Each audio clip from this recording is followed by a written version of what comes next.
Good morning, YouTube family. I got Rug is in the building already. I hope y'all having a good day today. I hope you guys had a great weekend. I hope you guys are having a great life, right? Beyond trading, I hope everybody's doing really well today. And we're starting off the day on Monday, looking like the market kind of wants to push a little bit this morning. I'm kind of pissed off because I just got out of my trade. I was in a pre-market trade and it was going well. I hit my profit target. I put my stop. I put my take profit to my profit target, and the trade just stopped me out. So I'm hoping we come down from here. You know how like you get out of a trade and you're like, you don't care what happens next, but secretly you do. You're like, I just want you to come down so I know I was correct. You know what I mean? But it is what it is. Anyway, man, this is a Monday morning. And of course, you got me, the crypto shop, and my boy Jay Seals. Good morning, sir. How are you? Yeah, I'm all right. It was a long weekend, but we made it. All right. The enthusiasm is high over there in the Seals house, as you guys can hear from It always is. his excruciating enthusiasm this morning.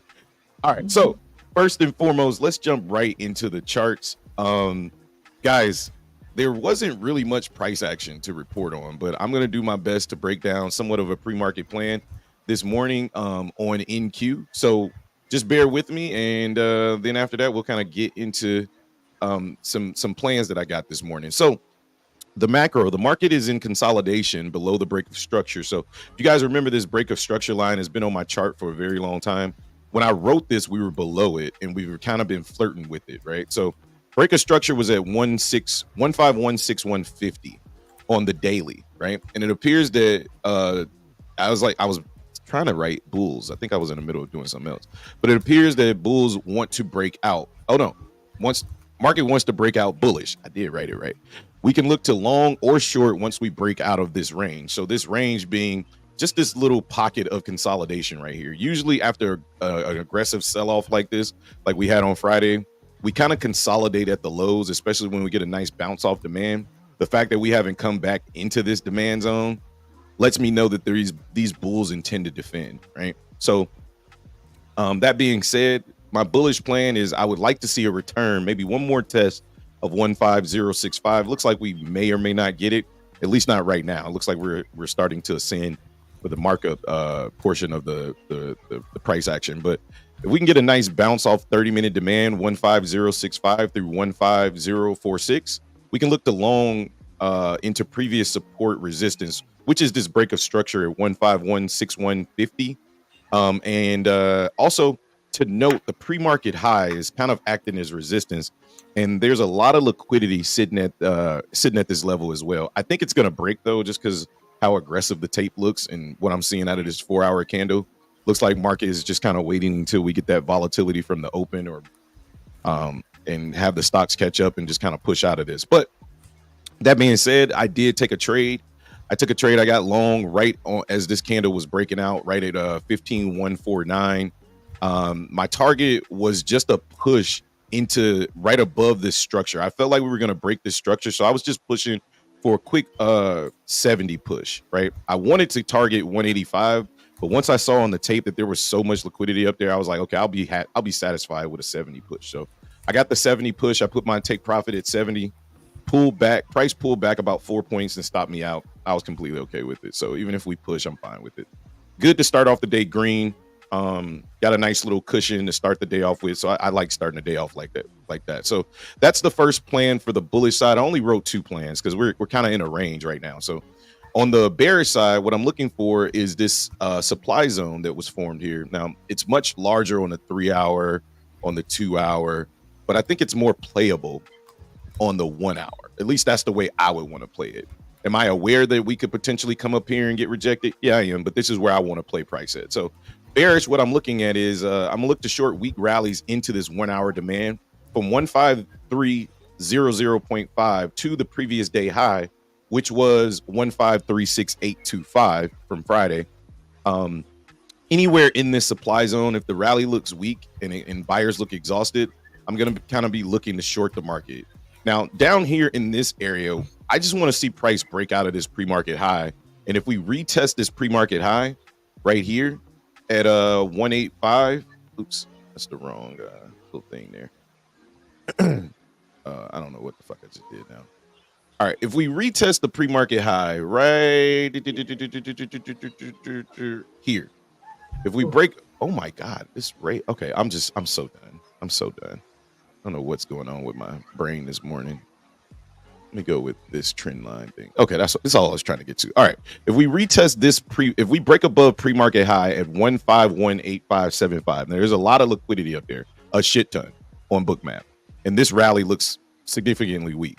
So, what I'm looking for to be bullish is I need to see at least a break above 185, and then maybe a retest of this area. Right? If we get a retest of this area, then I'll look for longs targeting this supply zone. Right? So as far as bearish activity in this area, we can look to short from the pre-market high. I just think it's been really short-lived, so I'd rather pass on this trade, let the market come down to this demand zone and play the bullish aspect of my plan. So that's kind of my thoughts on the market. Justin, what do you got? All right, I'm gonna combine my ES and NQ plans together. It's gonna be fun. This will be fun. Also, I got rug. Yes, the game was trash. I watched all of it shakily from my couch as I watched the Bills offense struggle and the defense play semi-okay. So yeah, we're in trouble for the rest of the season if we can't find some offense. But yes, Hobbs, Josh Allen is still that dude regardless. I will never not say it. I didn't even watch the game. I thought for sure it was going to be a blowout. I was surprised when I saw the score on ESPN. I was like, wow. You and me both. Not to mention it came down to the very last play, and I was shocked. I was like, oh, he's not going to be happy this morning. All right, cool. But all right. So on NQ on a higher time frame, the 90-minute or any other time frame you see is actually putting in a higher low here, right? Which theoretically is bullish for the short term. So our plans are kind of the same in that sense. I don't think we're going to come back to this 30-minute demand zone at 0675 or whatever. I don't think we're going to come back here. I think that the potential to push price is going to be a lot higher. Hold up, baby. Hold up 1 second, guys. Can I get you what? Bread. I'll get you bread in a second, okay? I think Jasmine, give me 1 second. This is why you don't have kids. Anyway, so I think that this higher low is going to end up playing itself out, and we're at resistance right now.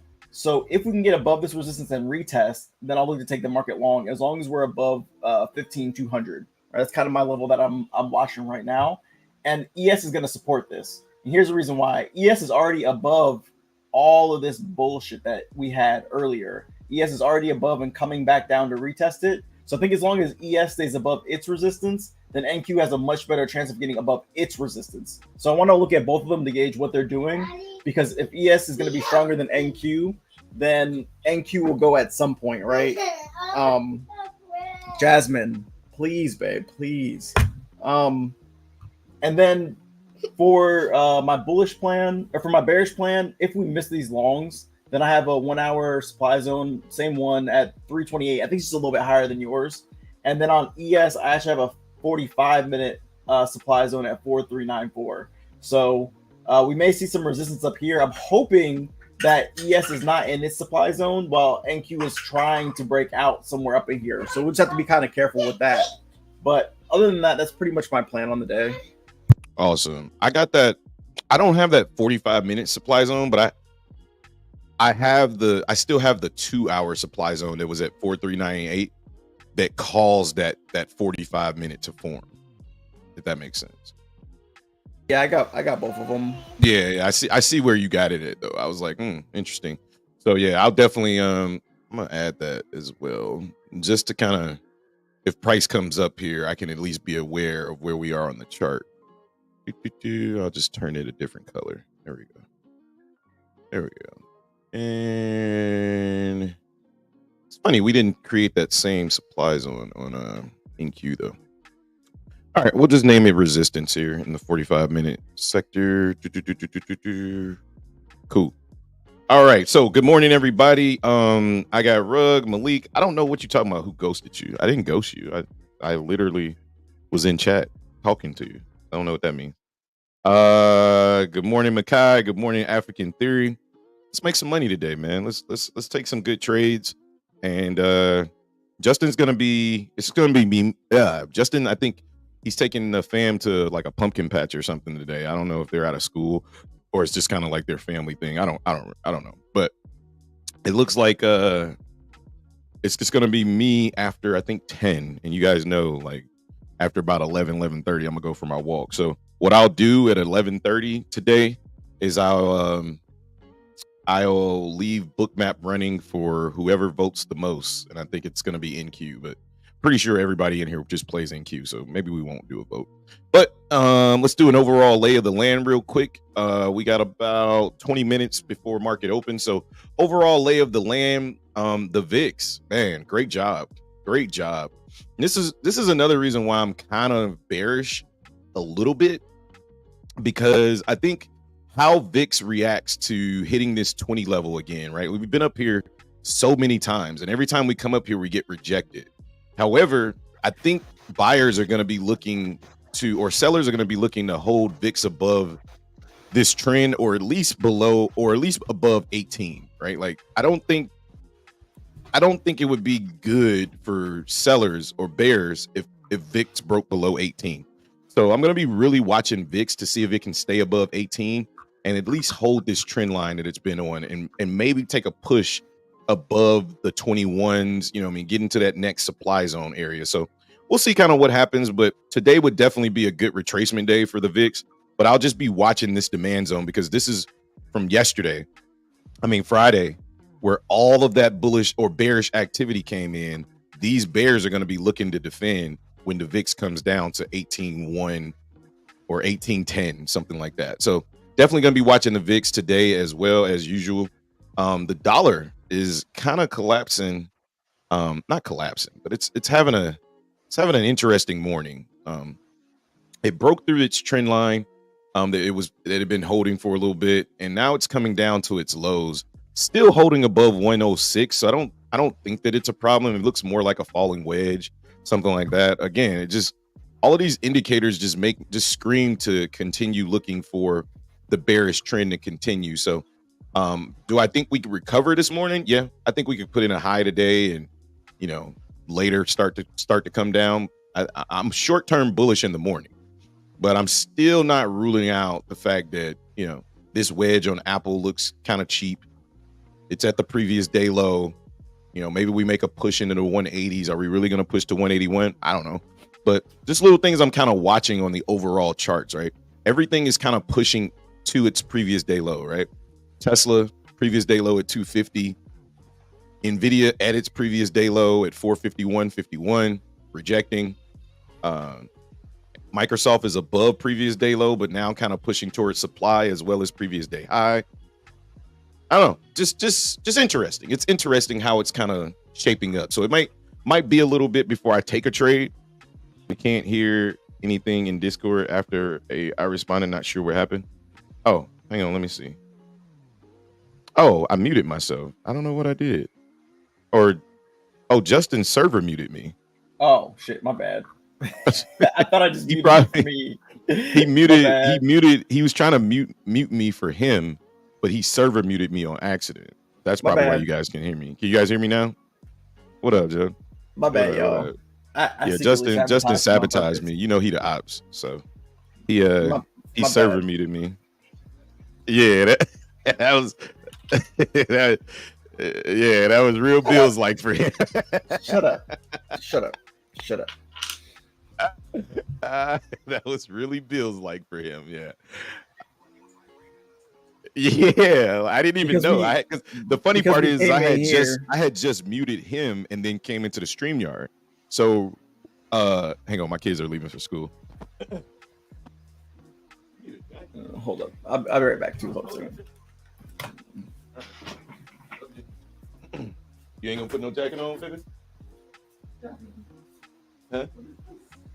Okay, I would advise you. I would strongly advise it. I would advise. All right. Okay, so market looking bullish, looking like I sold too early, of course, just because it is what it is. But I had a good entry. I got a good plan. I hit my profit target. That's all I can ask for. But I do think we get above this pre-market high. Like I said, I'm short-term bullish in the morning. I think that this 1516 151, 150 area was very, very key for bulls to reclaim. And I think, as we've been watching this level, like we drew this level, I don't know, like 2 weeks ago, 2 or 3 weeks ago, when we were trying to figure out, where the bearish activity could turn into bullish activity.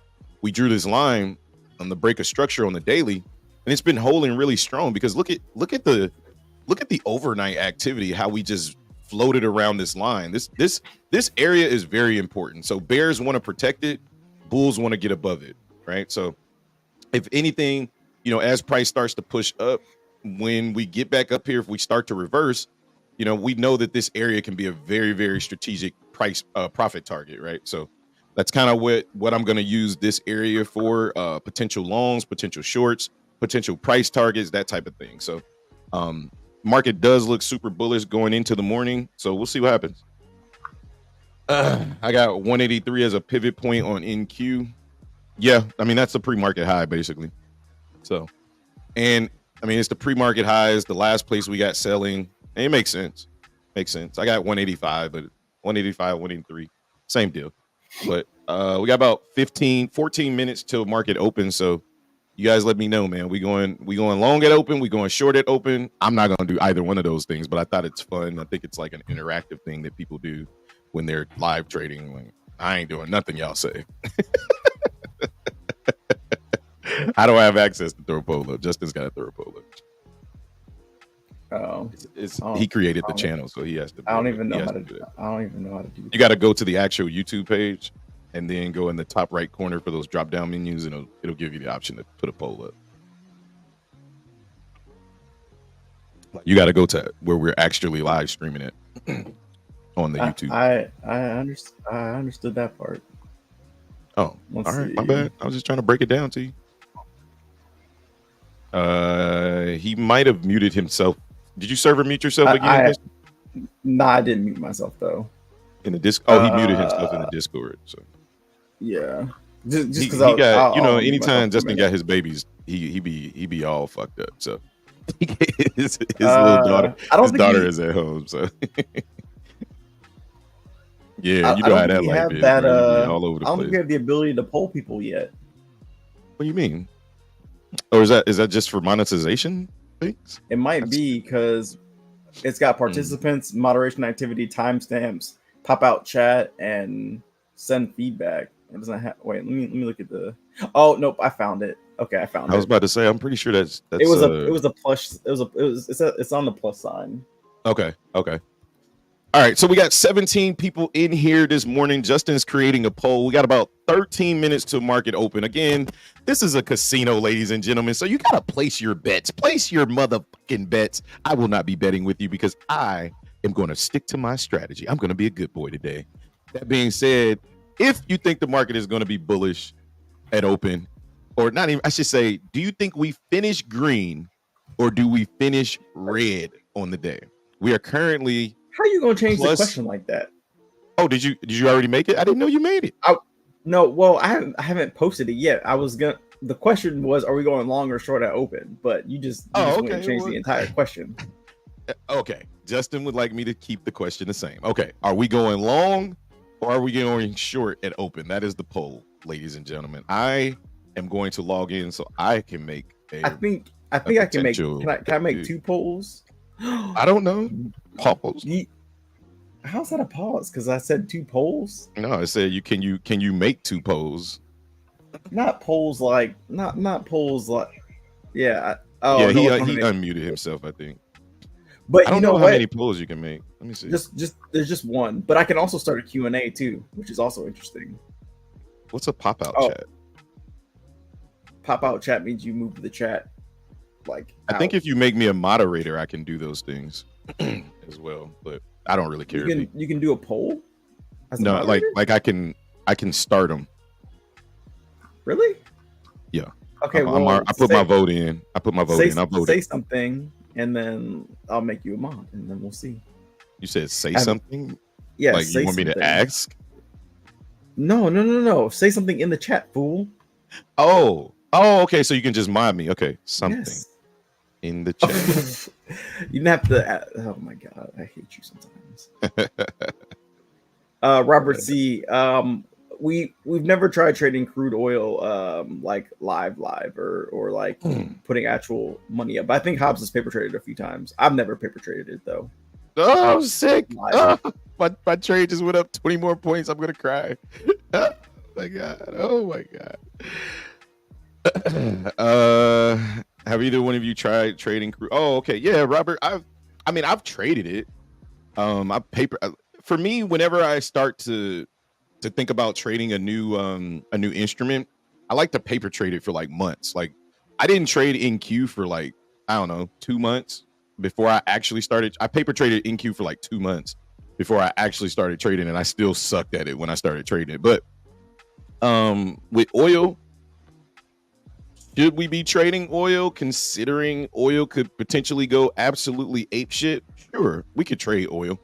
But if oil goes ape shit, that just means the market's gonna dump. So we could just stay trading NQ and just trade the opposite direction, right? Like if oil goes too high with gas prices shooting up through the roof, interest rates being up to the roof, like we're gonna have a whole ass problem in this economy. And I'm not ruling it out. I'm just saying that's what's gonna happen. All right. We just tapped the pre-market high again. Make sure you place your votes this morning. Are we going to be long or short at open? Again, I am not playing long or short at open. I'm just simply making a poll because it's fun to be interactive with the chat. You know what I mean? Like that's what you want to do. That's what you're supposed to do as a good YouTuber. I'm trying to be a good YouTuber, okay? Well, we have 11 votes and 55% long, YouTuber. 45 short. So Justin, this weekend, I know you was like working on homework and shit, but so this weekend I posted, a few times on my X page, all about trading, you know what I mean? Like just dropping gems or whatever, just, and promoting the channel, like, hey man, come on, sub over. I posted, and of course somebody from crypto drops into the comments. It was like, how about you don't forget to tell them and educate them about those scams you promoted with Clear Cryptos and BTFA. Jesus. They'll never let it go. Bro, the funny part is as I was blocking and deleting him, I just started giggling. Like it didn't bother me at all. I just was just like, I said the same thing, Jonah. I was like, these motherfuckers really not gonna ever let this shit go. Like this shit is gonna live in infamy in some people's minds. Like, bro, who hurt you?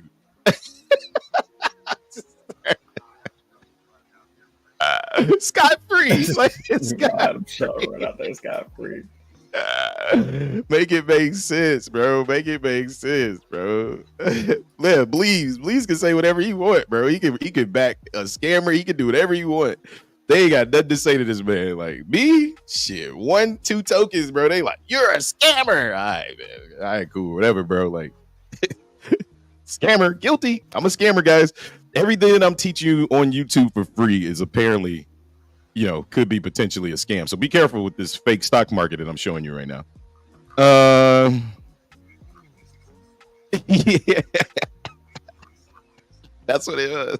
That must be what it is. They like if yeah, that's true. That's true. They expected more out of me, so maybe that's why they so upset.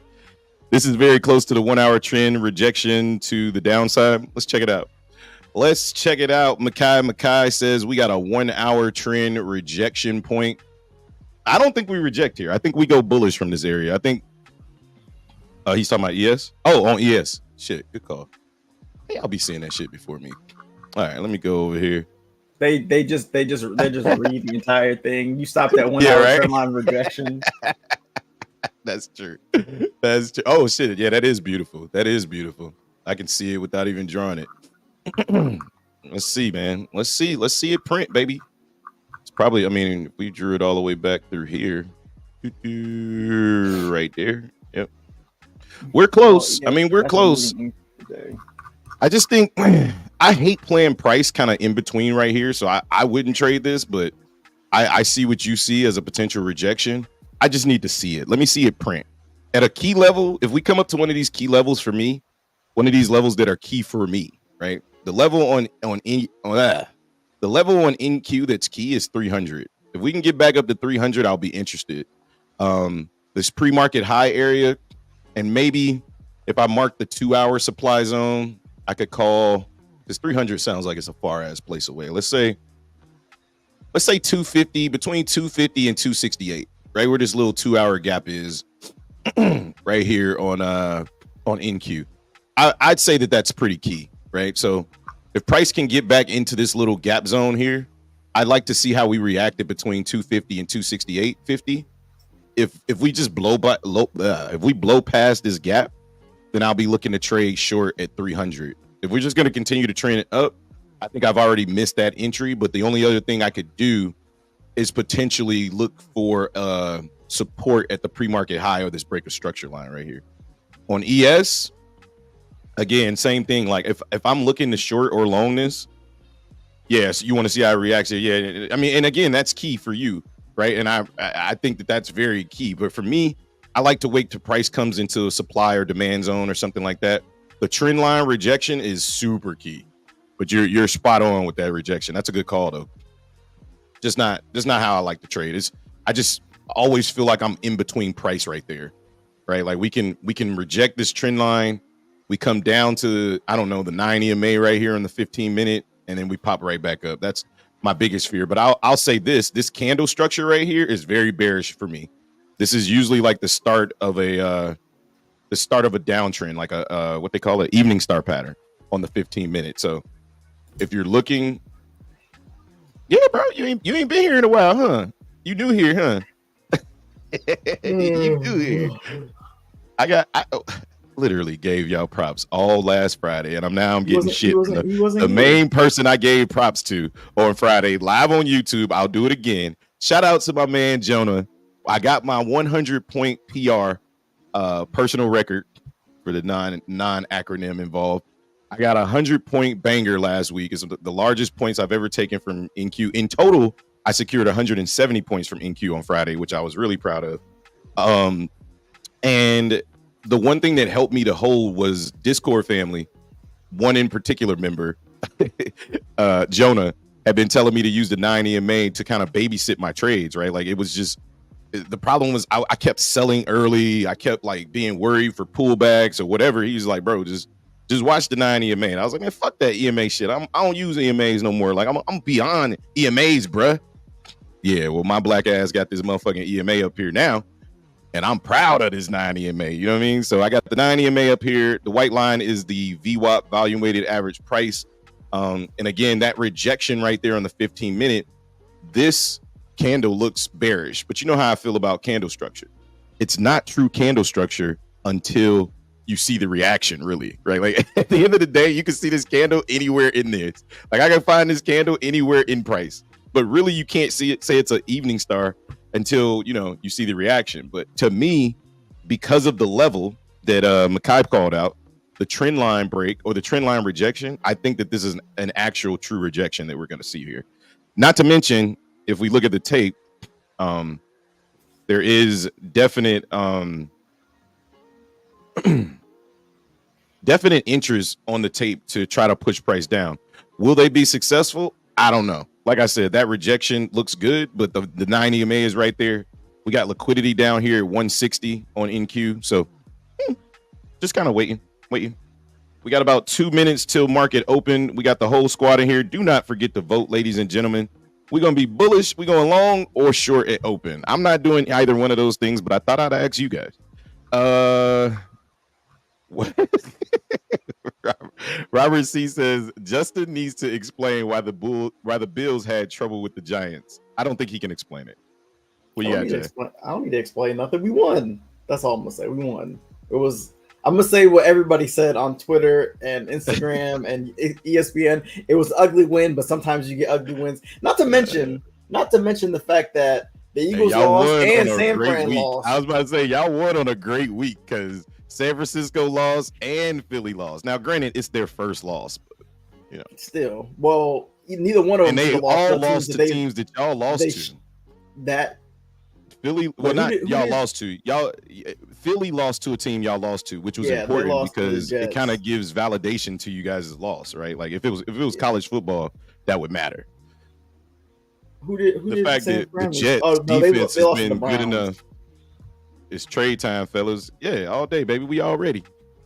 We got 30 seconds left to trade the markets. I mean, get ready to trade the markets. Look, ain't nothing we can do to rush this. I'm not finna rush nothing. Look, you trust me when I tell you the market is not in an area that I'm gonna trade it. So I'm just gonna let to see what's happening. All right, markets open. Let's go. Full send. All right, so coming out the gates, we got. No, I'm just kidding. I'm not gonna do Valdez that. took a short in the London session. Nice, Valdez. 15,174 took profit at 15,089. Looking to do the same play at open. Clean. Yeah, I took a long at on this breakout right here. I took a long at 15,149 into 15,170. My target was right here at the pre-market high, but I got stopped out at 7.0. Again, we're getting that same candle structure print on NQ at the highs. Just be careful. Again, a lot of liquidity sitting beneath us. The 9 EMA sits right there. The break of structure sits right there. There's a lot of support and reasons for bulls to defend and find buyers. So if you're looking to get short, just be careful. And that's why I said it. Shit. All right. 100%. I'm focused, baby. I'm focused, man. I'm looking for I'm looking for price to push into above this pre-market high. I want to see how we react when we go to close this gap up here. I think the move is to be bullish in the morning, just like we talked about in the pre-market plan. I voted bullish. If you didn't vote bullish, looks like you lost because you should have went long at open. I didn't use my power. Sorry. Oh, you didn't use your power? You didn't vote? Actually, I couldn't vote. I take that back. It wouldn't let me. Oh, I'm like, what? 59% said long. 41% of you said short. Yeah. 41% is not is getting wrecked. But 51% of you is pretty good. That means the chat is on point this morning. So whatever you guys say to trade, that's what I think I should trade today, since I got a 51% chance of being correct. You don't have a 51 chance of being correct. No, that's not how that works. That's not how that works. Mad Maxie said I voted short and went long. Hey, that works. That works. You went with the crowd, baby. I felt like it was short, but everybody else said long, so I'm just gonna go long. Yeah, that was a good long. I wish I would have got long down here at 5 o'clock in the morning when I saw the opportunity to get long. I passed on it. God damn, we ripping. All right. Now that we got this initial fucking ridiculous candle here in the morning, let's see where we can look to trade this market. I'm just waiting on the retest. The ES basically got the retest. That was a double bottom on ES. Yep, nice double bottom that held. So and ES is well above its high, or is well above its resistance. So it's kind of what I was waiting for. Now I'm just waiting to see if we can get some type of retest. If we don't, then I just won't trade it. And it's the only thing you can do. Ooh. I mean, you could just jump into this rocket ass fucking middle finger and get wrecked. But, you know. Like I said, it's the only thing you can do. So said Mad Boxy not ready for the day. He voted short and went long. Woo! Hey, everybody that went long, eating right now. Hopefully Makai did not take that short off the rejection of the trend line there. I just thought the trend was kind of strong. What rejection? What rejection? He was talking about the rejection on the 1 hour. He was not rejection. He was seeing how we reacted to that area. Yeah, I'm saying what rejection? No, I was talking about the fact that price pushed away from the trend line temporarily. That's called a rejection. Yeah, I don't see no rejection. I see it. I see blast off. I see boom boom. I know this candle. Okay, so let me point it out to you. This candle here. If you were looking to anxiously trade it, I don't see a rejection either. I don't think that we rejected. I'm just saying, as soon as we hit that trend line, you could have been like, "All right, I'm in." I think that's what Bakaya did. He said, "I did." Yeah, it'd have been a hook, line, and sinker. That's what I mean. I did. It was protected already out. Yeah, see, that's what I was saying. This like that was the 5-minute candle is fucking. It's literally a middle finger to shorts right now. But it's funny. We were talking in Discord, and I sent this video to Jonah. He kind of yelled at me for sending him too many videos this weekend. But I was watching a story on. We were talking about this in Discord. It's like this guy. People have been doing a lot of research. You can look up the research, but 80% of the time, the Monday market produces the weekly high, right, or the weekly low, right? One of the two. That's why I was so bullish this morning because I was like, okay, we're already we sold the fuck off on Friday. I expect us to kind of put in the weekly high, maybe go back to retest the previous day high, put in the weekly high today, just like 80% of the time we do, right? And then the rest of the week we start chasing that high, right, and start coming down. But I'm definitely gonna be paying attention to today and see how high we can get, because at the high, they say the high and the low is usually put in on Monday, so it's kind of interesting. This is nuts. Just straight up. We're not pulling back. The crazy part is if I hadn't got stopped out, I'd still be in this bitch. I got stopped out down here at 64. Or it's 7-0. I got stopped out right here. I got this bitch ran another 60 points from there, but waiting to buy puts. I know that's right. I got run. I voted bullish, but I'm waiting to buy my puts. Jesus. Well, I didn't think he was gonna make it to this 1 hour, but it looks like we're gonna make it up there. Jesus Christ. Shit. I don't know why. This motherfucker looks aggressive. All right, so we're hitting that first area at 249.75. This is that gap that I talked about on the 2 hour, right? Right here is like a smart money concept gap or whatever in price, right? If we just put the gap from like right here to about right here, we just filled that gap, right? From 201 to 250. So let's see how we react after filling this gap. So this is the 2 hour gap between 201.50 and 249.75. So let's just see how price reacts in this gap. All right, pre-market high is broken here, so let's just get that shit the fuck off the chart.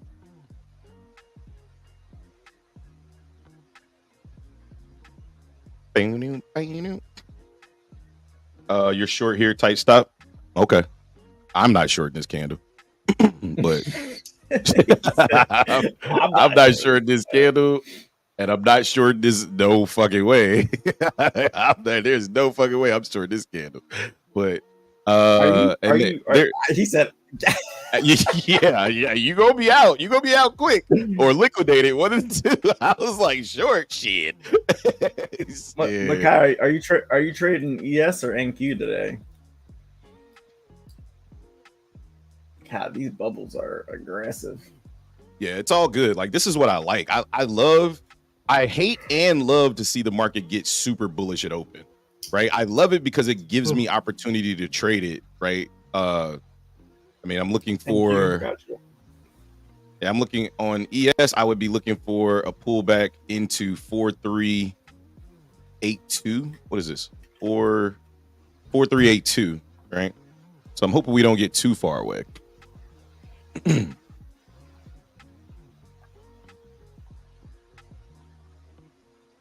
Yeah, we just hit my tape level of 4390 that always acts as support or resistance on ES. Oh, on ES, yep, 4390 every single time we come up there.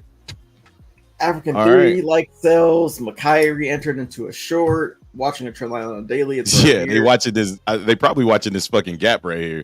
As soon as we tapped into this area, price was like, yeah, all right. This is the 2 hour supply zone right here as well. So. I mean, if I was to just take this supply zone and bring it down right here, we literally just tap right into it. So, God, that rally was impressive. That it was, sir. That was a 90-point rally from open. Jesus Christ! I re-entered. Okay, that's an aggressive rejection right at that supply zone. So. I think that was a much better confirmation on your. God damn! Look at ES. Woo. Very nice. Took profit. Dope. He said I made my money back. Yeah, that was quick. Man, what a rejection! That was a fucking 24-point rejection right there. One runner. How many minis you playing today, Makai? 30, 40, 50? Not playing with you.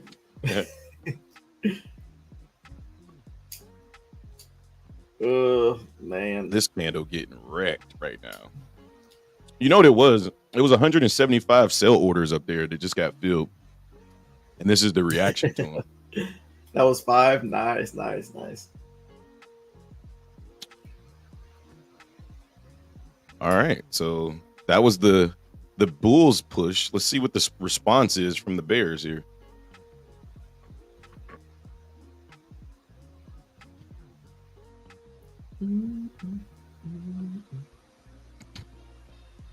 I like a tap into 4382 on ES. I like a tap into 182 on NQ, but I don't know if I'm gonna get it. This thing looks bullish. That just seems like a temporary setback for NQ. Yeah. It's like, yeah, all right. Let's check on the VIX here. Aggressive.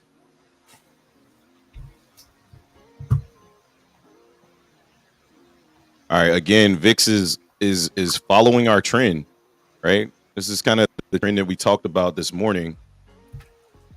VIX is Bears are trying to keep VIX in this trend line, right? So we just came down to the bottom of it, and now we're catching a little bit of a rejection, but price just doesn't fucking care. These bulls are like, we're pushing through this supply zone, and we don't give a shit. Here they come. Yeah, looks like that pullback was short lived already. We'll see though. Hopefully, we come down a little bit more. Yeah, I want to see a nice aggressive pullback, like to get bears excited. I can trap their ass. That's what I want.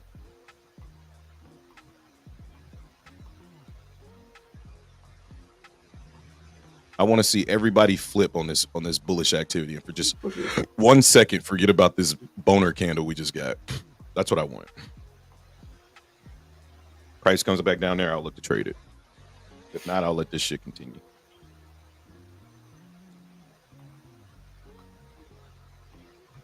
All right, ES is coming back into that 4382 level we talked about, aggressively selling off. Just kind of what I wanted here. Let's see if this is an aggressive sell-off that's going to start, or bulls just filling their liquidity. All right, ES is pushing into that 4382 level. This is where I like longs for ES. Let's see how price reacts here. If we get below 4377, then this area to me is kind of invalidated. On NQ, I'm looking at 18175. God damn, good short. Yeah, well, it's a good short. I'm looking. All right, I'm looking. I'm switching instruments. I'm playing the U game here, where you're right. NQ or ES is already at an area where I would also potentially like to long. So yeah, that's what I was like on this one. Like I got both instruments up, so I can take a trade on either one. I'm just waiting to see how we react here.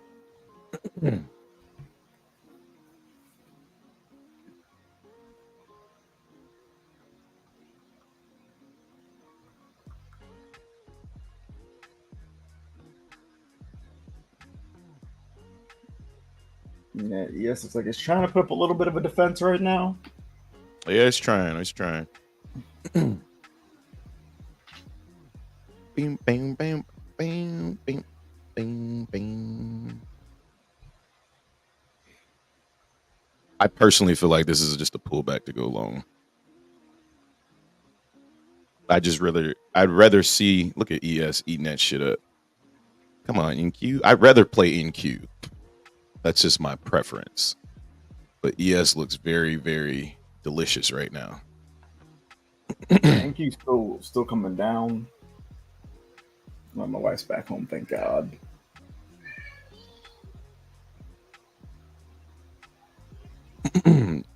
Trend line rejection on the daily for NQ. Okay. Again, I'm just looking to see what happens. I haven't taken a trade yet. I'm just trying to see how ES reacts, and it looks like ES is going to continue to come down. So this is just my trade idea. If it invalidates itself, then I'll just wait for price to continue to sell off, and I'll look to trade it short. So right now, I just feel like there's, other than this aggressive push and then this aggressive push down, that's not where I want to be trading yet. So if price continues to slam down, then I'll look to trade it. Good short though, whoever got short. at on NQ. I mean on ES. That was Makai, right? He entered in 5 minis and cut 4.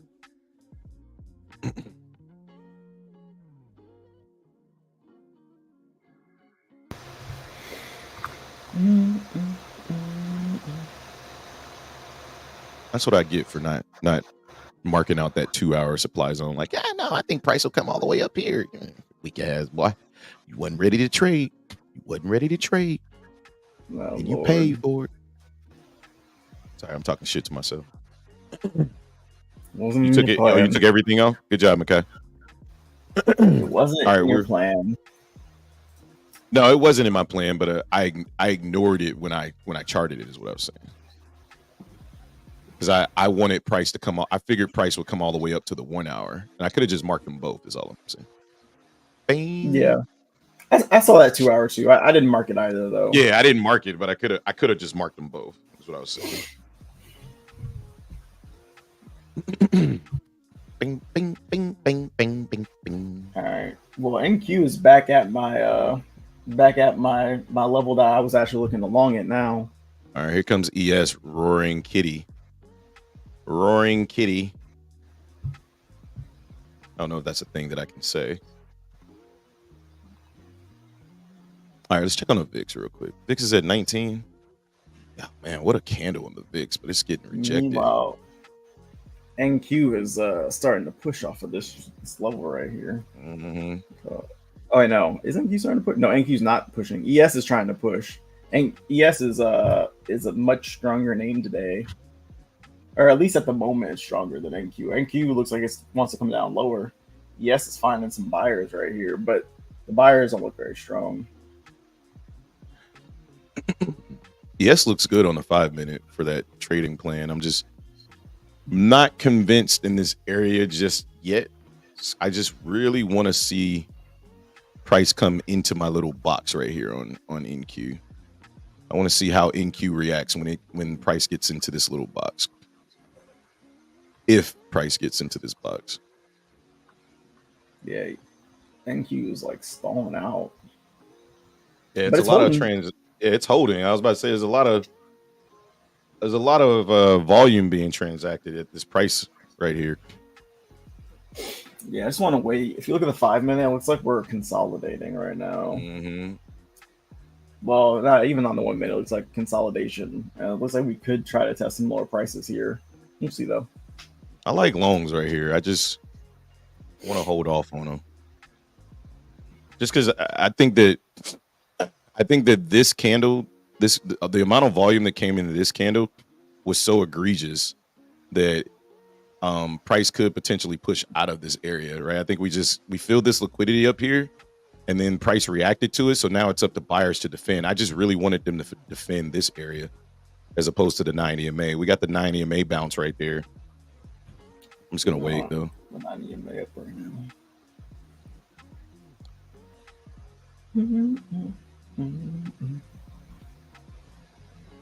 Yes, just went red on the MACD. Spaghetti-o.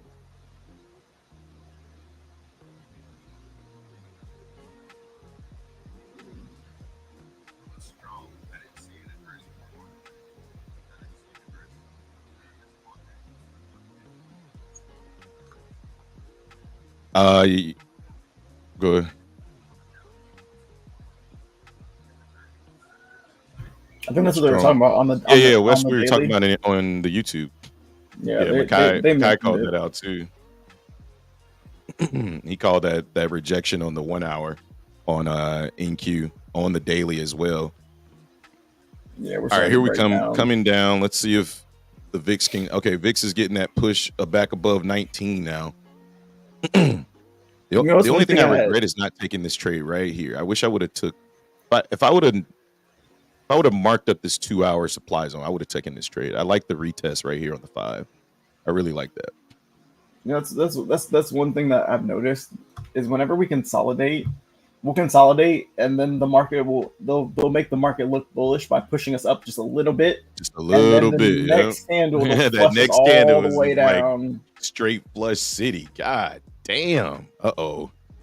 Yeah. Bears. Bulls are in trouble. Well, Yep. Yep. but And then the next again, candle is the push through. I was about to say, but again, looking at how ES is reacting to this area, like it still looks bearish. Don't get me wrong. I'm just not convinced that this push is over. I think this is still just a pullback to go higher. That's just Oh, how I'm looking at this. But well, ES looks different than NQ. NQ broke the low, ES didn't. So I'm looking at them both. I got them both on my screen at the same time, and I think that we're about to go higher. I think that was just a pullback to get bulls excited or get bears excited, and now we're about to push. That's what I think. That's very well true. That could have been a liquidity grab right there. We did break the low and immediately reclaim it on NQ. And they slapped 170 orders down there at the bottom. All right, I took the market long. I want to see us. Did you take it long on ES or NQ? NQ. NQ. I want to see us come back and retest this area right here.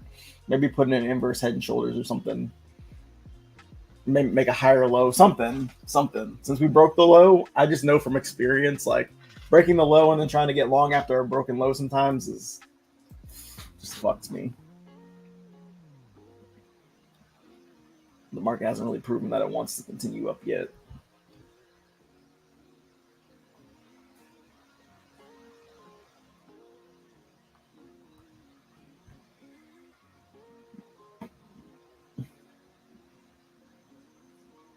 Good long though. I like the candle structure we just got. I really like this area. I called out this long down here. I should have got in a little sooner, but I like this area for longs right here. Just to have this bull defend, I think it's really key. And I like the fact that we were getting that rejection on the VIX. We're getting this push out of this demand zone on ES. My stop's below the low, so I can afford it. It fits the criteria what I like to look for. I know I'm longing into supply, so I'm gonna be having my finger on the trigger if we come up there. But I'm hoping for an aggressive push after we just stopped out all of those bears on the tape. So we'll see. Yeah, I think for me, this could be a potential head and shoulders. So I'll just wait and see if we get the shoulder, which will it still lines up with my plan of us holding. And it'll be nice too, because I think a lot, like you said, a lot of bears just got short are probably in pain right now. Yeah, I think a lot of people just got trapped.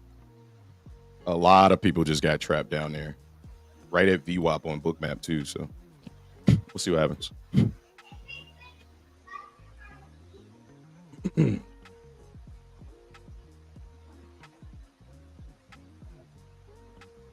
Yeah, they don't agree. That's usually like a divergence, right? If they don't agree. So, you're talking about in the two different instruments, right? So yeah, he's saying the 5 minute and the or no, he's saying ES and NQ don't agree on. Yeah, he's saying they don't agree, and you can see ES is much stronger than NQ right now. Let's take a look at the stocks. Take a look at the lay of the land. God damn, Nvidia, fuck. Yeah, ES I'm gonna need you to wake the fuck back up.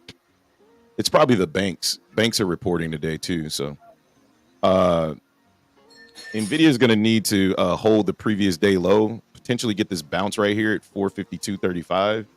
Google's at supply right now. That doesn't look good. What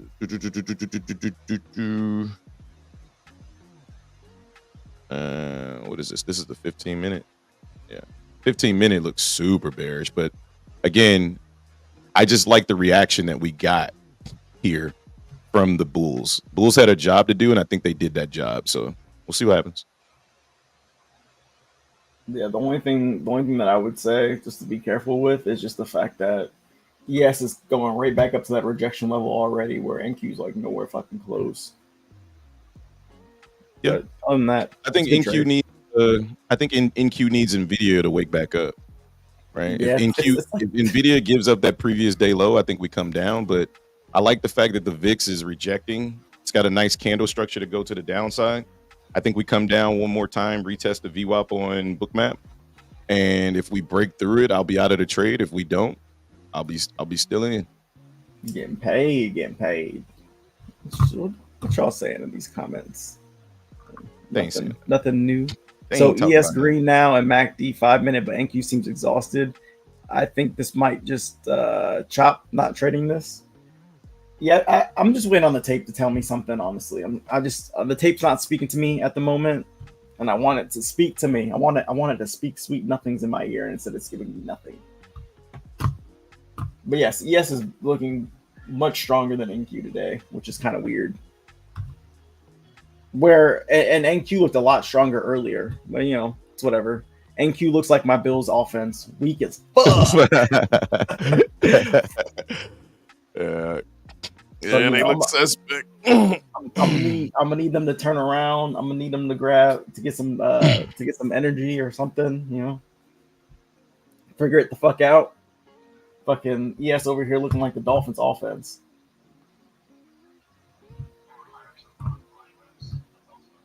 Bro, all I want to say is at the beginning of that game, the Bills weren't getting no pass interference calls that were clear pass interferences compared to fucking at the end of the game, they was calling everything. I'm like, bruh, two of our players get tackled, and they're like, yeah, that's just the game. I'm like, what?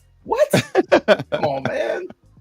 And then I don't know if y'all saw the fight that happened in the game, but we get one unnecessary roughness. They get 3 of them bitches, and the ball doesn't move. It's like, wait, what? So one player is gonna offset all 3? Come on now. Y'all out here fucking with me. Serious. Hey, the Bears look pretty good this weekend. Oh yeah, Justin Fields' hand looks pretty fucking great. I hate all of you. I hate all of you. You know, Caleb Williams did not play very well this weekend, and that's your future. So, I mean, it's one game, bro. Damn, you already dissing our future? Shit, you brother can't even. I can't even have no optimism. My man ain't even got into the draft. He had one good game, one bad game. You no. Yeah, so because. Okay, all right, haters. Listen, I'm gonna tell you why. I actually like Caleb Williams, but let me tell you why I'm shitting on him right now. He's gonna be a Bear soon. He's gonna be a Bear soon. I'm shitting on him because he got on top of Mahomes Mountain when Josh Allen should have been on top of Mahomes Mountain. And oh my God, you're worried about Alpine Allen. You worried about what Nick Wright said about him? Really? Yep, I am. Nick Wright's a fucking hater. And, he is a hater. He is a hater. I hate to hear him talk about Mike. Trust me, drives me fucking nuts. No, not Lincoln Riley. We want Lincoln Riley. We want Marvin Harrison. I mean, not Marvin. That's true. Is that their wide receiver? No, he said the coach. We need the wide receiver though. We need Marvin Harrison Jr. or whatever it is. Look. Here's what we do. We trade Justin Fields for some first and second round picks. We go get some. We ain't getting no first round pick, but we get some second round picks. We can build an offense with some second round pick, offensive line with some second round picks, right? We got some assets. You know what I mean? Like we got some things we can move around, right? So now apparently we need a running back because our running back core is like depleted, right? So I don't know, but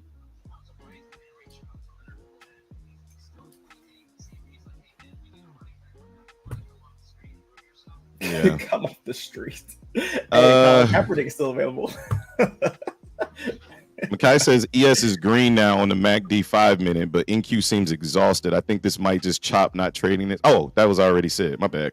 Yeah, they're both chopping right now. Yeah, super choppy. I just like longs better. I'm just gonna hold. I think that the fact that we're chopping and we're not going lower, that means to me that's bullish. That means that we're holding value up here. We're breaking the highs. The consolidation came in after a liquidity grab. We talked about this in the Discord last week. I mean, on Sunday, we got that liquidity grab into VWAP. It was 200-300 lots, like 400-500 lots of liquidity hit the tape at 849. I like what I saw. We got the aggressive pullback. The retest again at 855 did not break. That tells me that this buyer that came in wants to defend his position. So I'm gonna ride with him. If he fails, then I fail.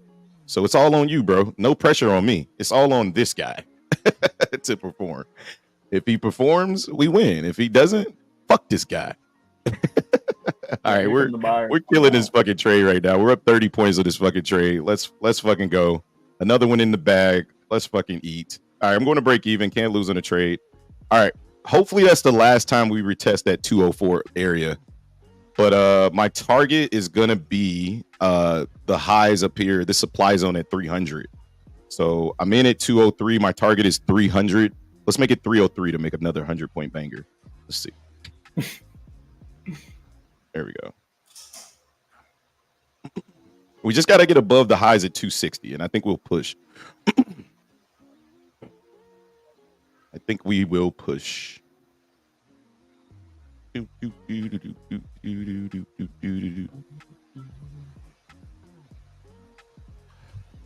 All right, so Bears stopped out. What happened? You went short? Oh, y'all went short. Okay. Yeah, there's a pivot at 304. Yeah, I think 350, that supply zone. I think we're going to start to eat chop through this supply zone. I think it's going to be choppy the whole way up. Just because if you guys remember when we came down yesterday, we built so much structure. Like we built a lot of structure, right? So we'll take 9 contracts off if we start chopping around up here. Just because this is an area where we could fucking reject. So we'll just protect ourselves with the 9-point sale here. All right, we're out of 9 contracts up there, and now the market can do whatever it wants to do. We're protected by our break even now. Okay. Just because this area right here on the 5-minute, this was an area where bears would look to step in, right? This is a key area for bulls to get above, but it's a key area for bears to defend because this is where their leader is, right? So this could be a lower high putting in right here, and I want to protect myself, so I'm just. Who is doing it? Is that Jonah thinking he muted, but he not muted? All right. So what I'm looking for is I'm above my break even. I'm only in 2 micros. I only got 2 left, which is fine with me. I don't care about that. I'm more concerned with the process. My thought process is if we get above these highs at 260, I'll add the rest of my contracts. I'll add the 12 contracts back on a pullback. So it's kind of where I'm at with it right now. Or maybe I'll just hold these 2 until 368, which was the previous day high, which will be easy to do because it's only 2 contracts. So it looks like we're supporting this move on the book. 15,220 is being heavily supported by liquidity. It's got like 100 orders sitting right there. So we'll see if they get filled or they decide to say, bears just say, fuck you, you're going down. So let's check on the VIX. VIX is actually supporting this move as well. Kind of like what we said earlier, VIX needs to stay above this trend line. And, we're pushing into that trend line. And basically I'm trading the move, expecting us to push into this trend. So did I sell a little prematurely? No, I don't think I did. I wanted to protect my trade right there. So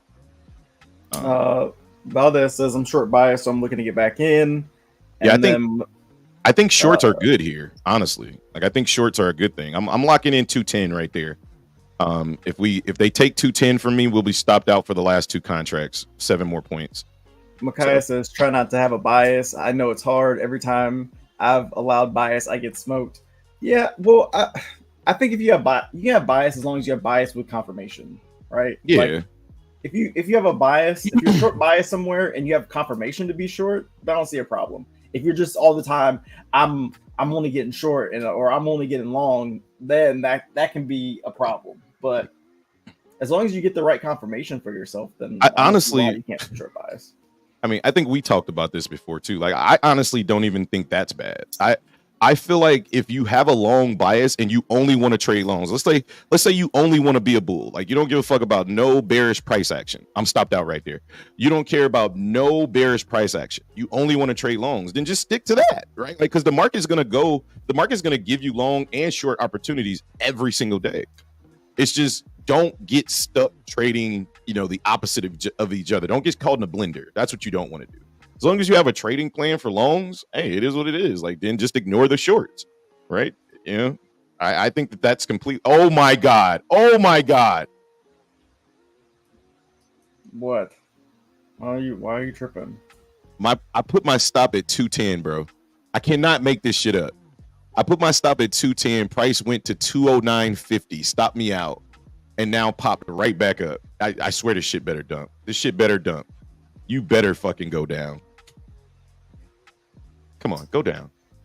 Time to get long. Hobbs got stopped out. I swear to God, time to get long. Literally a half a fucking tick, bro. Like, come on. Well, you know. This shit better not rocket ship, man. And I would have been easy. It would have been an easier hold if I'd have got my action. Oh my god! Don't fucking do it. Don't fucking no. Don't go. Don't go.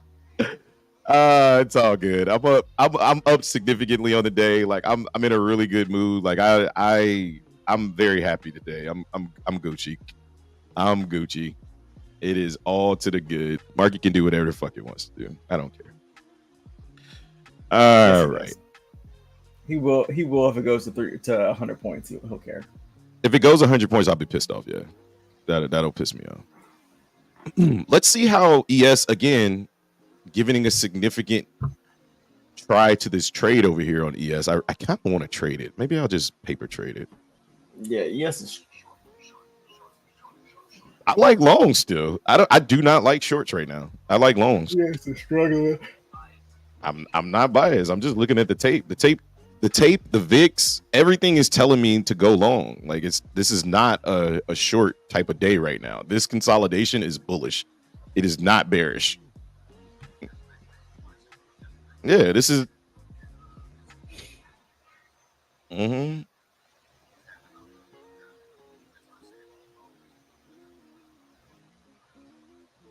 Yeah, like and the fact that we struggle so hard to get above that 160-150, I just don't think bears want to go back. I don't think bulls want to go back down there. So they're going to do everything they can to do this slow grind up, right? Like it's going to be painful because there's supply all through here. Will we get some spurts of aggression? Yeah, we will. But I think it's going to be painful to push up. But I mean, I secured roughly about almost 30 points on that move. Like I'm not tripping. Like it is what it is. It was a 2-to-1 trade for me. Like I'm good. I could care less. I just don't want to trade in this chop anymore. Like if this market wants to do something, it needs to break the highs or break the lows.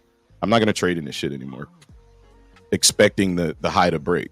I definitely don't want to long it up this high. I'll long down here back at the lows. If it comes back down here, holds VWAP again, I'll long it again. I'm not going to long it all the way to fuck up here, though. I would short it up here. I like shorts up here more than I like longs. But in regards to this entire structure, I like longs. But again, ES is failing to get above its highs. 4390 is acting like a fucking reverse magnet again. So NQ hasn't broken below the 20 EMA on the 5-minute all day so far. I mean, nothing's broke below anything. We're in consolidation. Coming back down. Yeah, but it's again stopping at that same level, right? In that same little orange box, ES keeps stopping. NQ hasn't got to the orange box, but ES keeps coming down to this orange box and price stops and moves up. That's bullish to me. So see what happens. I know bears are fighting this. They don't want it to happen, but they might not have a choice. We'll see what happens when VIX comes into this trend line, though. That looks like a very bullish candle on VIX, so let's see what happens. The way I look at it right now, like you could go either direction, but you can't go far. And I'm trying to go far. So I'm not going to trade this anymore. Like until the market proves that it can go somewhere, like I'm just not going to trade it.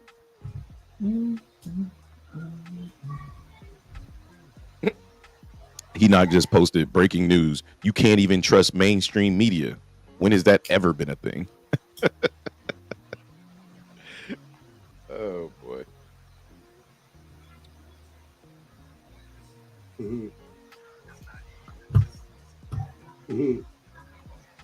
Yeah, I was gonna say I think he's just naive. mean, he's a good dude, but I think he's just super naive. He wants everything to be good in a world that's full of evil motherfuckers. Boy, oh boy, oh boy. Should I have held that long? I don't know, but price looks like it wants to go. Yeah, fucking yes is ramping up right now. I can't read mine. Let's turn back. All right. Note to self, Hobbs. Stop bitching up and let the 9 EMA do his job. Where did I get stopped out at? I did. I moved it up. I moved it up to 210 because I didn't like the rejection that we got at the supply area that we got, which I think was a good management of the trade. I think what I did was correct. I just would have loved to gotten stopped out and price like flow through my stop, but shit don't happen like that, you know? I still think that this is an area to look for shorts. So I think it's good that I took contracts off the table and I secured the rest of my profit. Could this continue to push? Yeah, it means my trade idea was on point. It means I was in the right direction. I managed my trade. I got 20 to 30 points. I got a 1 to 2 risk reward. I can't be mad at the trade. The trade was perfect. I risked 10 points. I got 30. I'll take that all day. Now it's 3-1. 3-1. I got in at 203. I was risking the lows, which was basically 190. So I was risking like 30 points. Not one. I'm 30 points. I was risking fucking 13 points to make 30. So I got 30 points out of the trade, and now the trade's pushing. So obviously I was in the right direction. I did everything right. I just didn't. I should have just stayed maybe at my break even or stayed at my entry. I got scared. My emotions got the best of me. I didn't want to give up any more money.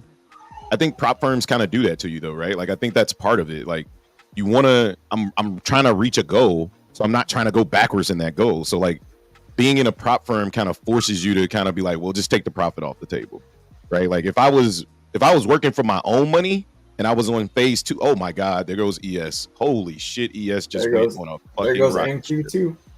Holy schnuckles. That kind of pisses me off a little bit. Like we ain't have to come out like that. You know what I mean? Like we ain't have to do all that, bro. Like, come on, bro. Like, you could have just, pull back a little bit, like made me feel good a little bit. You motherfucker. It did pull back. Shut up, Justin. Pulled back. All right, we did just build structure on the 5 minutes, so I do like that. Maybe we pull back into that structure so we can get ready to take the market long, or is this a fake out of the head and shoulder pattern? That's the question. That is the question. Do bulls want to continue to be bullish, or are they going to bitch up here at the top? VIX is pushing straight down. 1867 on the VIX. 1865. Oh man, ES is going fucking ballistic right now. Holy shit! Yes, did go crazy. Yes, caught a bid. Yes, caught a fucking bid. But again, NQ struggling, and I would bet that Nvidia is struggling. I would bet. Let's check on Nvidia. It's so weird. At times, like ES is stronger than NQ, and then other times NQ is stronger than ES. Like it's. See, this is the exact scenario we wanted, though. We said if Nvidia could get that bounce off the previous day low, and then rocket ship up, it'd be good for NQ. But look, and then see, this is, oh my God. See, this is so difficult to play right now. And this is why I try to be patient, because this shit right here, like people see this rocket ship candle, and what is your natural instinct? When you see this rocket ship candle, you're like, oh, we're definitely going to go higher. Look at this shit get rejected. Oh my God. If this isn't a fucking head and shoulders pattern, and if I've ever seen one, look at this rejection right here. I'm surprised Justin's not long. That's his like bread and butter right there. You mean short? I mean short. That's what I meant. Short. I'm just waiting. Shit.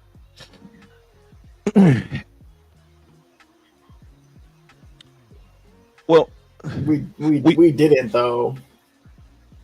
But we also didn't get that selling pressure to step in. Like even though we pulled back, that selling pressure on the tape didn't come in.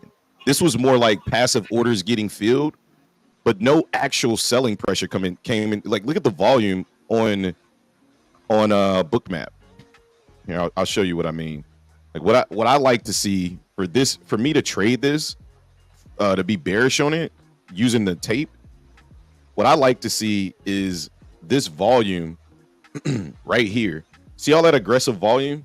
It pushed into this area, but it didn't move price. It absorbed price, which means that the passive orders got absorbed, right? So now they're selling. The question is, where's the liquidity, the volume back to the sell side? You want to see the red candles. That's what you want to see right there. You want to see these candles kind of start to, the aggressive sellers come into the market, right? And we didn't get that right away. That would have made me a little bit hesitant on trading the rejection right there, because there was no follow through from the bears. It was just, oh, we filled the liquidity, so we got to come down because we just filled a bunch of liquidity. But are we selling off? Not yet. So that's what would make me hesitate.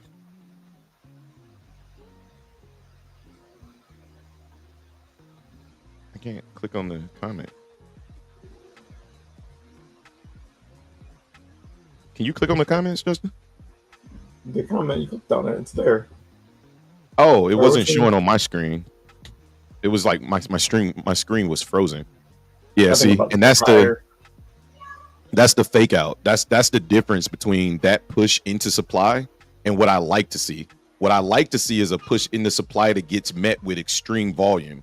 We didn't get that. We got met with buying pressure. The passive orders got filled, but look at the volume to the sell side. There was none. That tells me that there's no aggressive sellers into the market, right?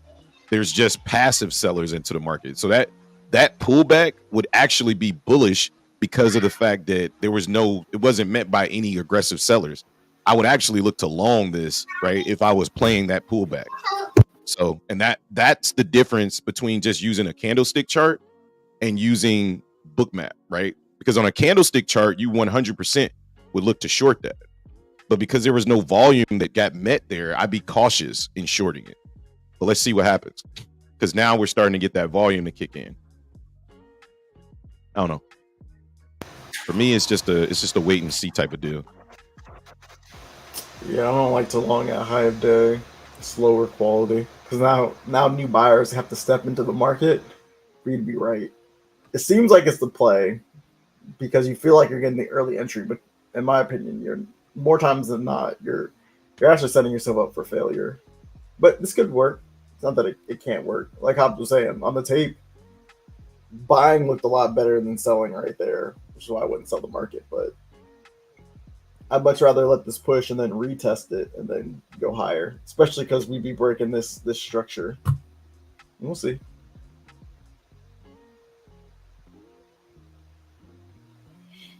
Oh, other context is ES is still fucking pushing, so that means NQ's probably gonna push out of this.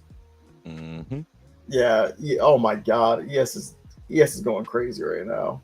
Yeah, ES was the move, and that's why I was sitting there. I was like, man, I probably should be trading ES right now. ES just looked so much better than NQ in regards to the structure right there, right? Like how I like to trade, it was fitting all my criteria. So it is what it is. Push. I was in at 203. Sons of bitches. It's 70 points for my entry. Wow, market. Wow. Now, if we can just get a pullback this time, now that we know that bulls are officially taking this shit over, let's see if we can get a push into 300 and then maybe a pullback into this area here so we can trade the fucking market. Or maybe look to short up here at these highs. ES is pushing into that 45-minute supply zone that Justin was talking about. But again, I just don't see any aggressive sellers into the market. Like if I'm gonna look to short this, I need to see some type of sellers push into the market. Right now, I'm just not seeing them.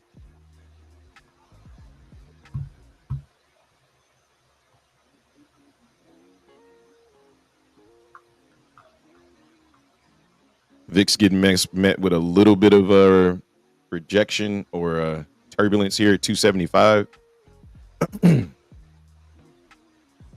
There go the sellers. That's the first sign of fucking sellers I want to see.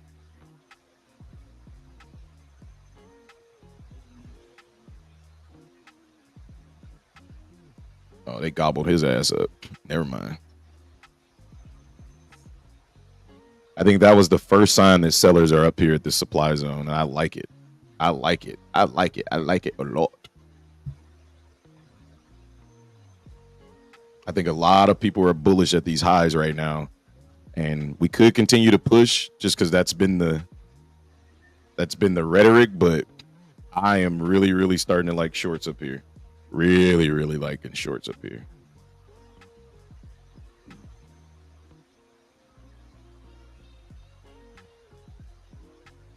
Give me something I can trade. Give me something I can trade. Market is cooking everybody. Short at your own apparel.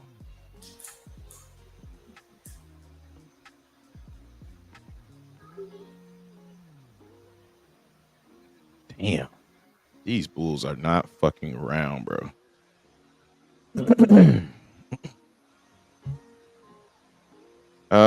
Along that pullback and got out at a high of day, stayed above 9 EMA on the 15-minute. Yeah, it's still above the 9 EMA. There's no reason for me to short this market yet. I like the area that we in for potential shorts, but we're definitely not showing weakness up here. We're not showing weakness at all. I mean, the VIX is pushing straight down, 1866 on the VIX now. So I like shorts up here just because we're in a supply zone area. ES is rejecting its supply zone. We did get an aggressive seller kind of hit the bid. Does he continue to sell? I don't know. I'm just watching this area for potential shorts. And we got 24 people in here watching us today. We appreciate each and every one of you guys. Make sure you hit that like and subscribe button. Follow us on Twitter, man, at the Crypto Shop with 2 P's, at Seals the Games with an S, no Z. And go ahead and retweet, like the stream, all that good stuff. What's up, bro? Here comes the market. Mm-hmm. Oh, we about to break out of this shit. There's no reason to short this. This is bullish. So much weaker than ES, but it's still moving up. When ES doesn't move up, it's weird. Oh yeah, we're getting aggressive. Not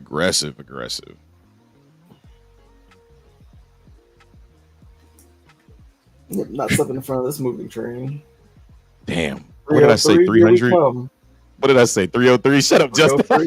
Here we come. He's like, oh, it's coming. Oh my God. I gave up a fucking banger. Oh my God. This is the one thing I was like, please just don't do this. God damn, I gave up a banger. This one will haunt me in infamy. I know they can't hear it, but just for you. Oh, y'all see how Justin do? Y'all see the difference between when I win and when I lose? That motherfucker is so involved when I lose. When I win, he be like, when I win, he be like, I'm gonna just sit here and be quiet. When I lose, he be like, let me get this for him. This for Hobbs right here. Shout out to Hobbs. He won and he still has emotional damage. I do not have emotional damage. I'm good. I'm just okay. Like I said, I'm Gucci. I took the trade. I liked the trade. You know, it was a great trade. It just, it went to 100 points. 100 points without me. That's all. No big deal. No big deal. I'm not mad or nothing. You know what I mean? My feelings ain't hurt or nothing like that. I mean, it's not there yet. Maybe we reject here, come all the way back down here. Maybe. It's all good. Hey, at 300, I'm looking to short. Call your best friend in Wall Street and just tell him to sell now. 303, 386. I think those are areas to short. But I mean, I was long at 203. Got stopped out for fucking 30 points, give or take. I don't fucking know. Then the market ripped fucking. Oh God, that hurts. That's painful. Yes is looking like it's about to be ready to be short here.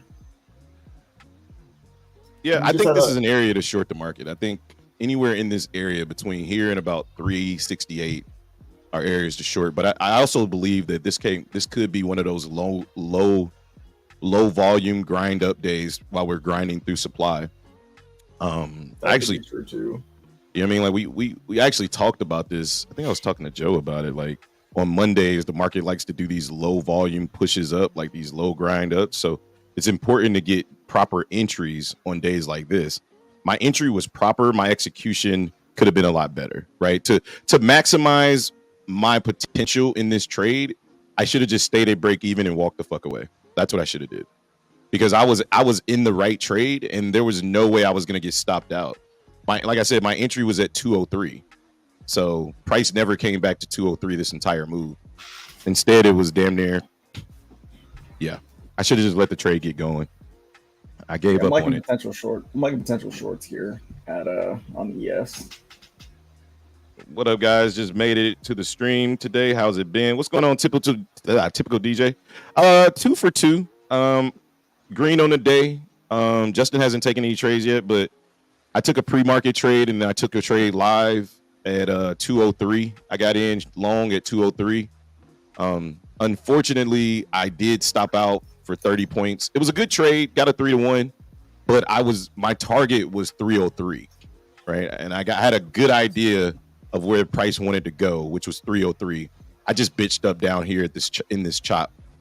So price is probably going to hit my 100-point planned move, which makes me feel good, but at the same time, like I got to be able to hold through these grind ups. So hope you're having a good day. How's your day of trading? Typical DJ Go.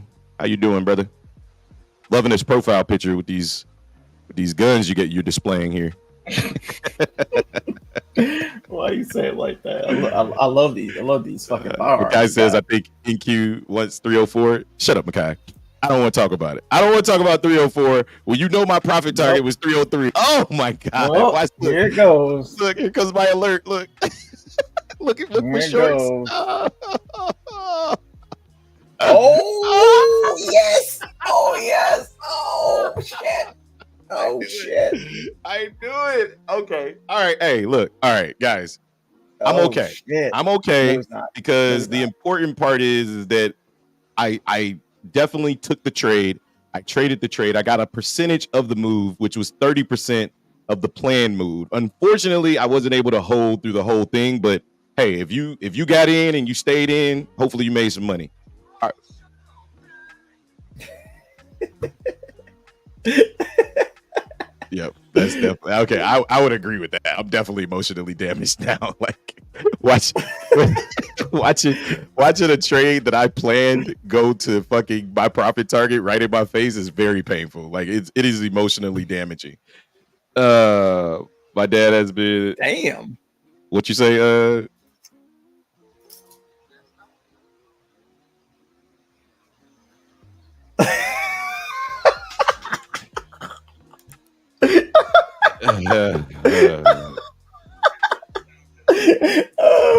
Okay, I got it. Where is it? There it is. Do y'all ever notice like how funny it is? Like how Justin loves to laugh at my demise, but he never speaks when I'm winning. God. When I won yesterday, this was Justin's face right here, y'all. On Friday, when I hit the 100-point gainer, good job, bro. Yeah, that's cool. Oh my god. It's like yeah, he keep writing emotional damage, babe. But the funny part is the whole day. I went back and watched the stream on Friday. The whole time I was in the trade, Justin didn't say shit.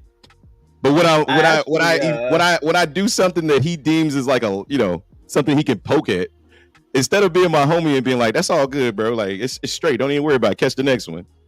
He takes this opportunity to hate on you. That's what light skinned motherfuckers do. The ops, bro. I'm telling you. Right. Fucking ops.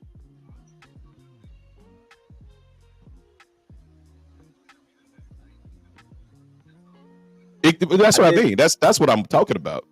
I'm talking about his reaction when I'm winning versus when I'm losing, or when he thinks it's a loss. I mean, I'm up on the day. I didn't lose. You didn't lose anything. That's why I'm messing with you. I think you know what I'm saying. You're a smart gentleman. You know what I'm talking about. You're a smart gentleman. You know everybody in the chat knows what I'm referring to. But you can play dumb if you want to. You you literally lost nothing.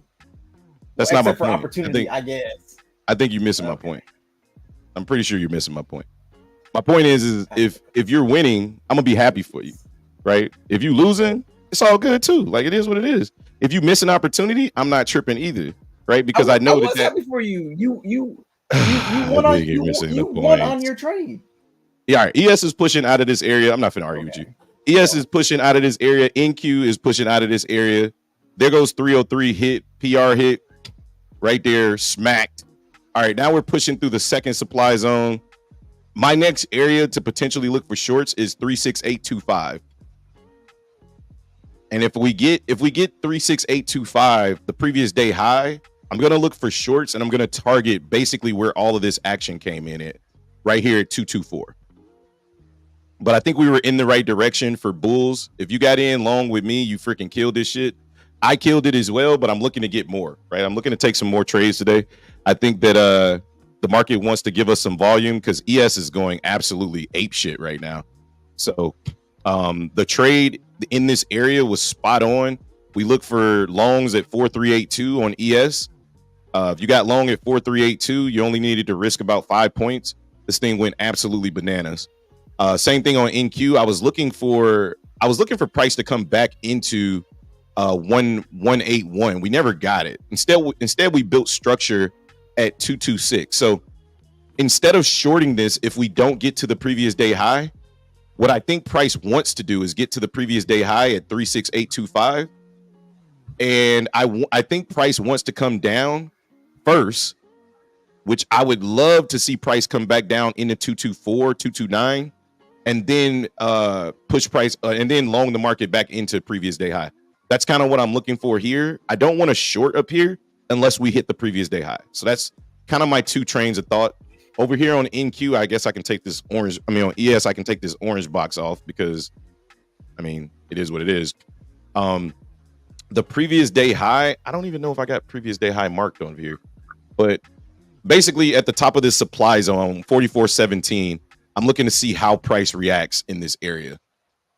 And VIX is absolutely breaking through our trend line, kind of pushing into this demand on the 4 hour. And we'll see what happens. All right, I'll be right back. I'm gonna get me some food.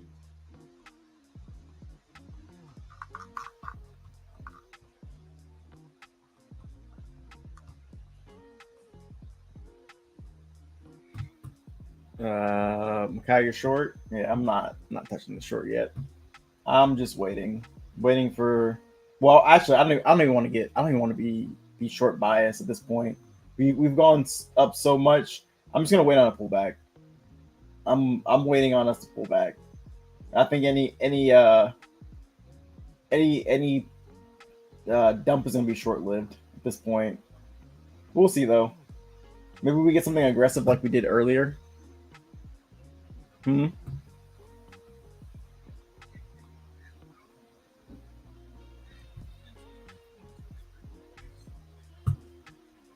Mm-hmm.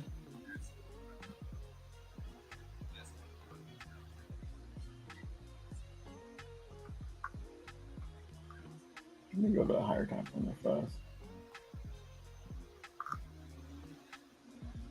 Yeah.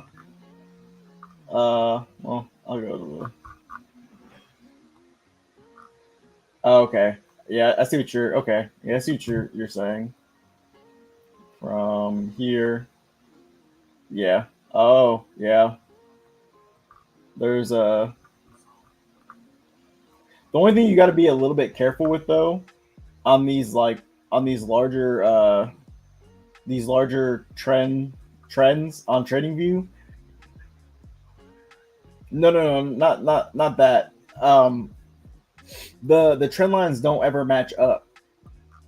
Like once you go down, you got to watch it when you're watching this trend line. You got to watch it on the weekly. So whenever it gets up to this weekly trend on the weekly, because if let's say, okay, so let's say right now it's at like about 15,395, right? Like on the day of the week or whatever. But if you go down to a lower time frame, like the 90-minute or something like that, it'll change to where now like see now this move to where this wasn't even there before. We had never even touched it, and now you come down here and it's like, oh, we're about to hit it. It's like, well, no, we're not. We're actually nowhere close to it because on the weekly, it's all the way up above here. You know what I mean? So you just gotta be a little bit careful because I noticed that. Yeah, I don't know why it does that. What's my main confluence for a trade? The tape. It's normally let me show you what I like to see. I like, so there's like two things I like to see on a trade. I like to see like a high or low put in, so like right here, or like a chart pattern. So right here, I had what I wanted to see in the trade. I just didn't take it because I didn't get my extra confluence on the tape. So let me show Bookmap real fast.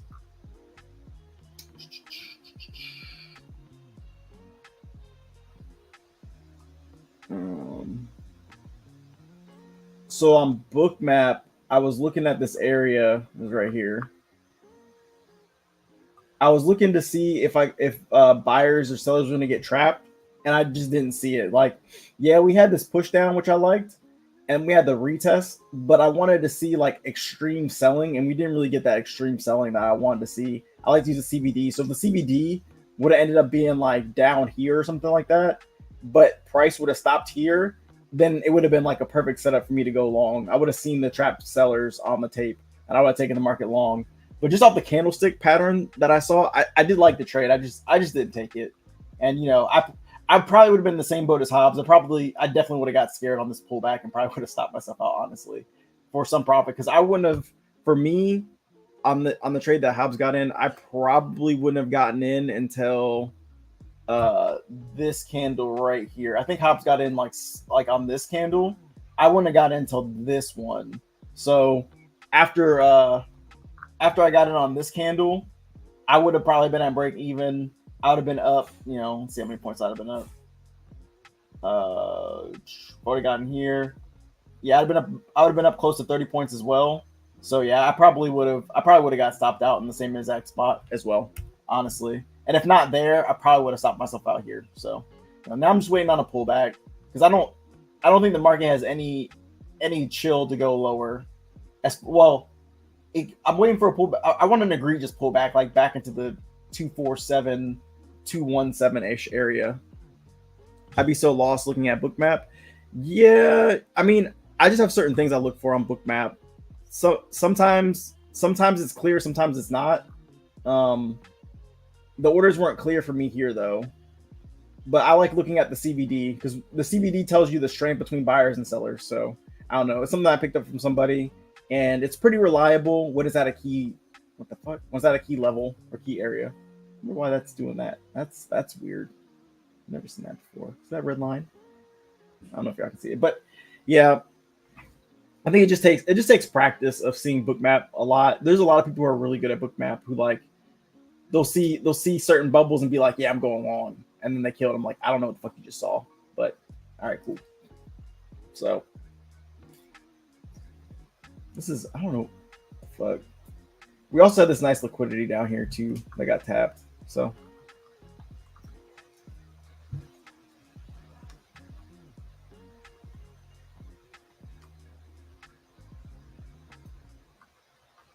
see, because on ES, I'll show you on ES when we were right here, and I was liking where was it?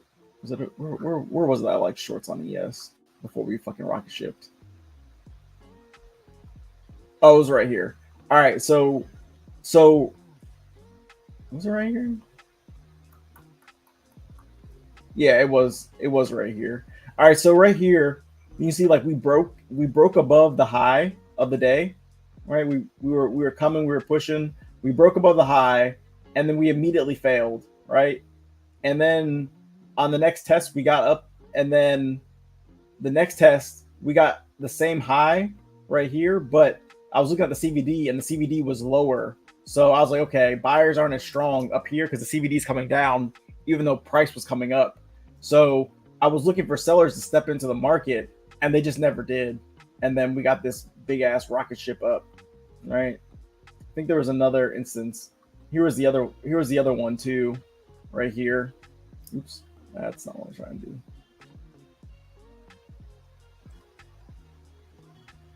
My CVD wants the. Okay, there we go. I don't know why it's. Sometimes CVD is off. Is it right here? That wasn't this one. I think that was it. I think that was the one I was looking at from earlier. And now using Bookmap, I don't see anything that would tell me like whether buyers or sellers are on sides, off sides, nothing. You go to NQ, and I don't see anything either. I mean, we made like an exhaustive move up, and then you can see the bubbles are small, so there's like a lack of buying up here. But other than that, like there's no selling follow through. So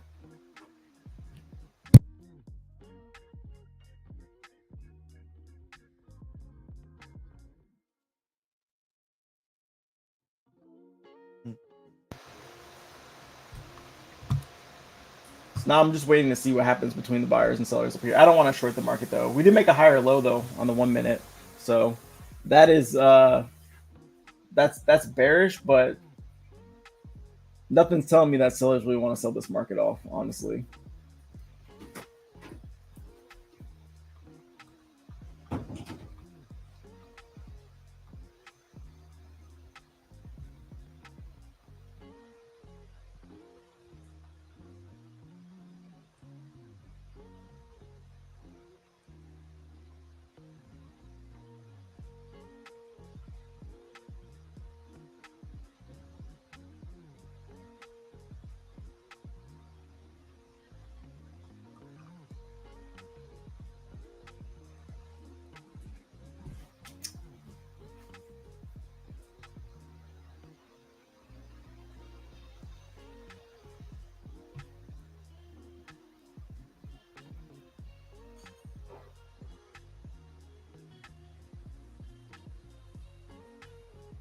All right. Just wait and see what happens now.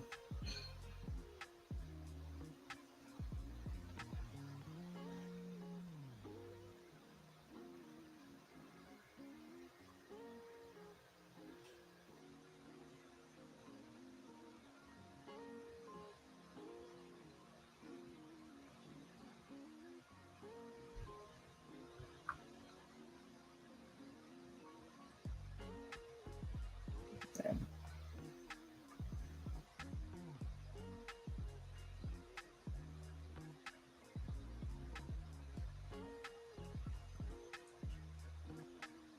Looks like the market wants to finally sell off, at least sell back down.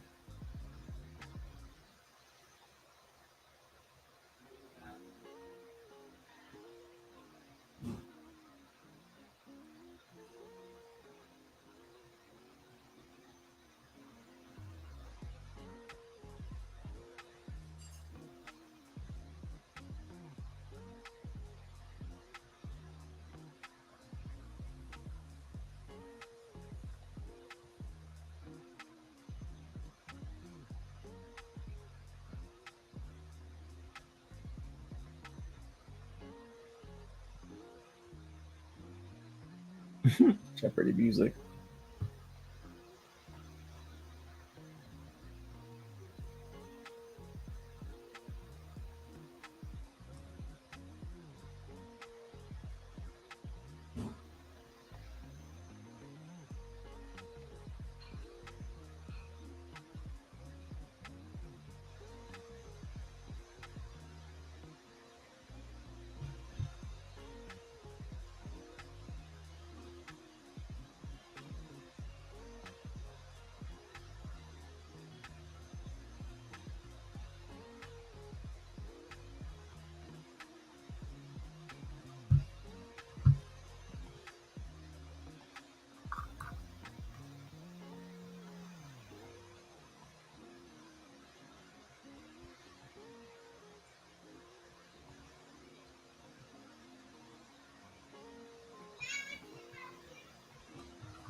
Malik, why it sound like you messing with a lighter or some shit in the background?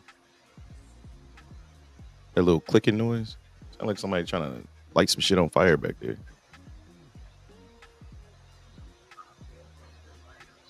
Hmm. You think it's me? You think it's me?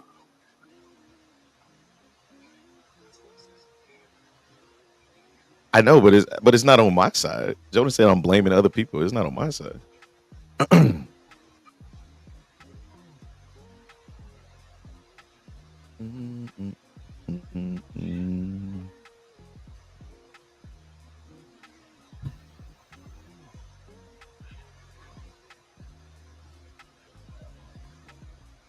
Oh, I didn't realize I was watching ES this entire time. Damn.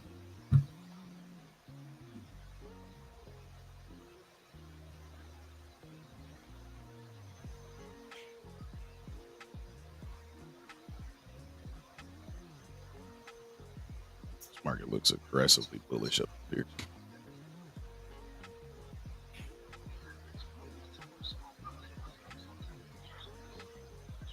Yeah, we gotta straighten this shit out. We can't have no imbalance like that. We gotta get some of that shit back. I was saying it all morning. I was like, man, I don't know if I like bears too much. Like VIX pumped way too much last week. We gotta clean this chart up. Oh, this thing gonna be looking pretty bad. Don't look this shit. I think this is a good area to potentially short, but I don't know. I think we're just. He said I'm not short this shit. I'm done. He said you can't convince me to short this shit.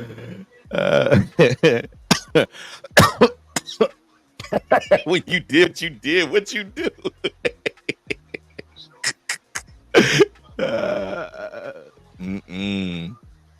Nah, I was I was super long biased. I was like, man, everybody in chat keep talking about they getting short. I'm like, I was like, man, I don't know if y'all see what I just saw, but it was a whole bunch of fucking liquidity that they tried to short. I mean, they tried to drop this market, and this shit did not fucking fall like at all.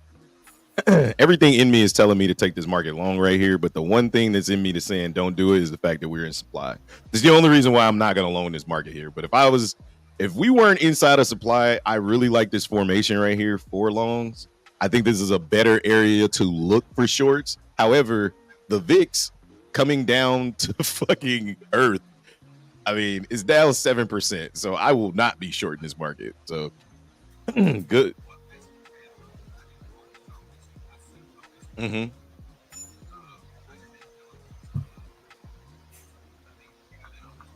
No, that's a 1 hour.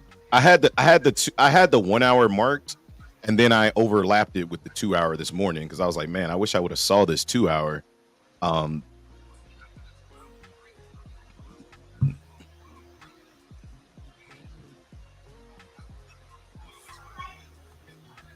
Yeah.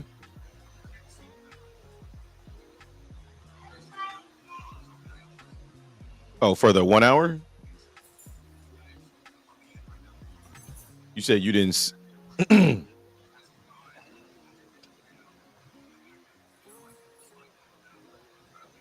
Shit, this is a rally base drop if I've ever seen one. Look at this fucking candle on the 1 hour. Fuck that. Look at this candle right here on the 1 hour. This candle at 9 a.m. This candle was a. I was about to say this candle was a fucking 100-point candle to the downside, followed by another 100-point candle to the downside. This is 1,000% the supply zone. 1,000%. Yeah, this is a. This is an area that, like I said, I would rather look for shorts, but my soul was telling me to long this shit, and clearly the market's like, oh, your soul, huh? Your soul, huh? All right, and the fuck bye. For me, I would rather see a return back to this area right here for me to long the market. That's basically what I'm waiting on. I'm waiting on price to come back down to potentially 235. Like, I would love to see a flush out of this area. I just don't know if we get it because ES is continuing to try to push out of this area. So See what happens.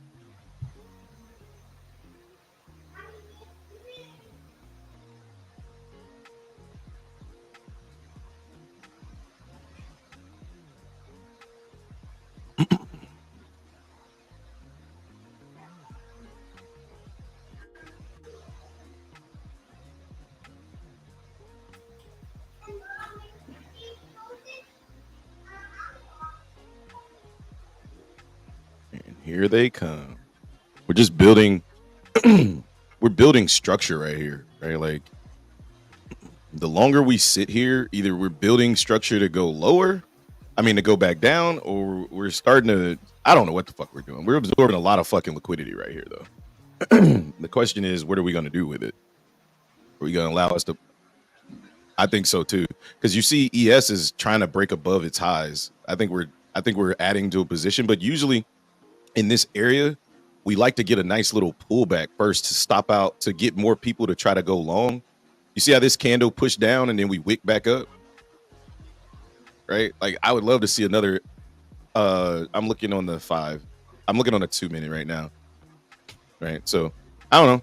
This could be a lower high being put in right here too. So I don't know. It's kind of hard to read right here. So I'm gonna just stay away from it. I just would not. Like I said, the only reason why I would not long it is because of where we are on the chart. I think it's a better area to look for shorts. I just haven't seen shorts. They haven't stepped up to the plate just yet. So. He said at all.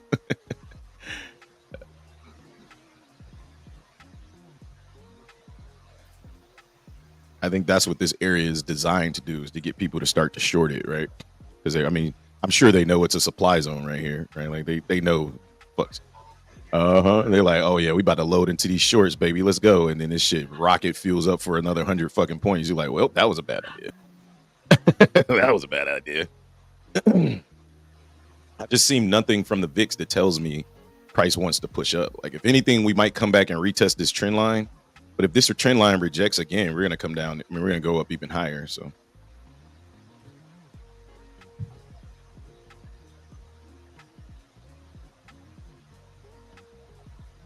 I'm going to start acting like Justin when you are up 100 points on a trade. Laughing at your pay. I didn't even laugh. What you mean? I didn't laugh at nothing.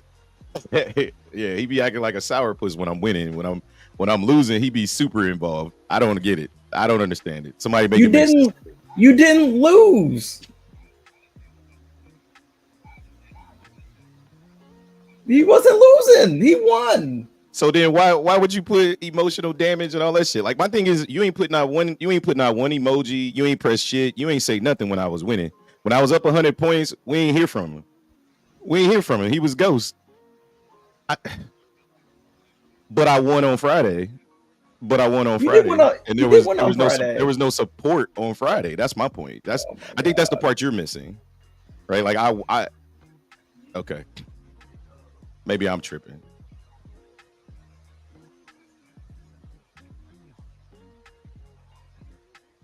A 1000%. If you would have lost, I wouldn't have been like crazy. We go through this every single time. Whenever he wins,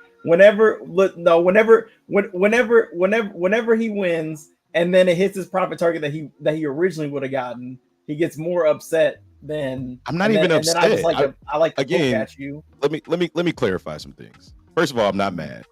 I'm not mad at all. I get irritable because of your reaction and your lack of involvement when I'm winning versus your reaction when I potentially miss out on an opportunity. Let me be very, very clear. I'm not upset at all. I won. My account's fine. I'm not upset. I just think it's funny that when somebody is winning, you wouldn't want to champion them on and make a big deal out of them winning. But when they're potentially missing out on an opportunity, you look like a sourpuss and don't have anything to say. I think that's weird. I think that's weird. Huh? I just think it's weird. Anyway, looks like these shorts are potentially coming in at the top here, the supply zone at 300, right at that 1 hour supply zone. But I'm going to let this kind of flow out, and I'm going to let this kind of push back into 238. That's what I'm looking for. Because I don't want to short this just because I feel like if I short this, the market is going to 100% make me pay for trying to short it. But coming back into that 9 EMA at 285, let's see how we react right there. I think if you were short here at 326, it's a great short, but there's no way you could have known where the top was, right? So I don't know. I just, until we break this 9 EMA and then we break this structure, I'm going to continue to look for longs. And I think the better place to look for longs for the way that I like to trade is going to be back into this little box. I don't like to trade off the 9 EMA. I like to use the 9 EMA as a babysitter for my trade once I'm in the trade, which I failed to do last time. So. David Moore says, be nice. I'm trying to be nice. Change a character on the 1 minute. Let's take a look. I don't know. I like to get my change of characters off the 5. We're below the 9 on the 1. I hate the 1 minute because it just gives me so many false signals. So I don't honestly, if I'm gonna trade, you long here? Okay. Yeah, again, the 9 EMA is much better on the 5 minute. I think it has much better opportunity on the 5 minute. I don't want to long here just because I think that we potentially could come down a little further on this particular drawback. So I'd rather wait for a nice pullback into this little box here, and then I'll see what price is going to do from there. But in this area right here, I just know it's going to be super tricky because of the 1 hour supply zone that we had over here. Sorry, I wasn't sharing my screen. This 1 hour supply zone that we had over here is now all of these sellers that came into the market on Friday, they're now trying to defend their position, right? So knowing that information, I can't long until these sellers get an opportunity to defend, and then these buyers that came into the market today get their opportunity to defend. So I would rather trade long down here and get out up here, but not long at the top of here, because the reaction up here should be bearish. I just don't want to trade it bearish, if that makes sense.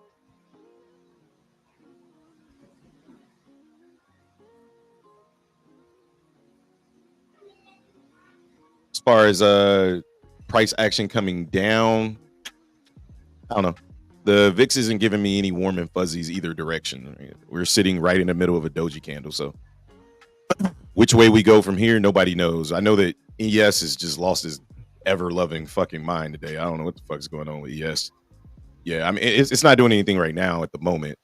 But I'm just talking about it's bank earnings. That's kind of what I thought about as well. Like, people positioning themselves for potential great bank earnings or even better shitty bank earnings, so they can buy it low and then sell it while it's super high. So nice little 9 EMA bounce. Let's see if it holds though. Again, it's just kind of price is just kind of mellowing out here. And if we take a look at the higher time frames, let's look at the 30 minute. 30 minute looks decent for a continuation. But again, it's just this area right here. It just screams sell the market. I'm not going to sell it because we came up so strong, but I am waiting to see how price reacts up here. I don't want to buy. I don't want to sell. I just want to wait. I want to be patient in this area. What's your profit target, Jonah, for the loan? 368.25. Yeah, that's what I would target. Yeah.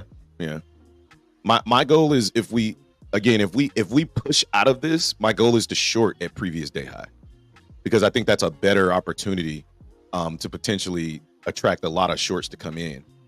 But a long into previous high off the bounce off the 9 EMA is, I think it's a really good trade. So, and you don't have to risk as much. You can just basically risk the lows right there.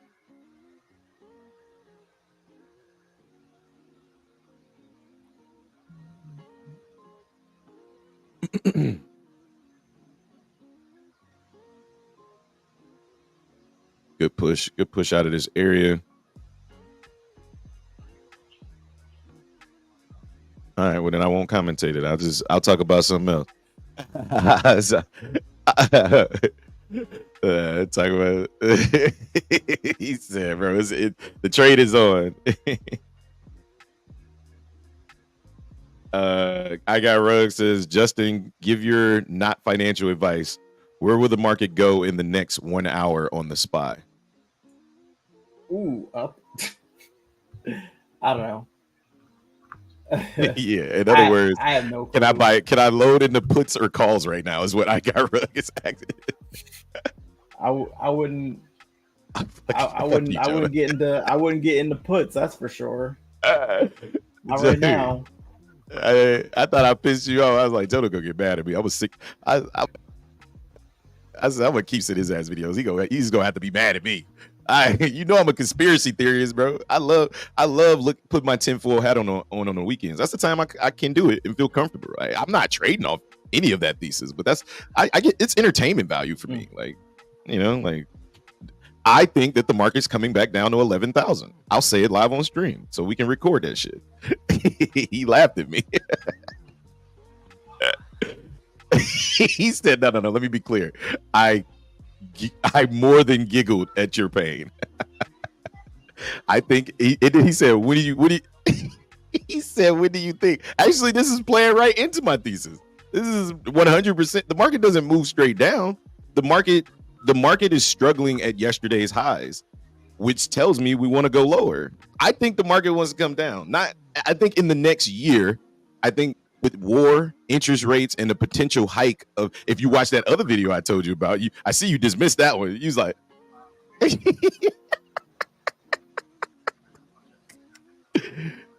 nah. That's the one I was like, all right, watch out up here. We just rejected the previous high. Oh, wait a minute, you don't care. Never mind. So so if you're long up here, just be careful. All right. And the reason why I say that is because this was the high right here, 326. That might have been the high of day. We don't know. Nobody knows that. But when we came back up to it, we immediately rejected it before we even got up to it. Right. 321 was the rejection point.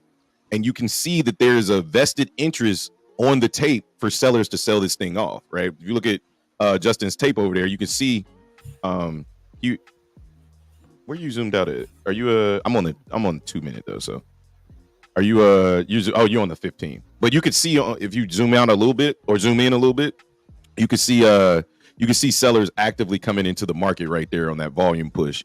So I don't know. I do not like this for longs or shorts. That's just where I'm at with it. Justin, my wife says, could you look at her weed stock and let her know what you think? As far, you talk about me for the next year. I told you, babe. I told you. I said my wife is heavily invested in, Aurora cannabis, but I told her, I said, if you're gonna be invested in it, you should be buying it now, right? Like, because if it's ever gonna pump, it's gonna need legalization, but you don't want to start buying it when the legalization comes up. Talk comes up, you want to buy it where nobody's paying attention to it. So if you're holding for the long term and you believe in it, now is 100% the time to buy it. Nah, she does her own research. She's a high advocate for weed stocks. All right.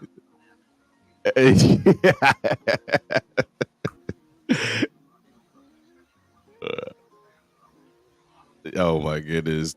Yeah, in Washington, we used to live on the West Coast, so I'm actually starting to like shorts a hell of a lot more up here. That rejection was aggressive, but let's see if they can come in.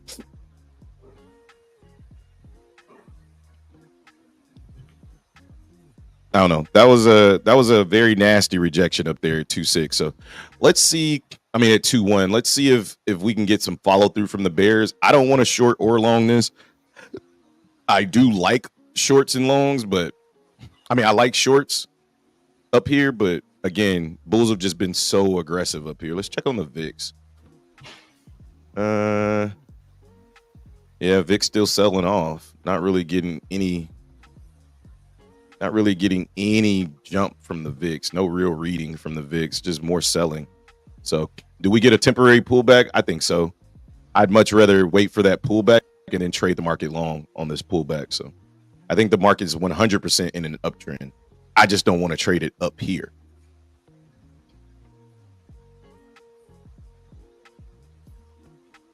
I don't care who looks at it. Just someone look at it. We're not gonna do it right now, man. I'll do it on stream.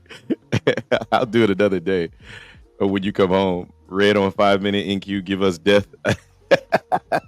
But Kai says the MACD is red on the 5-minute NQ, give us death. Yeah, it's.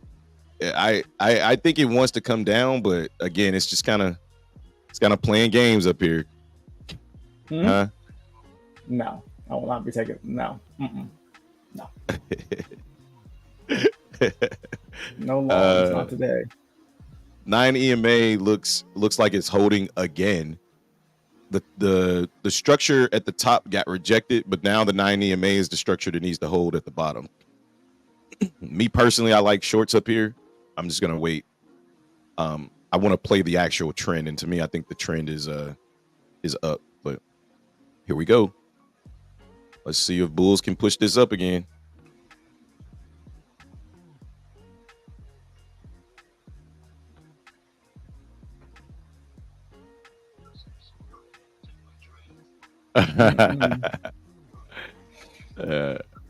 Don't be hurt. I mean, it might still keep going. It might still keep going up, but yeah. Hold on. Let me look at the 15-minute. I want to see if we created a. I want to see what kind of structure we're creating on the 15-minute. Nothing. Damn, I'm talking about straight sideways. Yeah, I think we're gonna. I just think the market wants to move higher. I just think, yeah, I think the market wants to move higher. I just don't want to trade it right here. Like I'd much rather trade it if we get a pullback. I mean,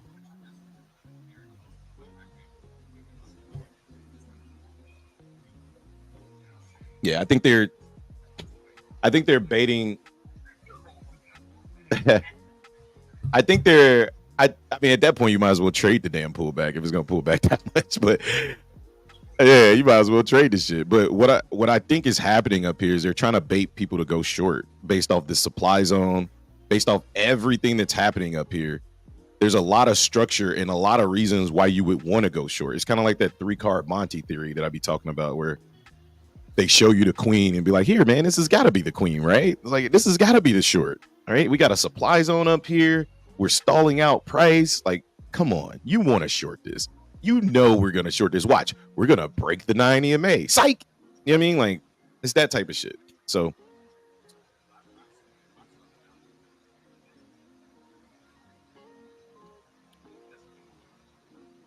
15,420. You're looking at you're looking at short if we get up there. Okay.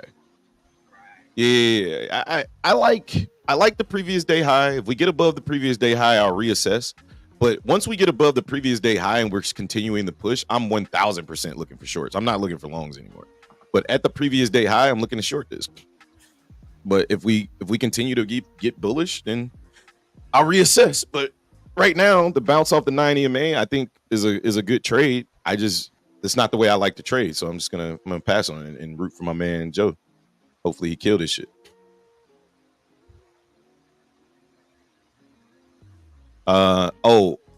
Joe, I'm pretty sure you know this, but the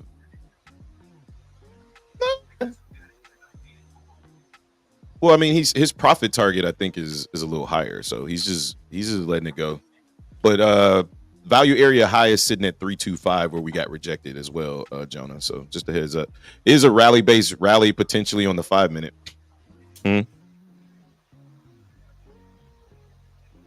I literally just started talking to you like right when you came back. I was just saying that the value area high at 325. We get above there, I think we push right into your profit target at a little bit below. Yeah, he got in on the bounce of the 9 EMA, which was clean.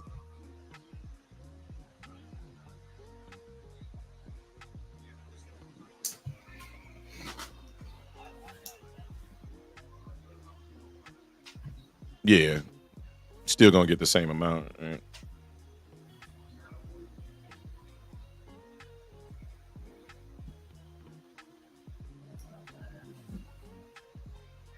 Hey, you got to, bro. You got to on NQ. It's too easy.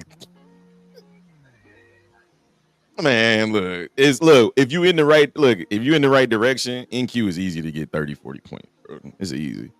It's like every trade I've taken, if I take it with the right structure, 30 points is like the first 5 minutes of the trade. Like once it gets going, the first 5 minutes I'm up 30 points. Hell, you damn near up 30 right now. So he said, I'll give it a look. Why not? Don't look at it. Don't look at it. I was just kidding. Still hasn't gone in. Yeah, bro. We literally, Mad Mac, Moxie, we still are in consolidation station, man. There's really nothing to do up here, but just wait. Like you just gotta be patient. I'm going. I got Rug said I'm going with puts. Look, the way I'm looking at this right now, like this market can go either way. But until the VIX gives me something, like I'm not fucking touching shorts or longs. Just wait. I like Microsoft breaking through its previous day high and potentially holding its previous day high to potentially go higher. But nothing else has hit its previous day high. Everything else is at its previous day low. Microsoft's the only one that's broken above, so that don't give me warm and fuzzies. I'm chilling. There's literally nothing for me to trade up here. At least for the way that I like to trade, this is not an area that I like to trade, and I'm not gonna trade it. It's that simple. What about stocking weed? No, my wife buys stock in weed stocks. Kayla said, what was that I hear about stocking weed? No, we're not stocking weed in Kansas. It's illegal. But nah. Well, like weed stockings. Oh, LOL, my bad. It's all good. Yeah, this is the time of the market where you just, oh shit, here comes them shorts. Careful. Let's see what happens. I hear that shit. That's where I should have been. I'd have been done trading for real if I'd have just went to my 203 stop and been like, look, I'm at break even. Stop me out or fucking come and get me. Or take me to the promised land. Because 303 was smacked.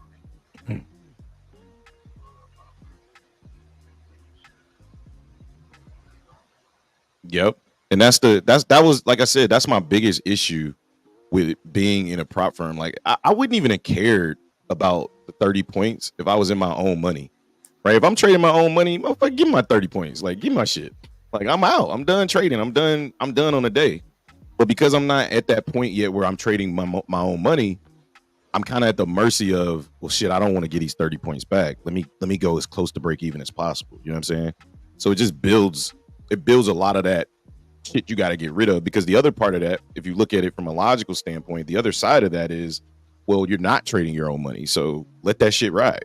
You know what I mean? Like, let it ride. The worst that can happen is you get stopped out and you take another trade and you're still only out the $50 it costs for the prop firm. So, you know, I got to start flipping that mindset. So it's like, you know, it can force me to take the trade.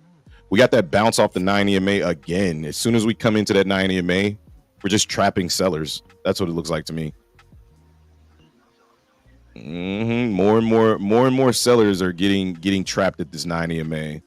Every time we stop into it, price pushes right back off of it. So I still like shorts up here. I just haven't seen anything that would tell me, hey, it's time to take the market short. We were still in Washington. Now that's a different story. I know, right? We be stocking weed.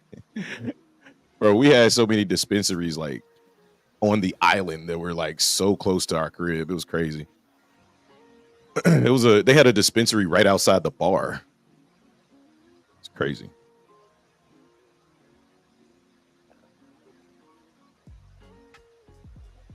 All right. Nothing from the Bulls, nothing from the Bears. Damn. We just gonna sit here, huh?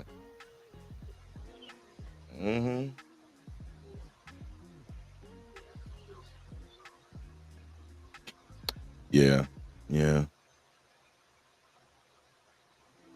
Bam, bam. My tape frozen? Oh, there it goes.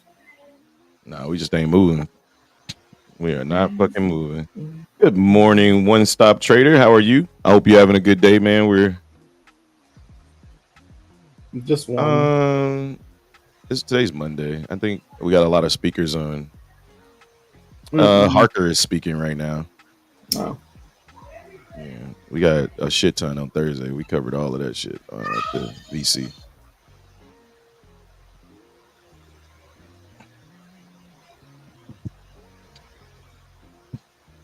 Oh my god, this is so boring this morning. Like, God, bro, they are, bro. I'm about to just fucking not show up on Monday. I'm gonna just start taking my 3-day weekend and being like, all right, bro, I'll see y'all on Tuesday. This is nuts. It's literally, how long are we gonna sideways trade up here?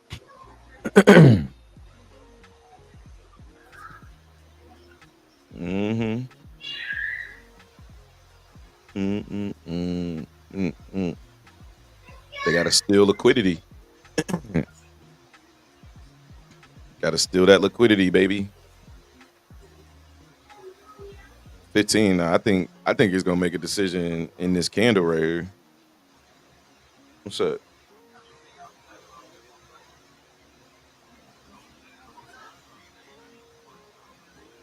Oh, you just need one green day today? Shit. Oh, that's why your ass taking your time. He like, nah, I just need one good trade. Yeah.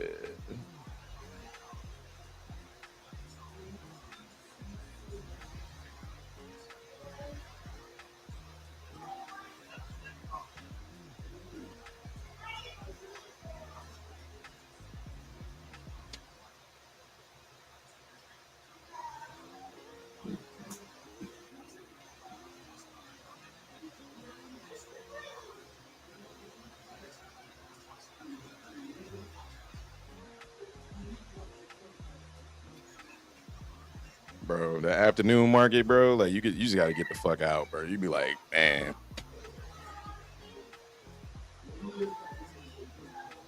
Cause when you really think about it, there's only like 2, 3, maybe 4 good strong moves out of the market every day. So I mean, we're approaching that 10:30, 11 o'clock hour. This is when the market usually reverses trend, right? So uh whatever trend we were on during the day, or whatever decision the market needs to make, it usually makes it around 10:30, 11 o'clock. So I don't know what the market wants to do up here. I have no fucking clue. All I know is there is nothing for me to do but wait, be patient and wait. I already made my money on the day. If the market doesn't want to give me nothing else I can trade, then I just won't trade shit. I'll just wait.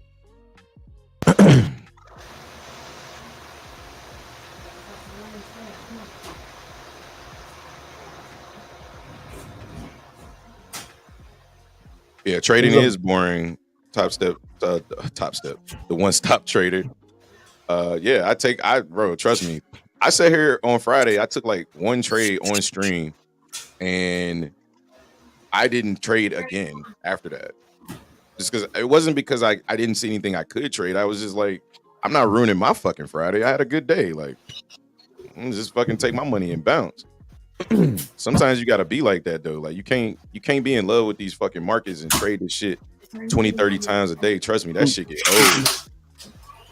This is a big lever for the Bulls to defend. If they don't defend this level, it could be pretty bad. I think until about 44.05 on ES. So was that equivalent? Probably about 84 on NQ. They need to defend this level. You gotta get below 285 for Bears. You might be stopped out, Jonah, but good trade idea. Oh, I thought you got in it. Oh no, you got in at 290. That's right. Gotcha. Are you at break? Are you at break? Here comes 10:30.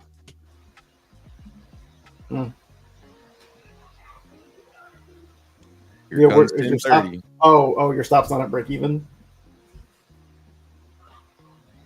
Gotcha.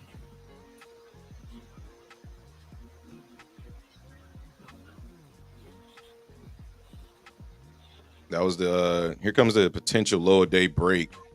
again, if this gets rejected here, we're gonna come roaring back up. So Yeah, there's a lot of stops on. I'm just watching ES because there's way more liquidity. There's a lot of stops down here on ES. A lot of people got long.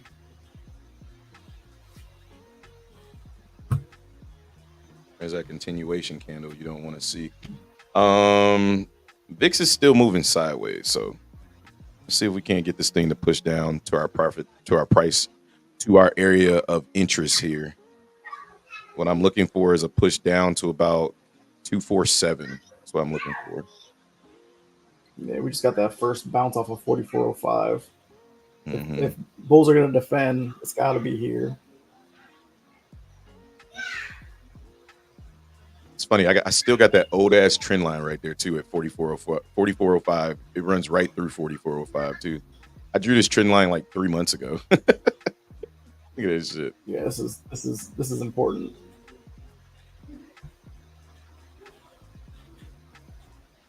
It's not a bad area to try longs, but I would just be careful. But that's where the trend's at. So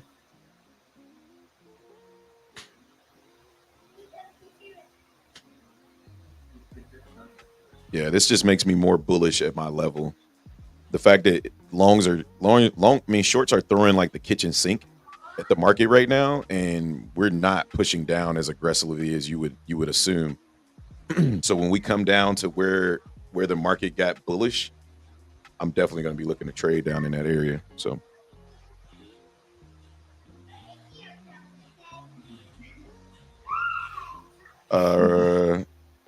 that's the discipline. Really hard to overcome. Yeah, there's parts that I'm okay, that I'm good with, like not trading at all.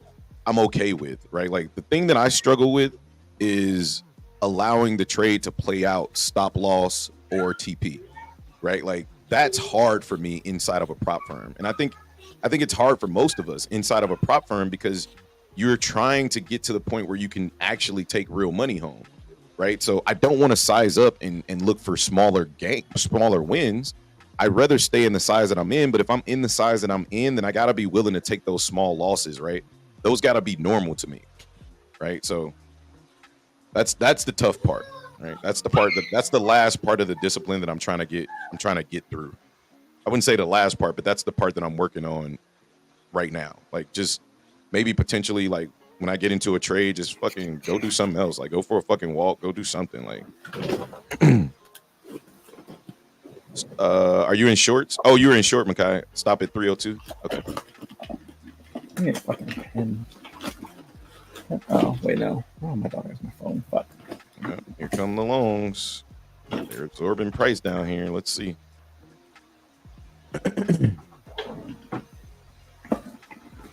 Again, VIX is just not giving a clear reading today at all. Like, but bulls are not buying as much as they were buying on the way up here. That's for damn sure. I don't know. Just doesn't give me warm and fuzzies either way. So I'm just gonna stay out of this trade. Google's rejecting. Microsoft is trying to push down below the previous day high. Nvidia is trying to get down and retest VWAP. What's ES doing? ES is again holding that structure above 4405. I think this is a good area to potentially long the market. I just no thank you. Not the way that we played around at that supply area. I'm cool. I'd rather just wait till this shit is over. A lot of buying down here at these lows though.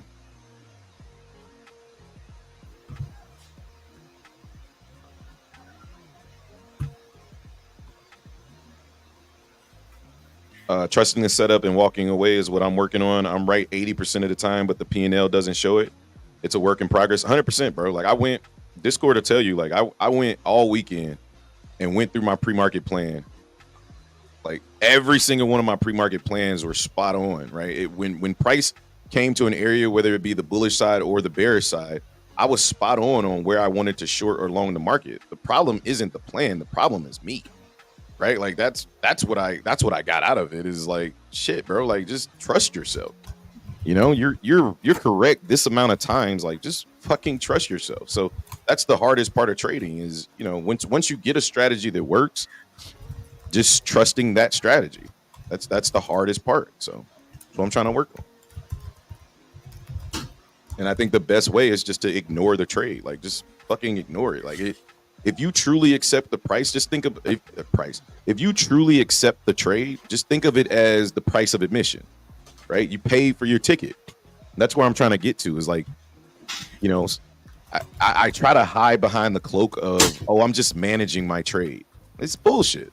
It's straight up bullshit. What I'm really doing is I'm babysitting to make sure I don't lose any money. That's what I'm doing. But I disguise it as, oh, I'm just managing my trade. I'm gonna take 9 contracts off, right? I'm gonna go to break even. I'm disguising the fact that I haven't accepted the risk. If I truly accept the risk, I should be able to put the trade on, lock myself in a room for an hour, and come back and say, okay, I won or I lost. That's fully accepting the trade, right? And that's what I have to work on, right? Like, that's the shit I got to work on. And that's the last step, I think, of confidence that you got to get to, right? Like, just pay for the trade, right? The trade costs as much as your stop loss is, right? Whatever your stop loss is, that's how much the trade costs, right? If you're in the trade and your stop loss is 20 points, you're risking, you know, $10 a point or whatever it is you're risking, the trade costs you $200. If that's too much for you, size down, right? If it's more than enough, right? Like, then you're good. Then you should be able to accept every single trade you take. And I really think the longs are about to go fucking ape shit right now, because they are trapping a lot of fucking shorts. So, but it could be bull. I don't fucking know, man. This shit's weird down here. So. But yeah, at some point you can't keep doing the same thing, and that's where I'm trying to get to. Like, but I can admit it, right? Like, I think that where we fuck up at is, we keep trying to tell ourselves one thing, but we're doing something totally different, right? Like, we're doing something completely different, you know. And that's the part I don't want to be anymore. I want to be as transparent and right up front with myself as humanly possible. And I think that's where the winners sit. Like, I think that's why it's only 1% or 10% of traders that make it, is because most people can't be honest with themselves and say, you know what, I'm fucking up, right? Like, I'm not trusting myself. I'm not trusting the trades. Like, I keep losing because I'm acting like a little bitch, right? That's hard to say to yourself, right? Like, because I ain't no bitch. But when it comes to these charts, like, I'm acting like, you know what I'm saying? Like, I'm not a bitch. Like, I'm a G. You know what I'm saying? Like, I'm a G. Like, it is what it is. But when it comes to these charts, man, I be bitching up, bro. Like, I be in this motherfucker like, shit, bro. You know what I'm saying? But that shit gotta, you know what I'm saying? But that gotta go away, bro. Like, that gotta go away. Like, you can't be no bitch ass motherfucker when it comes to trading, because it's like, if he is like that for real. Who you talking about? He is like that for real. Who's SSJ Trey? Who the fuck is that? Anyway, I assume you're talking about something else, not me. But like, you know what I'm saying? Like, it's like, bro, like, at some point you gotta fucking do love to see struggle at Justin. Oh, is that your guy, Justin? Yeah, I don't know what he's talking about right now, but that's okay. Oh, I think he's rewatching the stream. Yeah, he said you love to see ninjas struggle. Yeah, I don't know why he like that, man. I fuck with my dog, but he do be like that. Like, when I'm winning, he quiet. When I'm losing, it's a whole different story. But anyway, let me get back to my rant. You weren't losing, but whatever. I know I wasn't losing, and it's cool. Like, it is what it is. Like, I'm not even tripping. But my point, what I'm saying is, at some point we got to get off the bench and get in the game, right? And the only way you're going to get in the game is if you start trusting your strategy that you've been back testing, you've been working on. You came to the game and you said, bro, I got this strategy. This shit's 70, 80%, but I can't hold. I'm bitching up. It's like, bro, like, press the button and walk away. What? Fuck no, I'm not walking away. What you talking about? It's like, bro, like, you gotta fucking press if you trust your strategy, you just told me it's 70, 80%. Take your strategy and walk the fuck away. Nah, bro, I gotta watch this shit. You know what I mean? Just in case this shit go to break even. You know what I mean? It hit my stop. You know what I mean? I don't want to get fucked. You make up 30 different fucking excuses why your ass just can't hit the button and walk the fuck away. Apparently, either one of two things are true, right? Either your strategy is not 70, 80% like you claim it to be, or you just being a bitch. So the question you got to ask yourself is, are you confident in your strategy or are you a bitch? I ain't no bitch. You know what I'm saying? Like, I ain't no bitch. So, yeah, like I get it. Yeah. You gotta. That's what. Okay, right there. So one of my Discord members just said he feel me, but he just can't stop it. He an addict, right? So here's the thing. Get up, walk the fuck away, bro. That's the only thing that I can think of that can help you. Or you pay $350 for these, magic keys or whatever, and they do it for you, right? You set your parameters and you put that shit in the thing and let them decide, right? But for me, I ain't doing all that shit. I want to be able to sit here. I want to be able to fucking talk about some other shit, or get up and walk away when I hit consolidation and just be like, man, it is what it is. Like, it is what it is. I want to get to the point where none of this shit bothers me. And I think doing this shit live on stream, matter of fact, that's what I'm going to start doing. I'm going to start throwing my trader Veda up here and trading live on stream. That's what I'm going to start doing, because I think that'll hold me even more accountable. You know what I'm saying? So y'all can see the crazy shit that's going on, the emotions that's going on, because Trading View don't do it. You know what I mean? Like, Trading View don't do it. We need to get into the raw, the nitty gritty. You know what I mean? So see what happens.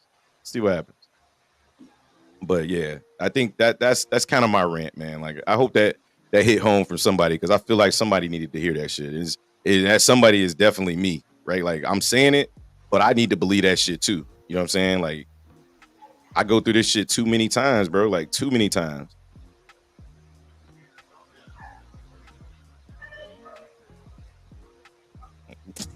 Like, I'm not fucking moving, bro. Like it is what it is. You gotta do it. Because if yeah, and that's why I said, like, just, you say you gonna walk away, but reality, you be peeping out the corner. You come into the room, you be like, you like, bro, I'm gonna just get up and walk away. I go up and make breakfast. My office right next to the breakfast. I go in there, I look at Bookmap, I'll be like, yes. Or I look at Bookmap, be like, hey, let me just see something real quick. Let me sit down real quick. Let me check something out. I ain't gonna change it. You know what I mean? I'm holding this shit. I'm just gonna sit here. You see that candle come down, you be like, exit clear. Next thing you know, the shit rockets off 100 points. Now you trying to jump back in. Now you confused because you like, bro, why did I get into this shit? And you go back and review the trade, even though you don't want to. You go back and review the trade only to realize your initial position was spot the fuck on. And all you had to do was hold. That's it. The job was completed. All you had to do was fucking hold, and you couldn't fucking hold. Because, like, it's like I say, like, if I sit here long enough, I'm going to find a reason to give up on my position. I'm going to. Like, if I was long down there at the bottoms, up here, I'd be like, shit, this shit look good, but shit, it's a lower high being put in. It's liquidity above our head right now. You know what I'm saying? We ain't, bro, you know what? Fuck it. I'm going to just take this 100. I'm going to take this 50. I'm going to take this 5. You know what I'm saying? Like, that's what you end up doing. You end up negotiating with yourself. And you can't. It doesn't matter the trader. These emotions will never fucking go away. Oh shit, look at NQ coming down. I mean, we must be coming down. You know what I'm saying? Like, these emotions are never going to go away, so you might as well acknowledge them. If you acknowledge them and you fight through them, then you become a better trader. You become a part of the 1%. This is the one thing that's available to every single person, that we have an opportunity to not only be a part of the 1% of the trading community, but be a part of the, maybe not the 1% of wealth, but we can get up there to, like, you know what I mean, like 78%. You know what I mean? Like, we can be a part of the 78 to 80. You know what I mean? Like, we can get in there. And there's no limits. But you only can see that if you start doing it now at smaller size, when it's okay, right? If you're a scalper, ignore everything I'm fucking saying. Just ignore it. Because as a scalper, you don't got to worry about none of this shit. But as positional traders that are trying to trade from supply, demand, 90 MA to profit target, whatever it is, they're not looking for moves inside of candles. They're looking for structural moves for price to move from one structure to the next structure. If that's what your goal is, you need to accept that. You need to accept that there's going to be pullbacks along the way. There's going to be, irky jerky bullshit, especially if you play in NQ. And if that's the case, if you can accept that, then you got a shot at being part of the 1%. Look at my trade this morning. I'm a living fucking example of the shit that went down. This morning, my fucking trade entry was spot the fuck on. Like, what? I mean, shit. I got long at 203, 150203. My stop was below the low of this candle, which was 188.75. I was risking 13 fucking points on 5 fucking micros times 3 because I'm in 3 different accounts, right? Which meant for my particular trade, the trade was only going to cost me $130 to fuck around and find out. What did I do? I'm gonna move my stop up here to 215. I'm just trail my shit. You know what I mean? I'm gonna go to break even. Oh shit, we coming down. Oh, we get up here. Let me sell 9 contracts. The trade ain't even got started. You feel me? Like the trade hadn't even got started. I'm looking to sell at 236, 235, 240. The trade even got started. You know what my profit target was? Everybody here can attest. My profit target was 303 because I knew price had a really good chance in my sober mind. Price had a really good chance of making it to 303. What I do? I get in at 203. I sell 70% of my position at 236 on fucking micros. What the fuck? What? We come. It doesn't matter, but it's just the point, right? I bring my stop to 210, giving myself a whopping 7 extra points, right? And what? I get stopped out at 210, price goes down to about 209.50, only to fucking rocket ship to 303 and beyond. 325 to be exact. How do I win? You know what I'm saying? Like that's a 100-point win I gave up on because I didn't trust my process. Right? And that's gotta stop. It has to. Or I'm not gonna be a winner. That's the reality of it. I can't beat this challenge if I keep being a bitch. And I'm not a bitch. You know what I'm saying? I'm not. So that's my rant. That's my inside scoop, so to speak, into my thought process. I still like longs right here. We're just not. We just can't do anything.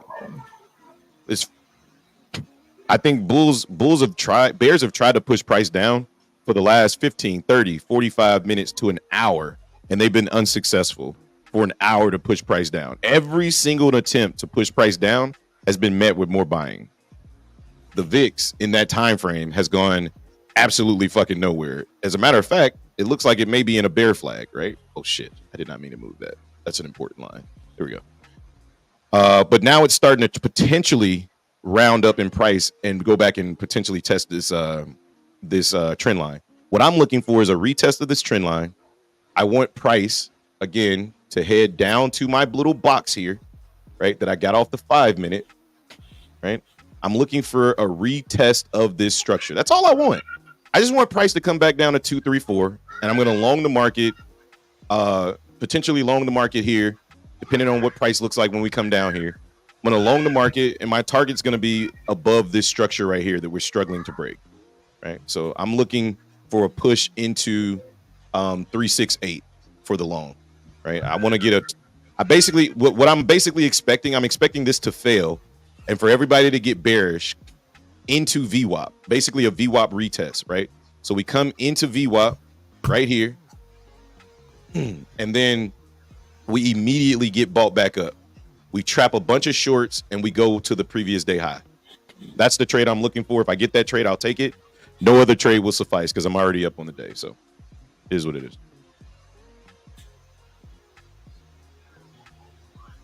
Yeah, this trade is terrible. The trade ain't terrible. The idea is great, but fuck, this hold is horrendous. That I'm looking on right now. This is the 5-minute, yes. Mm-hmm. But I look on. I got multiple tabs up. So this tab, this is my I think this is my VIX. Oh no, this is my S&P 500 and NQ tab. So I watch them both on the 5, and then over here. I watch the Trinity or the quads. I watch NQ, the VIX, the dollar, and S&P. but I keep my tab on the VIX so I can see the VIX running.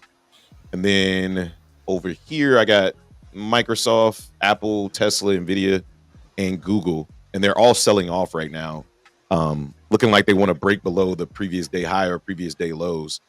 And that's kind of what I'm hoping for. But I like this choppiness because it just validates my thesis. That you ever heard the stair step up, elevator down thesis? It's the same thesis in the opposite direction, right? So this stair step down into my demand zone indicates a potential elevator back up, and that's the elevator that I'm trying to wait on. So 3.7. Hey, you got to define what you're talking about. No. So I'm watching for price to go between 240 and 208, and I'll show you why. Because this structure. Oh, you mean like this structure right here? 212. I do. This engulfs 212. Mm-hmm. Oh, okay. Because we already defended that. Because and again, it's not to say that it can't happen. It's just the way that I'm looking at it, right? So oh, okay. You're talking about why not this right here? Because this gap was already closed. All right. So I'm gonna that's a really good question. That's a really good question. All right. So the reason why for my strategy, I'm looking for gaps in the market, right? Just like smart money concept shit, right? So this gap right here in price, if I'm gonna change this color so it doesn't blend in with everything else. This orange line right here. So you see this orange line right here? This gap was basically already filled. That's good enough for me, right? Like this price to this price got filled. So at that point, this price is closed off, right?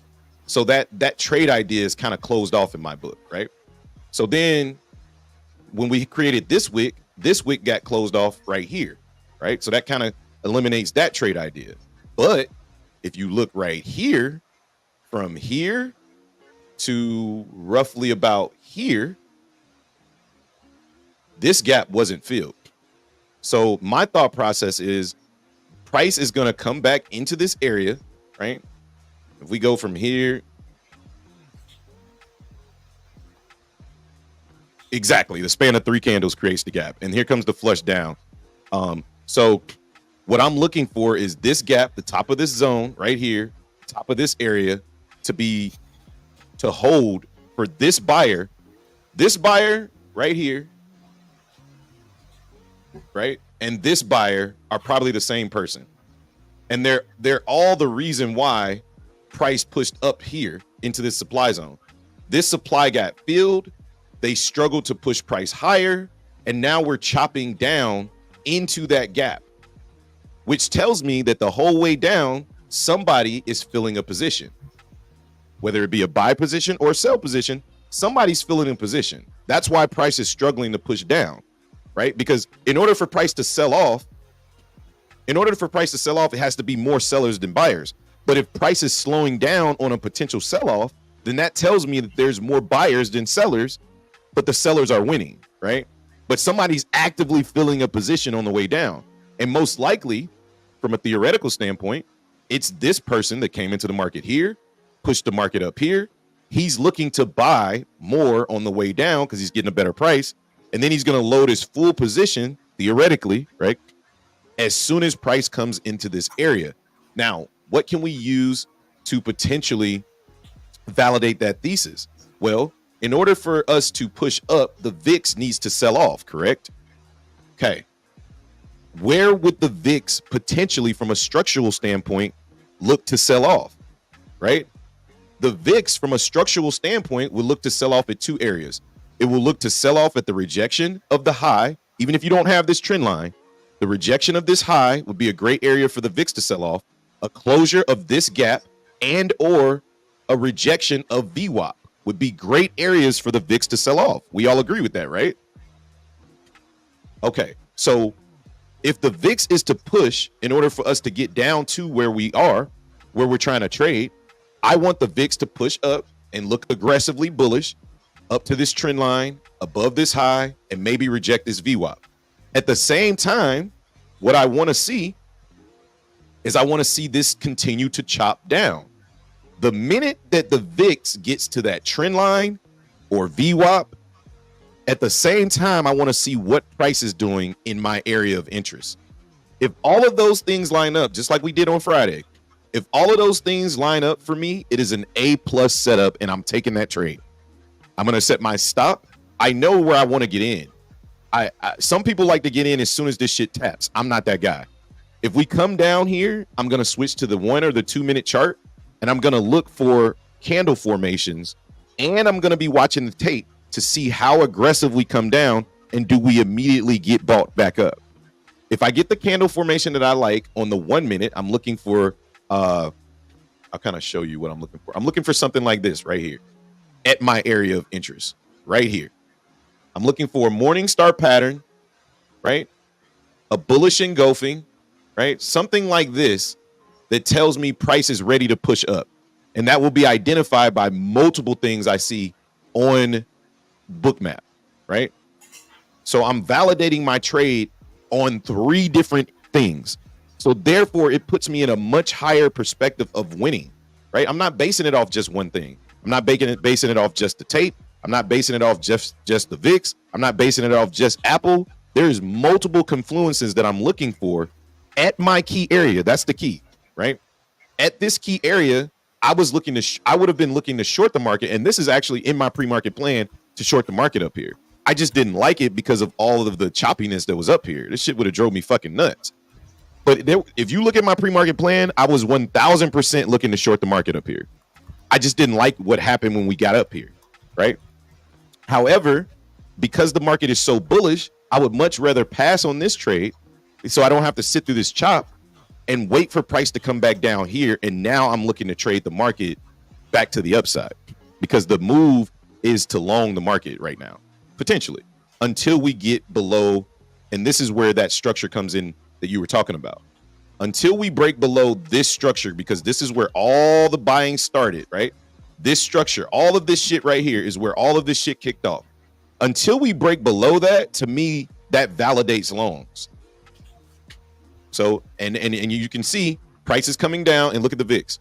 You can start to see the VIX push right into that trend line and potentially VWAP. The high of this structure is going to act as resistance, right? So we'll just draw a little line right there so we're aware of what we're looking at, right? We'll draw this line right here, and we'll make it white so we can fucking see it right there. Okay.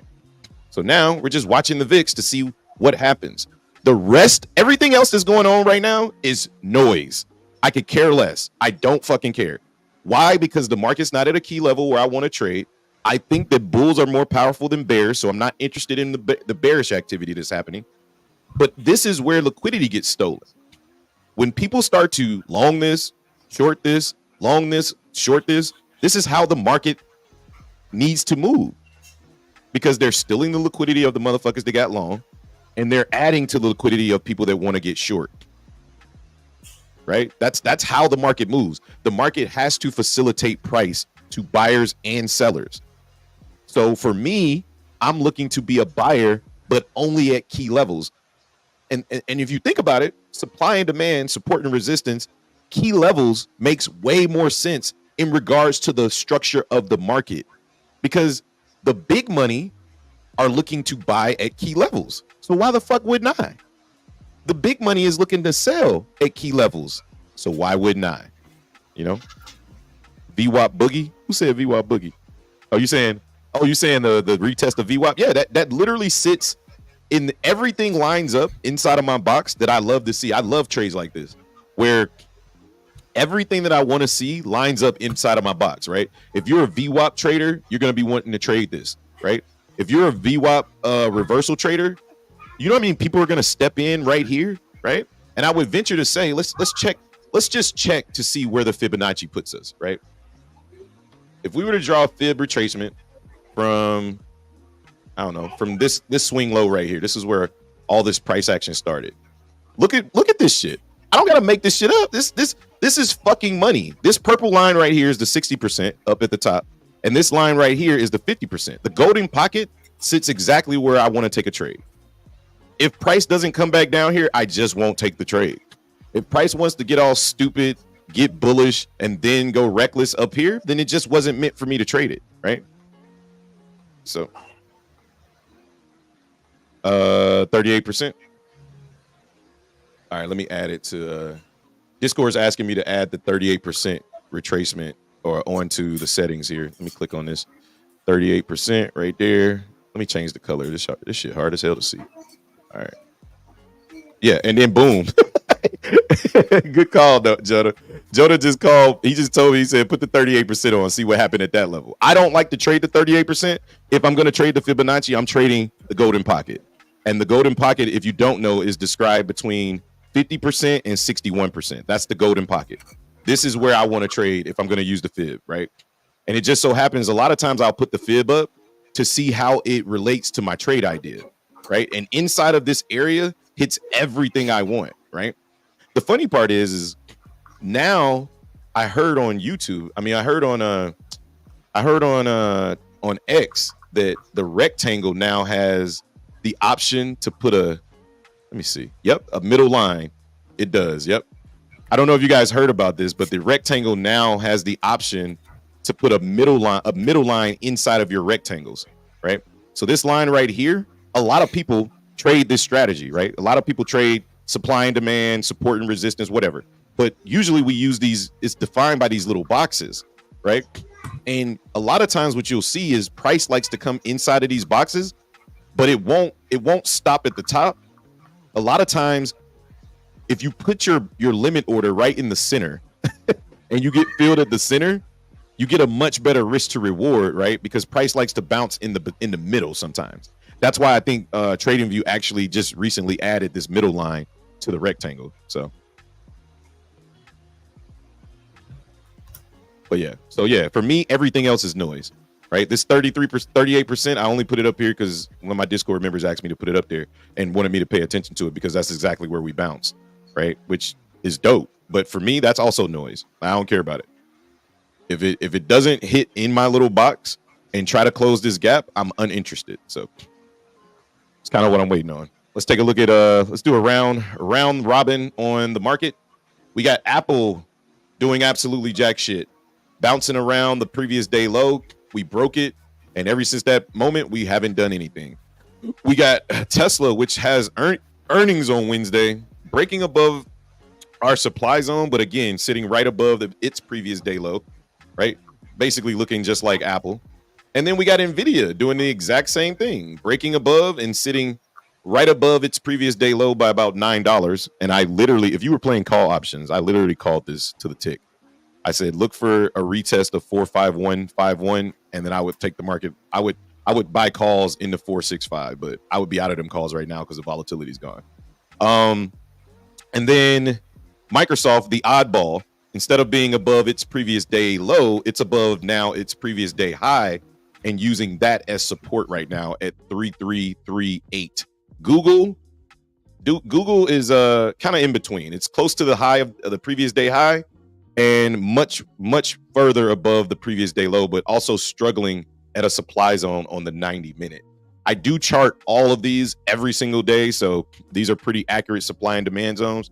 As soon as I get done trading, I go back and I rechart all of the stocks. So if you're like, well, how do we know that shit's accurate? I mean, not accurate, but how do you know it's up to date? It's because I literally spend my time after the stream re-upping on those. So, but yeah, that's basically the trade ideas right now. There's really nothing to do for me.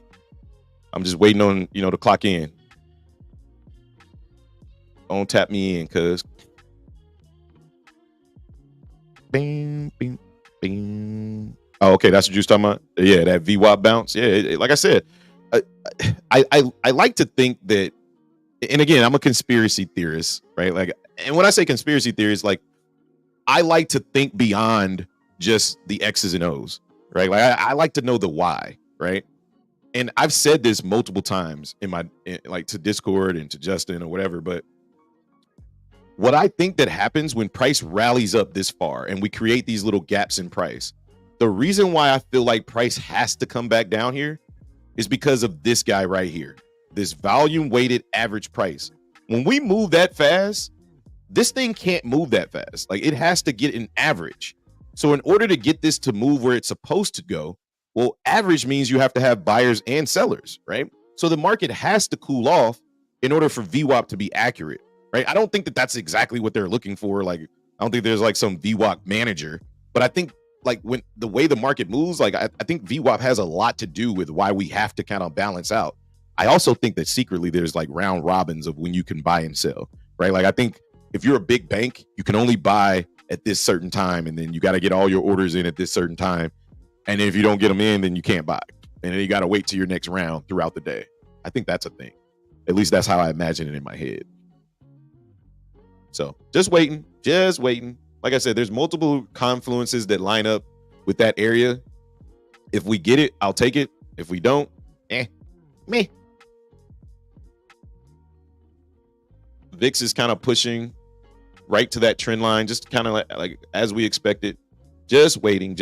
This chop makes me more and more bullish because anybody that knows me knows that I hate trading this chop, right? When it's wicky like this, I hate trading this shit, right? But this also is an indication that there's buyers or there's the opposite party into the market, right? The fact that this bullish activity was clean, straight up, and now the bearish activity is choppy as hell. But what do you see inside the chop? You see this motherfucker filling his position, this motherfucker filling his position, these motherfuckers filling their position, right? They're actively filling this position. If you just read the chop, oh, somebody's getting filled, you know? So I think they want to run this shit. I'm gonna be here for it. So fuck this walk shit.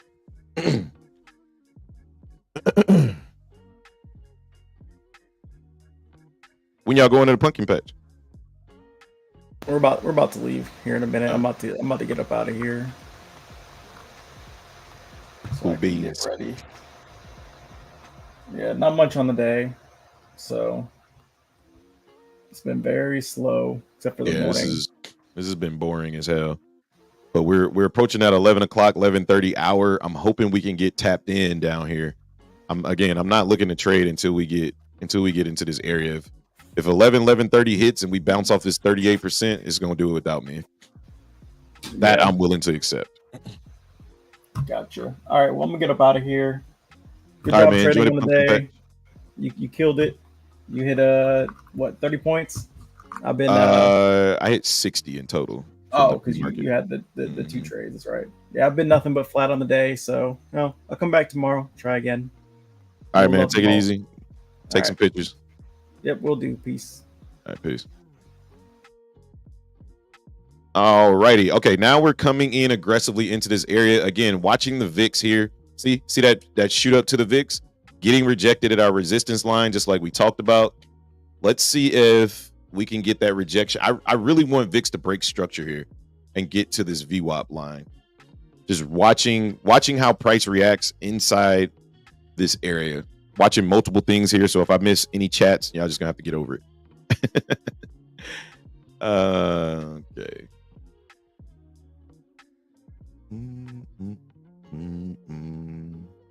And for the Discord family, if you guys remember the pictures that I posted over the weekend from Bookmap, that's what I'm looking for. That aggressive sell pressure inside of a key area is what I'm looking for now. So I'm looking, when we get into this key area, I want to see that liquidity sweep before I execute. So if you go back and look at those pictures in the Discord, you can see them. You can see exactly what I'm talking about on Bookmap. It hasn't showed up yet, but that's what I'm looking for on Bookmap. If you guys want me to share my Bookmap, I will in Discord, but I can only share one or the other. I'm not sure if Justin left his open or not. Who's heard about this DJ Envy real estate scam? That's what I was watching. I was a little late to the Discord this morning. I was watching this DJ Envy real estate scam. This shit crazy. Bro. Like, I don't even follow the dude like that. Like I watch the Breakfast Club when it's a funny ass interview or a little bit of outtakes or stuff like that. But I don't really follow DJ Envy like that. But man,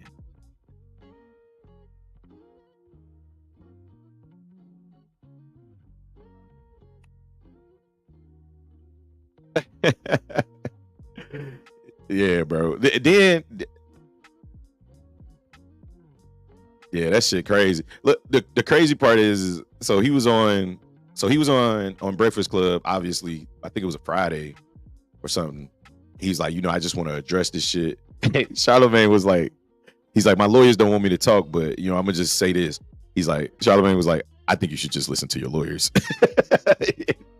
And so he was like, I ain't never stole nothing in my life. And if you guys don't follow this dude named Tony the Closer, you need to fucking follow him on YouTube because he has all the nitty gritty, all of it.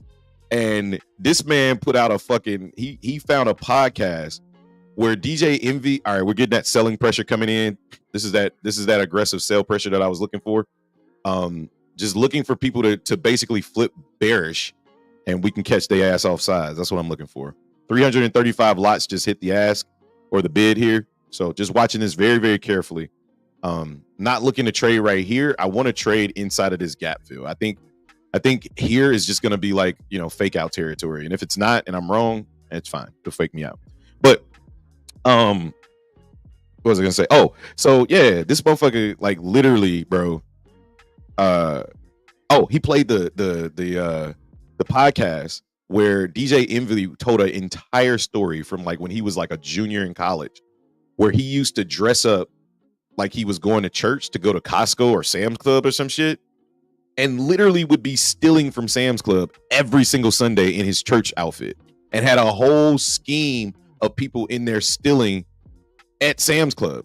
And then he was literally like, yeah, so like the people around me, they didn't get caught. They interviewed the security guard that hooked it up, and they didn't have no cameras in Sam's Club. I knew because I scouted the place out. Like, what kind of regular ass criminal is you? Like, this ain't no regular criminal shit. Like, you a criminal mind. So the security guard got caught because he bitched up. You know what I mean? He was like, yeah, I got y'all caught me, basically. He said they raided his apartment. The police raided his apartment with a warrant, took all his shit. He ended up having to hire a lawyer. His parents got money, so they hired a good lawyer. And he ended up pleading to larceny charges, right? And they said that shit stayed on his record for like 10 years. I'm like, bro, but you literally just said on a Breakfast Club you never stole anything from anybody a day in your life. And that's when I flipped. I was like, oh, so this motherfucker a liar. Like, that's bad, bro. That bounce off anchored VWAP for me at 259. Oh, okay, anchored VWAP, dope. Yeah, like for me, I just stick to the regular VWAP. I think that this could play out, but I just think that they're just baiting people, in my opinion, right? The way that I like to trade this, all of this smells like bait. It smells like, hey, come on, take these longs, take these shorts. Whole time they're loading a position to actually buy the fuck out of the market down here. I don't know if that's what's happening, but in my brain, that's what's happening. And if we bounce from here, then my brain was incorrect. That's all I'm looking at it like. So everything else is noise. But yeah, that scam was crazy twice. It's crazy. Indictments incoming, says Elf Infinito Entertainment. Possibly. That bounced off anchor VWAP for me. Yeah, bro. Yeah, I don't know. I think that, if the FBI is on it, like they probably, with his record, look, even though he had larceny and it probably got scrubbed off his record, expunged from your record don't mean that the people who need to see your record can't see it, right? And with his record, they're gonna see that he had a record of weaseling himself out of shit like this, right? He weaseled himself out of it. And hold on, we're getting close to our area. Okay, now we're getting price coming down aggressively.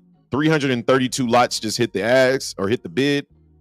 I'm watching this very, very, very, very carefully, and not because I want to short it. We got VIX rejecting that resistance area that we talked about. I think the VIX wants to push back down to this 18 level, and that's what I'm banking on. I'm banking that we reject VWAP at the same time we get the rejection right here. We reject price we reject the VIX, and VIX pushes through this structure back down to 18. We get our bounce, we get our entry, we long the market, we push above the highs, and we long the market into the previous day high and maybe 385 for a nice banger ass fucking, I don't know how many points that would be, but that's what I'm looking for. Yeah, I'm just scalping these levels, but I use EMAs and VWAP Anchor to tell me where to take quick gains. No, I 100% agree. Like I said, if you heard my rant from earlier and you're a scalper, just ignore that shit. It's not for you. It's not, right? Like, it's just not. I can't be a scalper because I'm too greedy. Bloody devil. What's going on, Don? Yeah, it's bleeding a little bit, but it ain't bleeding like I would like it to bleed. It's choppy on the way down, which is making me suspicious. It's making me think a lot, so to speak. But yeah, it's I think this is a potential long opportunity. I'm just not taking it. I'm waiting for price to come into this little box with these little dotted yellow lines, this little railroad track right here that I built, this little road. I think that's where price wants to head. It's just a matter of, do we get more bullish here? Uh-oh, here it comes. Looks like I'm gonna miss the trade, guys. Trying to be perfect here. Here we go. All right, that's the structure. If this can close, that's the structure that I like to look for. It's just not at my key level, so I'm gonna pass on it. But this is the potential structure. I like this candle here. I wish it was green though. Just gonna say. And let's see if we can get that bullish engulfing out of this area. I do not want to trade this yet. I think we can come down a little further. And if we do, I'll take it. But VIX is rejecting our resistance line right there. So that's good. So much volatility for earnings. Yeah. Crazy part is, like, the big earnings don't even come till after hours on Wednesday. So, and then we got FOMC members speaking this weekend. Yeah, it's crazy. I think Jerome Powell speaks on fucking Thursday. Crazy. But for all you EMA lovers out there, we keep rejecting this 9 EMA on the way down. So again, not giving me warm and fuzzies. I think this is just, I really genuinely feel like the market's just, it's doing the 3-card Monty shit, right? You see this queen, bro, come and get it. No, I'm not falling for it. I'm not falling for it. Just waiting. We've been waiting on this pullback into this area basically all fucking day, and we haven't gotten it yet. So just waiting. Oops, didn't mean to do that. I mean, you love trend lines. Here's a trend line for you. Right? Here you go. Bang, bang, bang, bang, bang. Right. So looks like we're rejecting that trend line, potentially pushing back into it. We'll see what happens. Oops, I fucked up my book map.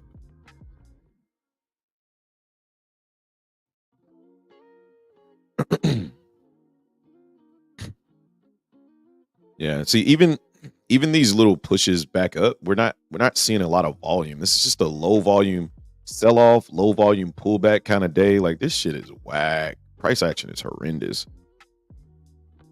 Good old Mondays, bro. I swear I'm about to eliminate Mondays out of my repertoire. How you feeling about Tesla and Nvidia? You mean as far as their earnings? You don't know me, so I'll tell you this. Well, Jonah's in my ear. One of my Discord members is in my ear saying, beat. Look, here's what I'll tell you. If Nvidia doesn't beat, if you're a bull, you don't want to hear my thesis. I'm just going to put it out that way. And look, I'm just going to tell you that right now. If you're a bull, just mute the mic right the fuck now. Like, here's my thesis. I think Nvidia, number one, was completely overvalued and artificially pumped because of the fact the market needed some type of catalyst to push us back to the all-time highs or previous highs from COVID.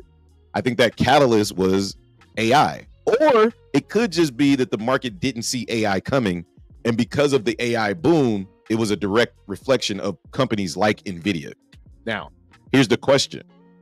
Was AI a boom for rumor aspects, or was AI officially a boom that's here to stay? I think that the earnings, if their guidance is off by even a little bit, because the reason why they went crazy is because they was like, bro, not 1, not 2, not 3, not 4, not 5. You know what I mean? Like $500-600 billion, we gonna make more than what the hell we supposed to be making. Remember, for the last 2 cycles, they've basically been saying that they're about to kill it. So if Nvidia doesn't kill it, or they come in even the least bit overwhelmed or at projections, Nvidia is going to absolutely fucking flush. And if they do, My prediction will be right. It will start the downfall because I think we're up here because of AI. I don't think this is a real pump. I think that the market's up here because of AI. The market was headed down. And then in January, go back and look at the charts. Go back and look at the charts. In January, from January to where we are now, we had an AI boom. And here's that bullish engulfing candle, potential morning star pattern on the 5-minute. I like everything about this. I just don't, it's not in my trading plan to trade it here.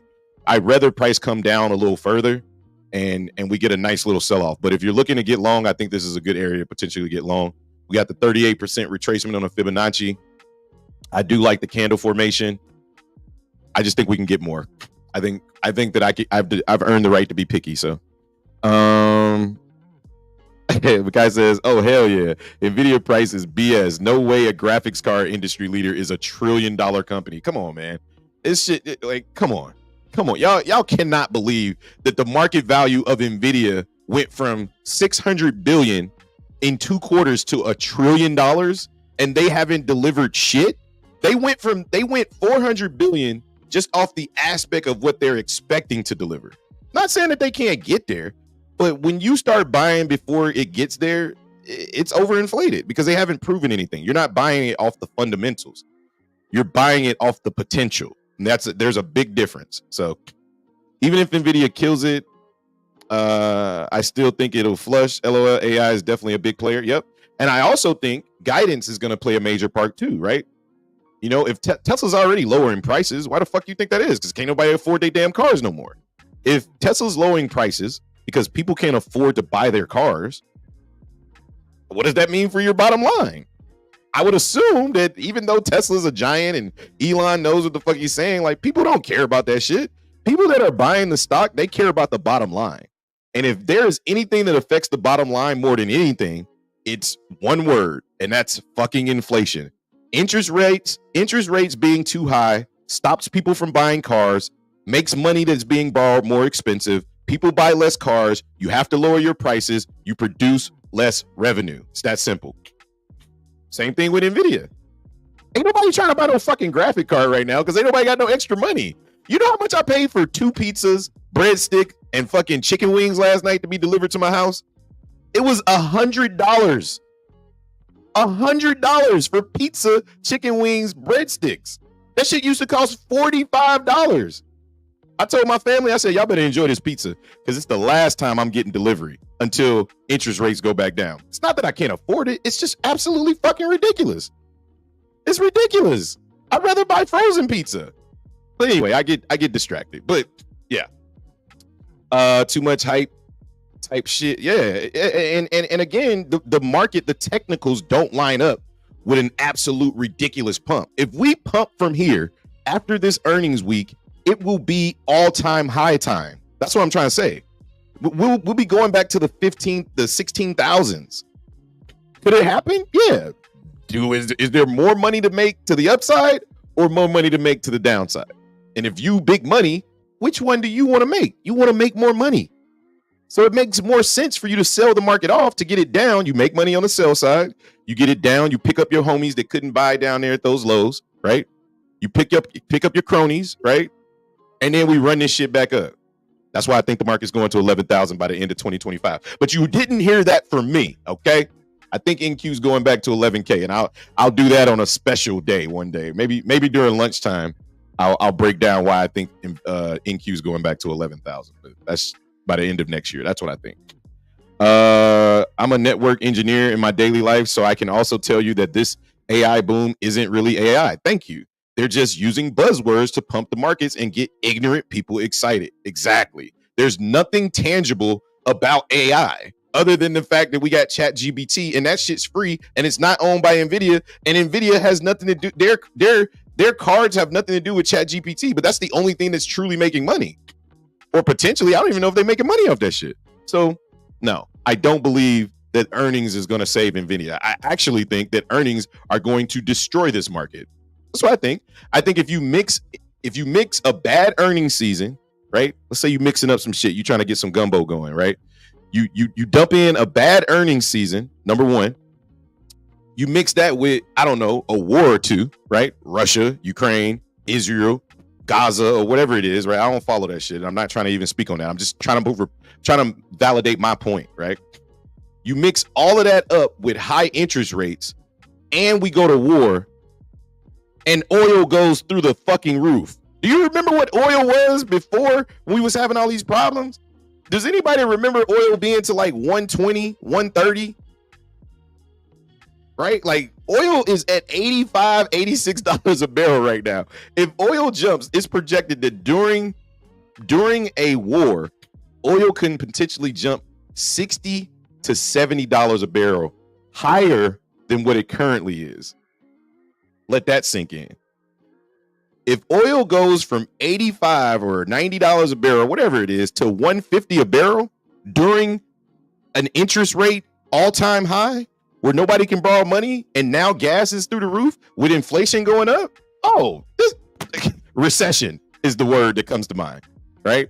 And then if that happens, just that R word will dump these markets in addition to a bad earnings season. Oh, it's over. We coming down, baby. Get your puts loaded. And what did I say? The VIX is extremely too low. The VIX needs to go. The VIX likes to operate at around like, I don't know, 25, 30, 35, somewhere around there, right? Well, the only way the VIX gets to come up is if the market is more bearish. There's too much greed in the market. That's why the VIX is so low and not enough volatility. So those are my dimes. You know what I mean? Who's coming with me? I sent 2 Whoppers and 2 friends DoorDash to my contractors for lunch. 30 fucking dollars. Bro, I'm telling you, bro, this shit is ridiculous. I said, y'all motherfuckers better get comfortable with DiGiorno or something. Cause y'all, I said, no, bro, it's $100 for haircuts. Now for me, bro, no bullshit. Me, my son, and my other son, like both my kids, we all go get haircuts usually every week. I just changed that shit to twice a month. I said, y'all motherfuckers tripping. You think I'm paying $100 every time I come in here to get a haircut every week? That's $400 a month. That is a car note. Well, it used to be a car note. It's not no more.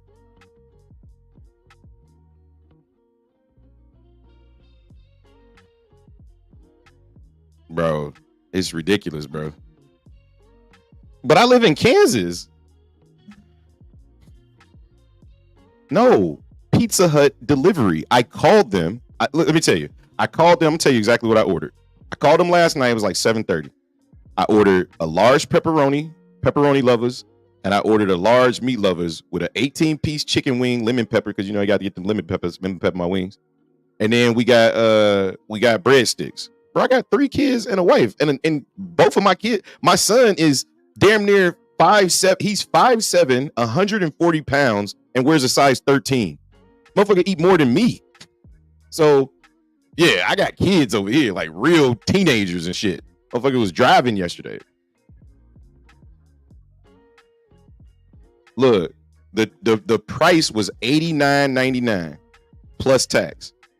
Then the lady had the nerve to ask me, did I want to leave a tip? I said, tell that motherfucker get a better job. That's what I told her. Then I said, I'm just playing. I gave him $10. So all in all, my bill was $99.99. That's how much the bill was for pizza night. Pizza night, bro. And here's the kicker. Delivery fee was added. Pizza Hut is 5 minutes down the road. So because I was tired, man. I was ordering this shit from my office on the floor, laying down, damn near half asleep. Yo, I have to get my own clippers. Nah, bro, I can't do that. Look, if anything, I'll go get my haircut every week. These kids can go once a month. I used to just shave my own head for years. No haircut fee. Nah, I just let it grow. No fee, bro. I'm be rocking this do-rag till these interest rates come down. They tripping, man. My wife says, don't get started on car. Oh my God. Then we fucked around. My wife, we had a discussion. She was like, car insurance is like, what you say, baby? Like $1,300 a month, something like that for teenagers. I said, no effing way. I said, you're crazy. I'm literally laughing at her like, you're tripping, bro. I started Googling this shit. But I tell you, car insurance is like $500-$600 per child a month. I told my son, because my son was arguing, like he was like trying to figure out which car he want, and I'm like, bro, you don't want my car. Just get you something new. You know what I mean? Like you can get whatever you want, whatever. Then my wife was like, yeah, but babe, like you want You want to pay the car insurance too? I was like, man, car insurance ain't shit. We just add them on. I ain't never had a teenager, right? My wife, Chris says, my car insurance is $300 every month. Oh my God. Yeah, bro. Tripping, bro. Like, car insurance is, if you're a teenager, bro, it's ridiculous. Ridiculous. So, needless to say, I told my kids they better get real comfortable and acquainted with their bicycles. So that's what I told them. Looks like absolutely yeah, Don. It's crazy, bro. Like these bills is crazy. So it looks like we're consolidating at the 38% retracement level. Again, for me, if we don't come down into my little box right here, I'm just not interested in trading. Like, can we go up higher? Yeah, we can, but the volatility. I mean, look at the volume, guys. Like, just look down here. Yeah, he's going to a pumpkin patch with his kids, him and his wife. Yeah. So if you so you better stop. You be telling me to stop, you stop. so look, if you look at the volume since this morning, right? All we've had is a straight downtrend in volume. That is not where you want to be, guys. Like, I get it. Everybody wants to trade. Like, it is what it is, but you got to know when not to trade. When the volume is declining all day long, it's because $400 to $600. Oh my God, that's crazy. You do not want to be trading in this shit. So for me, this just gives me a walk away type vibes. But I don't mind kicking it with y'all. But right now, as far as the trading day goes, stay away. That was my attempt to. Yeah, I'm pretty much done for the day. I'm up good on the day. I made my money. I think price can potentially push back up, but it'll have to do it later. I'm not done. I'm not gonna say I'm done. I'm just waiting to price to come into my key level. If price comes into my key level, I'll trade it. Yeah, it's crazy. Nah, for real. What'd you say, brother? Okay, no doubt. How'd you do on the day? Well, that's all good. It's always tomorrow. It's just started a week. Mad Moxie says, yep. Mad Moxie says, I used to be an agent. They rate the child on the most expensive car on the policy. Doesn't matter what you tell them they are driving. Damn. Well, we don't share a policy, though. I mean, I guess we're on each other's policy, but cheaper to just let them Uber everywhere. Facts. Big facts. I wonder, I know I get a military discount. I wonder, do I get a disabled vet discount? Nah, we getting a 920 cross on the 5-minute now. To the downside, Makai, I assume. I just keep adding shorts every pop. Done, like, fuck it. I'm gonna just keep short this shit. Just want to see what it does. Okay. Yeah, like I said, I think we can come lower, but I think ultimately we want to go higher, if that makes sense. Let's check on the VIX here. I would assume it's doing absolutely nothing. Let's take a look. Yeah, the VIX rejected that break of structure, potential break of structure here at what was it, 18,710, and now we're starting to push back down. So could this be the potential retracement? Maybe. If it is, like I said, it's going to do it without me. It's not what I want to see. And oh, looks like, okay, there's the volume kind of coming in. We got some buyers coming in now. Let's see if they can push price up here. You see the VIX trying to give it up. Trying to give up this structure right here. So see what happens. It's just random pumps of liquidity. Like I said, no follow through, no volume. Like, it's going to post on my Twitter page. Some days just aren't made for trading. Jeez. You know, I feel like the more and more I trade on Mondays, the more and more I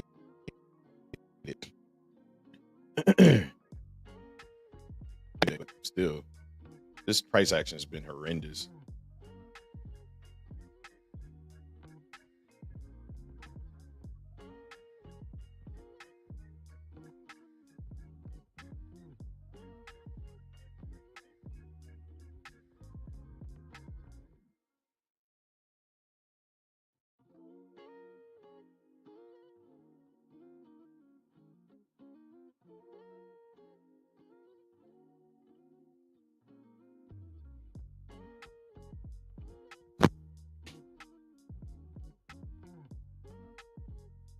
All right, there we go. Got that out there. Bing, bing, bing, bing, bing, bing, bing. I appreciate you, Bamba. Let's get it. Let's get it. Let's get it. All right. Yeah, it really ain't.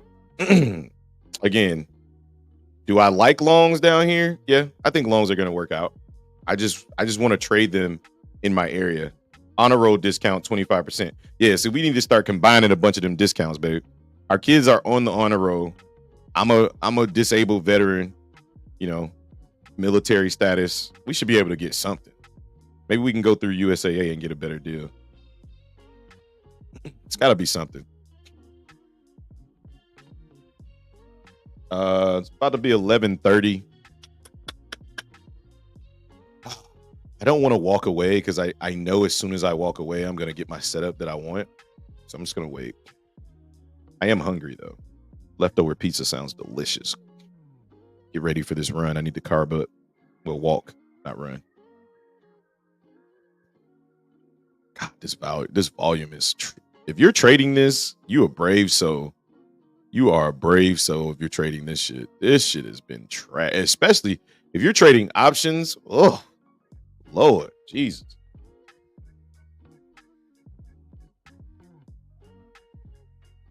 Mm-hmm. Mm.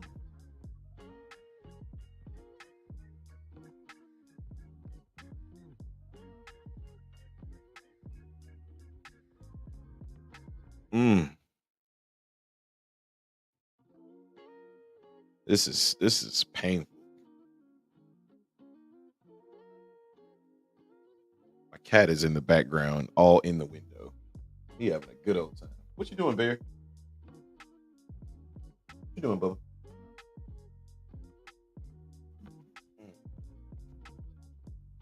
Oh gosh, this is trash. Price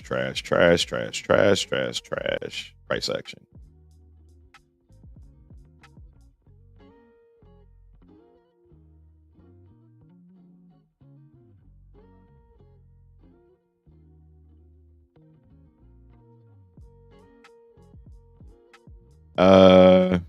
This has to come down.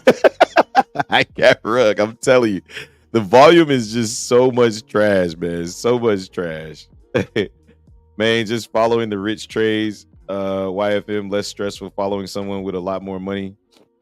What you mean? What you mean, Don? You're that's why you're loading your shorts. Oh, okay, yeah. I mean, it makes sense. I don't know. For me, I would have had to be short up here on this. I actually should have got short at this rejection when I saw it. I was like, man, that looks like a really good rejection. But yeah, for me at these levels, like, ain't shit for me to do. My wife says most insurance companies only allow one discount. Nah, fuck that. We need all them discounts. Or these kids gonna be destined to be great Uber passengers. Great Uber passengers. I'm just playing, man. I'm not mean, but damn, like my point is that inflation is fucking with everything now. Like it's ridiculous. Like your money just doesn't go as far. We moved to Kansas, and when we first got here, we were like, oh yeah, we straight. I mean, granted, we still straight, but it's just interesting to see it's interesting to see how inflation affects America. You could see how people. They said when the tide dries up, you'll see who don't got their bikinis on. You know what I mean? Escape the Matrix says, I think we chopped to the end of the day. I mean, that's possible. Like I said, I'm going to go on lunch at about 12 to about 1. I like to go for walks, long walks in the park. Now, I take like 3-mile walks. So I'm going to go walk my 3 miles here in about 30 minutes or so. I'm going to wait for the Euro session to close. Euro session should be closing about now. About 1 minute. So maybe we get a little bit more volatility for the Euro session. But I mean, just look at the 15-minute. Like, fuck, man. I think that this is a good area to long the market. It doesn't fit my plan. It's not what I'm looking for to long this market. I think the market, if we're gonna pump, somewhere in the next 10 or 20 minutes. So I was hoping for a nice rejection of this trend line and then a push back down into this retracement But Bulls are defending like a motherfucker. They're strong. With insurance, just make sure you're bundling everything and recheck those rates every year. I appreciate you, Makai.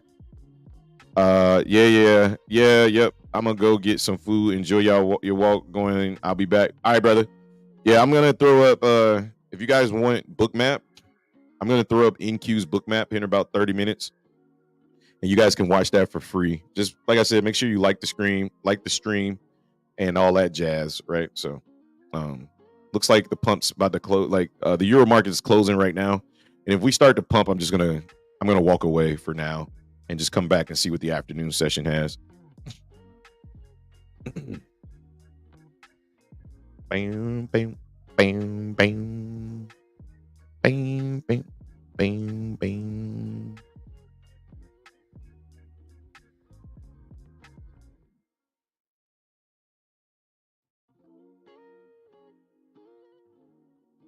God, this is so slow. All right, let's check the VIX. I don't think our trade idea is going to come through here. Looks like we're going to get that pump right into the Euro market closure. Looks like we're going to rip right out of this area, potentially. Just be careful if you're buying those shorts. This is a potential push out of this area. So let's see. Riding that trend line back up. Let's look at oh yeah, ES is getting that same push here too. Let's take a look at the stocks. Meh. It's lackluster at best. The move. Like I said, that that closure of the Euro market usually gives a nice big push, but dang. Looks like it might be on the way here. See if the volume starts to kick up. Long here, tight stop. Yeah, I like longs right here. I like them better down here, but I was waiting on us to push back down, but also don't like this formation on ES either. So see what happens. Godspeed, brother. Godspeed. Targeting 304. Yeah, I'd say that's a great target. Target in the POC. We're at the. Let me take some of this shit off. I think I proved my point as far as the Fibonacci goes. I think the POC is at 304. Where's the previous? Oh, here. Damn, we way down here for volume area low. We haven't tested this all day. Yeah, we gotta come back down here at some point. We gotta come back down here. Got to. Hey. I don't know. I'm getting crazy and silly. So we're getting this 300 push for 300. Be careful up at 304, Makai. I'll show you on Bookmap. There's a lot of liquidity sitting up there. Some unusual liquidity sitting up there at 300. I'll show you on the tape here. So there's about 112 orders sitting up here at 300. Not saying that that's the reason why you should get rid of your trade or nothing like that. I'm just these orders are up here to slow price down. So it's an indication that either stops are up here or active sellers are up here to stop price. So just a heads up.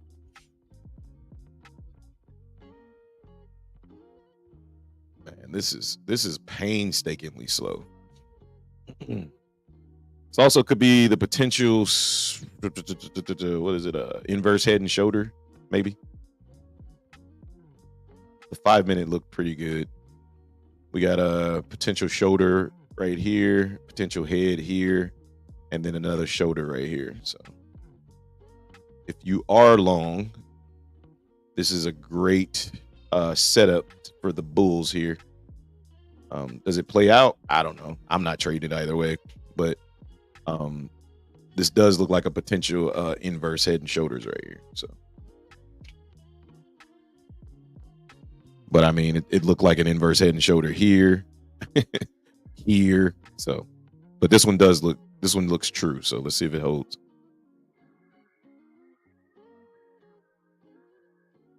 But then there's also potential.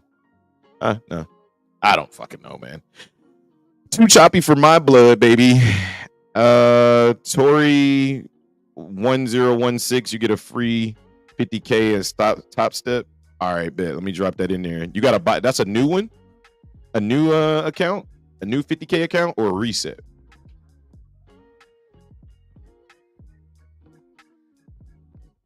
Let me know in the chat, man. Is that a new account or a reset? Out. All right, cool. Good job, okay. Good job. A new 50K account? Man, I don't even know if I need any more accounts, bro. I don't know if I need any, but if you're gonna give me one for free, I mean, I can't really complain. You're gonna give me a free account. Let me see. Start a trading combine. All right. Select. Let's see if I can get one for free. I use TraderVate. All right. I understand. Hit that next joint. All right. Let me see if I can't use the promo code. Yeah, I got a promo code. Let me see. What you say the code was? Site is lagging though. Okay. TORI 1016 Tori. Why do you do? Is that for Tori Trades? Maybe she uses Topstep. TORI 1016. Wait, what you say the code was? 1016. Yeah. Let's see. Let me see. Hit apply. Oh, it's free. Let's go. Let's go. Complete purchase. I'll take that. A free account. Let's see here.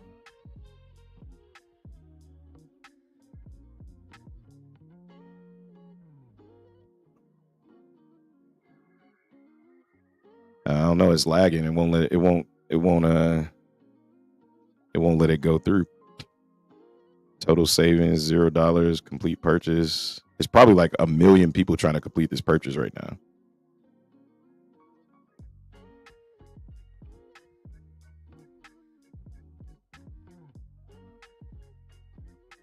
Yeah, I have no idea. It's not letting me go through.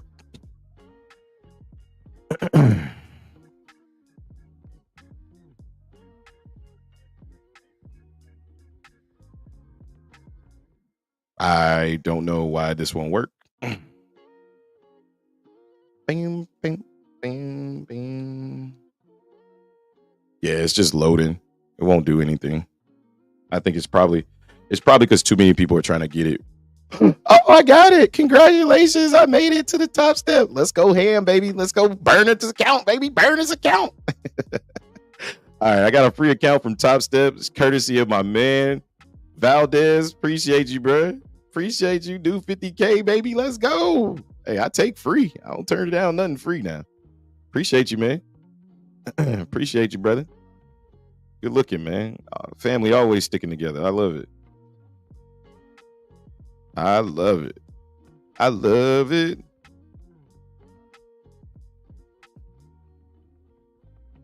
All right, we got a fresh new 50K account. Site is lagging like a motherfucker, though. You right. Damn. I got the account, but shit. Shit lagging. Hard. Dude, like this price action is trash. I'm about to go for a walk, man. I'm not finna hit through this shit. Let's go. Yeah, I'm about to go for a walk, guys. Enjoy Bookmap for free while I'm gone. I'll be back at 1 p.m. Central Standard Time. So I'm not finna sit here and watch this shit chop around. This is horrendous. So you guys, if you want to trade, you can watch Bookmap for free. Like I said, the only thing I ask is that you guys like and subscribe to the channel. Come back tomorrow. Check us out if you like what you see. Or come back at 1 p.m. Central Standard Time. I will be back. I'm going to log off for now, though. I'll be back.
Oh boy. Oh boy, what a move. What an incredible move today. What an incredible move. I am back, ladies and gentlemen. And we got a lot of yeah, it's like everything that we talked about. Ooh, I hear you. Oh, back. I was speed walking. Everything we talked about pretty much came to fruition. I should have just put some damn limit orders if I had big balls enough, but um I did not put limit orders in. However, price went absolutely bonanzas, but I would say I didn't expect that, but I absolutely did. We talked about it. I paper traded on my walk because I saw it kind of come in, and I was just like, oh, this is the move right here. We got all that liquidity, it got flushed into this area, and we talked about potentially long in the market if price came back into this area. I think shorts look good up here again, so we'll see what happens. Whew, man, that was a nice little move right there. That was beautiful. That was absolutely gorgeous. Doesn't get any better than that. I mean, price did exactly what we wanted it to do. Caught the consolidation, pushed back up, or caught that push back up out at the consolidation area. Nice, nice, nice. Again, I like shorts right here, but fuck, damn, we just broke down so fucking fast. Goodness, whew, that was good. Good walk. Needed that walk. I like shorts right here, but I absolutely will not be shorting this until I'm just going to try to play the long. Like I said, I paper traded on my walk. The long, it was beautiful. It was a beautiful long. I mean, we talked about this breakdown before I left. We talked about price coming into this area. That's why I had this little dotted line drawn right here. We talked about price coming into this little road and catching this gap closure right here, right? Gaps just love to get filled, man. That's what they're there for, right? So they get filled. I said I would be looking on the 1 minute or the 2 minute for a specific price or a specific chart pattern, right? And you look on the 2 minute, we got that morning star pattern inside of the demand. That was like money. That was fucking textbook trade right there. Now, for me, I like shorts up here, but the book is telling me to leave shorts alone. So I'm just going to stay in my long position on the paper trade. I think we go back up to retest the previous day high. I think we break this structure right here, and then we go back above. Let's check on see what the VIX look like at that same time. So, yeah, VIX never really got up to VWAP. Instead, it rejected that structure again that we talked about, and now it looks like it's trying to push into that demand zone. So again, like, even though I didn't catch the move, like, it's unfortunate that I decided to work on my health at this time. Although I didn't catch the move, I'm okay with that, right? Like, my thesis was correct. Like, that just gives me more confidence when I'm looking to take other trade ideas, right? So, yeah, I mean, could I have set a limit order? I guess, but yeah, it was great trade if you caught it, man. I mean, it was spot on, spot the fuck on. It was beautiful, trade, Whew, man, needed that run or that walk though. That was nice. Now let's see what we got that we can trade off of. Oh man, that was great. Whew. All right, we got another little gap right here in price, right about here. Same type of area, right? Every time we come down here, like, these buyers are super strong. So we got another gap in price right here and right about here, right? So we haven't really closed this gap right here. I'm just trying to drag these little thingies here. I mean, honestly, you could play the longs or the shorts. I like the longs. I mean, I like the shorts too. Both sides are pretty aggressive. So we're kind of just like in a range right now. So my plan was to play the long portion of it. It happened while I was on my walk, so it is what it is. But definitely played out. I don't know if anybody in the Discord. I've been texting the Discord this entire time. Let me go back into Discord. All right, I'm back, Discord. Sorry, I was muted, but yeah, I hope somebody caught that move. That was a banger move, and we called that out like before I left. Like, I mean, to the fucking tick, we called that area out. So And the funny part is that's basically where my last trade came from. It was basically the same trade as my original trade. I got long at 203 the last time, and I got stopped out at 210 for the last bit of my contracts.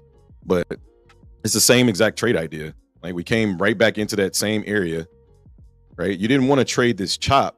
Instead, you either wanted to take this long here, take this short. Damn, we rejected that trend perfectly. So you could have took the short here, which was just aggressive. But as soon as I saw the short, I was literally walking on my way back, and I saw how aggressive sellers were in here. And as soon as I saw it, I bought the market like right into this box. As soon as it hit my box, I paper traded it on my walk. I bought the market and I put my stop below the box. We came damn near to the bottom of the box, but I got to stay in the trade, and it just rocket shipped back up. I was like, wow, damn, I wish I was at the crib. But I was very, very far away. I couldn't run back. I definitely couldn't run back and trade the market. So, Bomba, I got your message too, man. I'm sorry, man. I was on a walk. I gotta stay on my health, man. I'm in my 40s, bro. I gotta make sure I keep health and wealth. They go hand in hand together. So no matter how good I get at trading these markets, I need to be able to stay healthy enough to spend the money, right? So I prioritize my health. A lot of liquidity sitting on the books at 310, which is roughly the high a day. So I think if we come back up to this volume area high again, I'd be looking for shorts. I'd be interested in shorts up there. So we'll see what happens. How'd everybody do? Did anybody catch the move? I see a lot of people caught the move. Nice. Let's go. Yeah, let's go. Maybe we'll trade the new 50K account. Let's see. Did it come through? Let's turn this refresh this. I'm not even sure what the account number is. I think I gotta refresh this shit. Bam, bam. All right, let's see here. Oh, yeah, I got a brand new 50K account. Let's see what we can do. Let's see if we can't make this thing twerk today. Let's try to get this thing funded in 2 days. And it's a free account. Might as well. Let's go down to 1. Okay, cool. Yeah. All right, so what I'm looking for right now is been giving you heart palpitations. Be giving you heart palpitations. Yeah, bro.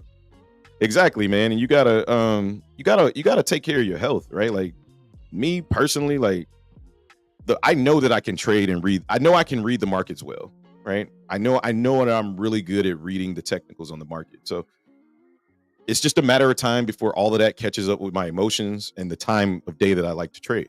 I knew that we spotted buyers coming into the market right here. So I knew that this buyer would be willing to defend his position.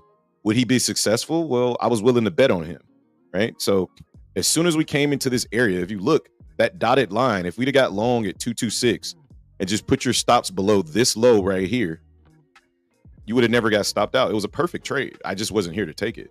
And again, what did I say? I said, if price came back into here, I would look on the 2-minute to see a certain type of formation, right? And I showed you the formation before I left. We got the morning star pattern, which I love, right? Let me just take this away so you guys can see it.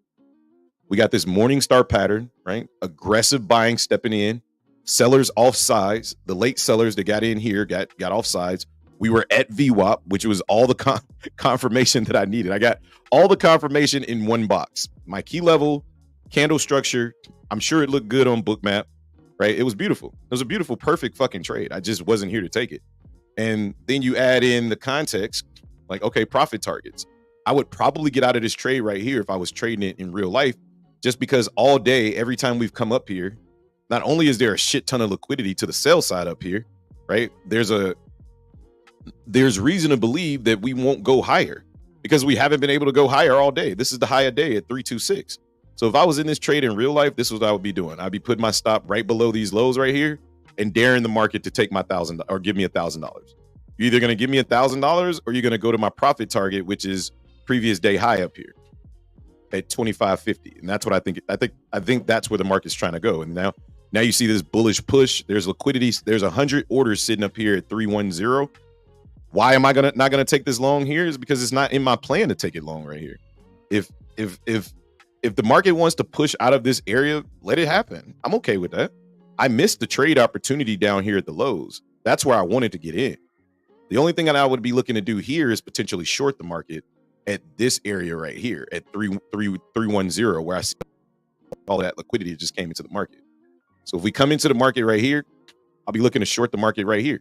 That makes sense, right? So if that trade appears, if that trade shows itself, I'll be looking at 315, 310 to potentially short the market right there.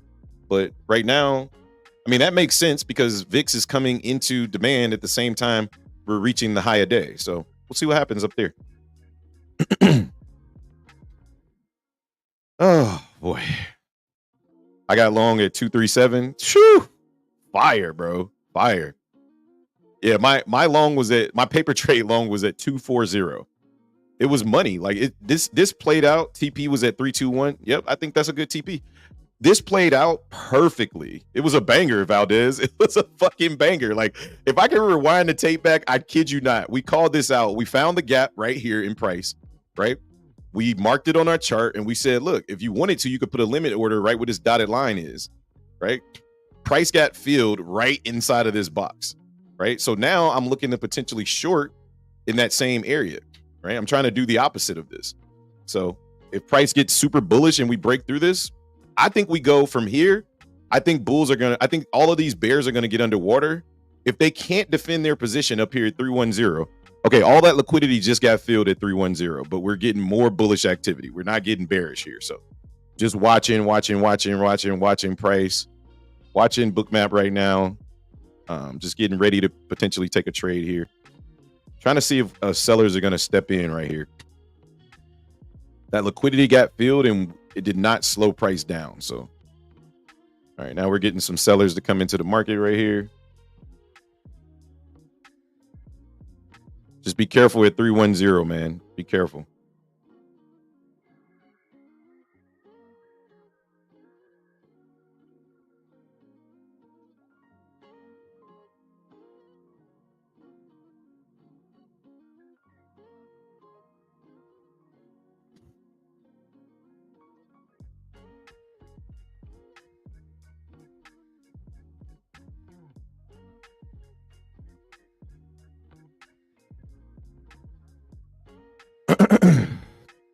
Looking to potentially get short up here. Just waiting to see if sellers are going to actually step into the market. That seller got absorbed at 310 and he did not move price down. So that does not give me warm and fuzzies, but I am still looking for shorts. I think if we can get some aggressive sellers to hit the bid, then this market is it's prime for the taking here. They're adding liquidity at 320. Just depends on what the bulls want to do. Do they want to take price higher up here? Or do they want to give it back to the bears for their turn? 141 orders now at 320 and 315. So bulls have to come with a really aggressive rally right here. If not, we're gonna push right back down. Dollar is selling off. The VIX is starting to push back down. So maybe we pump out of this area and we go back to those highs up there. But if you're in long up here, just be cautious. We could potentially stall out up here at that the value area low up there at the 20s.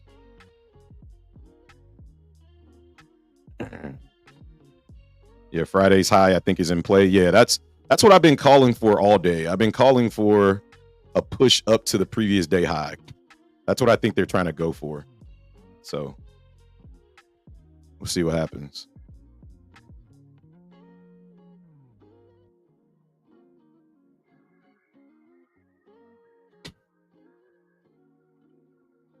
But like I said, I'm more interested in shorts up here, not longs. So go ahead and lock in another $1,200 here on the paper trade account. I think we'll go ahead and push. I think we might push, but I'm just gonna lock in as much money as possible on the paper trade account there in case we pull back, because there's a shit ton of liquidity sitting up at 320 and they're adding to it. All right, that's what I like to see.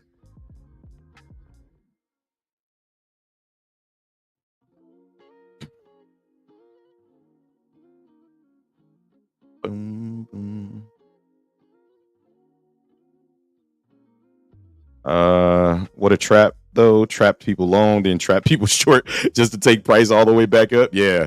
We were talking about it, CJ. We like I said, I went on my walk and I specifically said I wanted to see this exact scenario happen. And we filled that gap and we went ape shit back to the upside. But now the question is, do buyers want to push price higher, or do we stall out and come right back down for sellers? So here is the make it break it zone right here.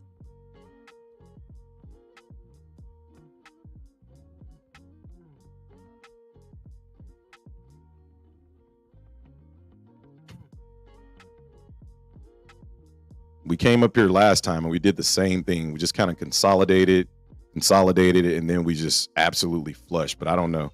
Bulls look kind of strong up here. We'll see what happens. Still a lot of buying at the highs, but again, they keep loading more and more liquidity right up here at the 20s. Like, it's either liquidity for bulls to come and get, or it's to really stop prices, and they're going to start to move that liquidity down. I don't know.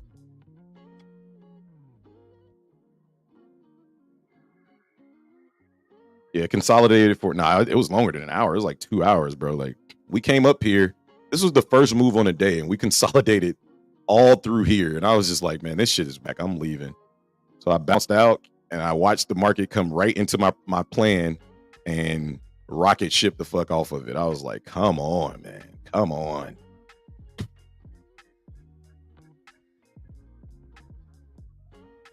Like I said, I'm looking to see if these shorts play out up here. But yeah. See what happens.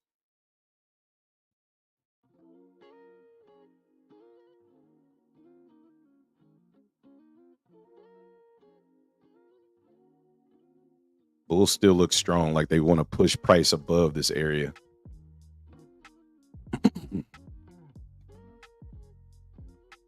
There was so much buying up here that didn't get rewarded. Like,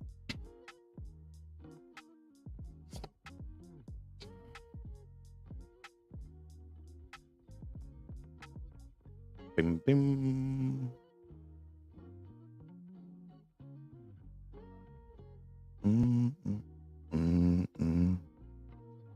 People short. Yeah, I think they're trying to bait people. It's like that, I keep saying the 3-card Monty, but again, I think this is the area to take the shorts.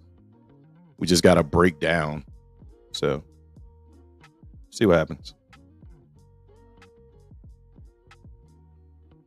I am in the shorts up here, by the way. So, we'll see what happens. I'm short at 308.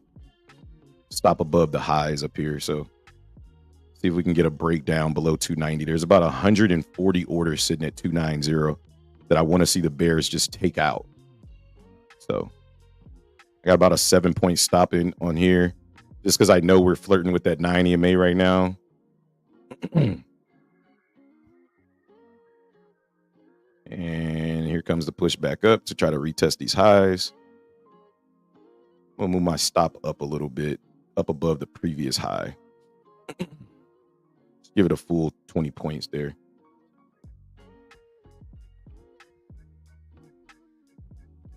Because I see all that liquidity sitting at 290, but the question is, are the buyers stronger at 290 or the sellers stronger at 320?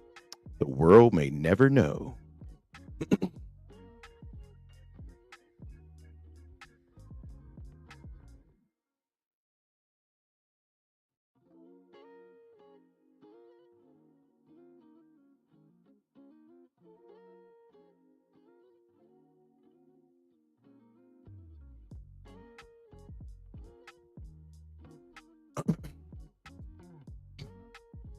How do you see so far down? I can't see that for far on Ninja Trader. So far down on what?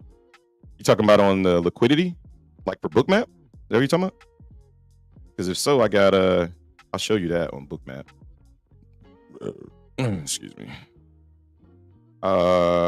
So I got the paid version of Bookmap. It's like $85 a month or some shit like that. But I can see all the way down as far as I squeeze price. Like this 290 level right here has got 137 orders sitting, limit orders, right? Passive orders.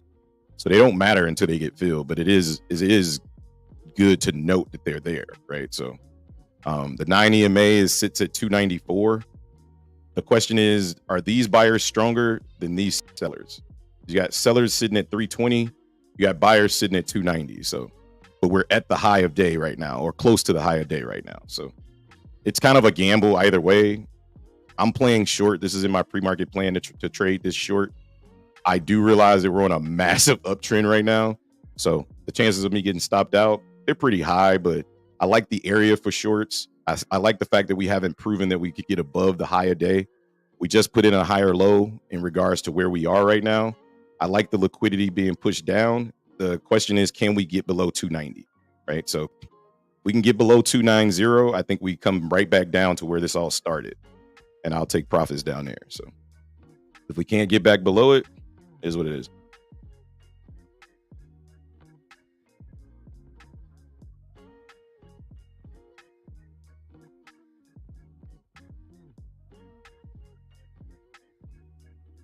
Boom, boom, boom, boom, boom, boom, boom, boom. But did I answer your question? Oh, okay. I use level 2 and okay, yeah. Time and sales and level 2 is a little different. It's a little bit different than Bookmap, just a little bit. All right, stops are at break even now. Just because this 9 EMA has really been acting like support all freaking day. So, this is the brand new 50K account on Topstep. Let's see if we can't start this one out with a bang. I got this one for free, so I was like, ooh, I could trade this one. We're just looking for like a 75-point move right here down to 220. Was it 225? Is where this all started, somewhere around there. Yeah, like 225 is what I'm looking for. Nice straight flush down there would be great, but again, we gotta break through 290. 290 has a shit ton of orders down there, a fuck ton, right? So gotta get through that level first. Let's check on the VIX. VIX is just moving sideways. Price looks like it's just playing games right here. So if it stops us out for break even, it is what it is. We'll look for the next trade. Just really choppy through here. Really choppy. Chop, chop, chop, chop, chop, chop, chop. Bing, bing.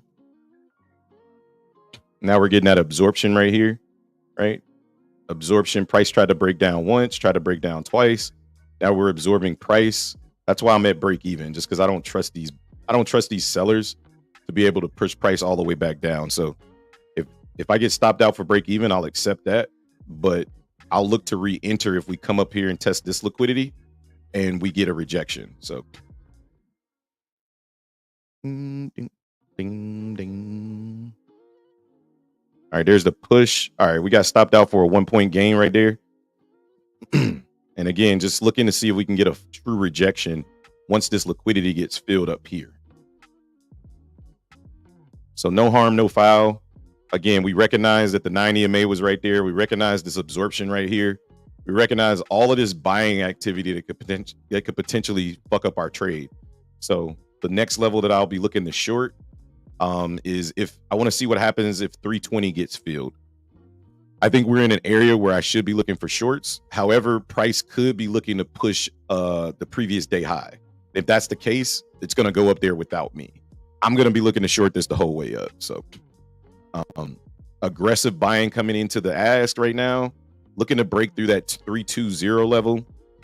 We tried one short at 308, was not unsuccessful. We made $15 on the trade, so that's not bad, right? But as far as like, you know, getting what we want out of the trade, we got everything except for the aggressive selling. We got a little bit of volume that came in, but we didn't get aggressive selling coming in. No follow through, right? So those orders at 310 just got filled. Let's see what happens when 320 gets filled, if it gets filled. If it gets filled and price just rips through it as the VIX is continuing to come down, then the next level I'll look to short is the high of day at 326 and then 368 potentially. So other than that, I'm just going to wait it out.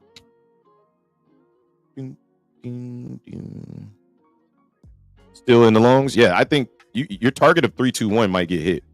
Like I said, there's just a lot of liquidity sitting up here at 320. So I expect price to try to gravitate to that liquidity. What I'm looking for is just a big break in price, a big rejection in price with some volume behind it, right? See, something like that. See how they're adding to 320 now on that liquidity? That's what I want. I want to see them continue to add to liquidity up there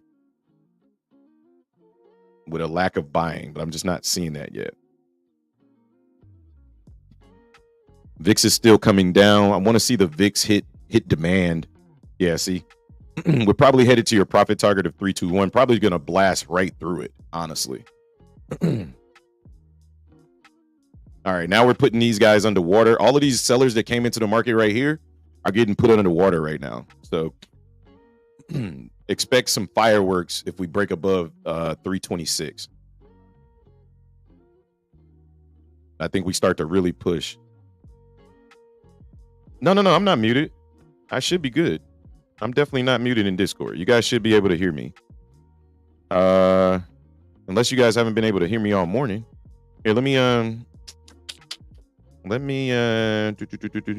go to settings here. And go to voice and video right there. No, it should be good. Mic check.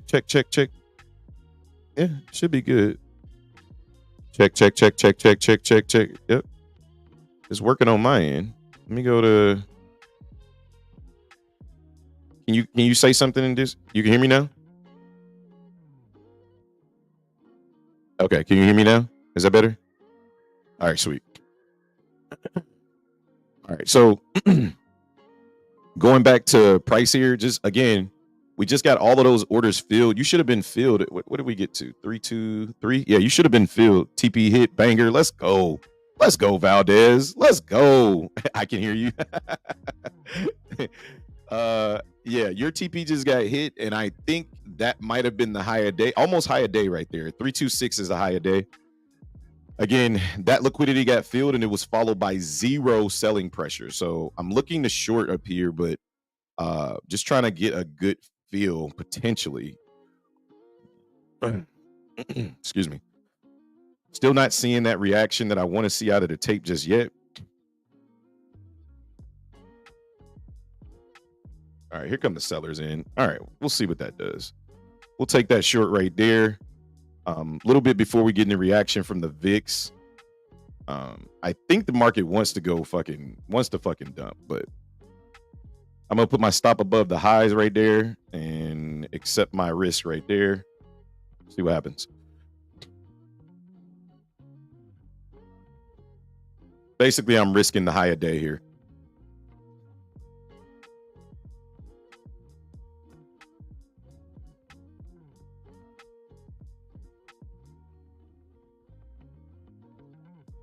Just no follow through from these sellers, man.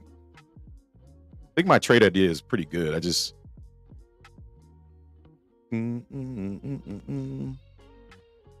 buyers just have no fucking chill at these highs.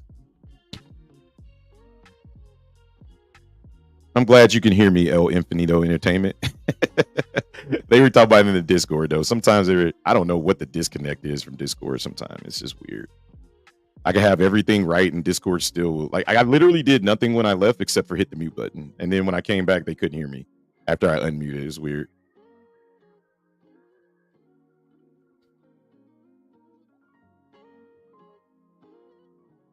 I don't know. I've literally done nothing, bro.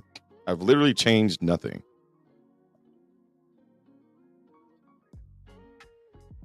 It's weird. I have no idea what's going on. Honestly, I don't.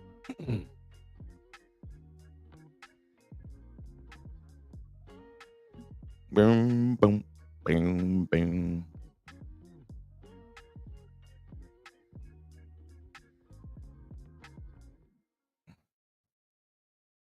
Oh, maybe it's the. Hang on. Maybe it's just it's a drag from my computer or something. Let me close some tabs here. Might be just a drag from my. Usually, there's no drag in Discord though. That's the only thing.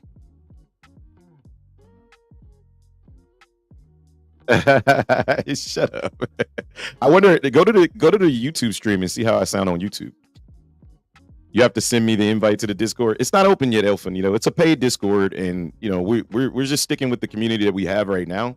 We'll open it up at a later date, right? Like once I feel more comfortable, I get funded on here. We grow the community a little more. That's kind of what I'm waiting on, man. No offense to anybody that wants to join. We're just rocking with the people that we got that's been rocking with us for like the last year and a half right now. So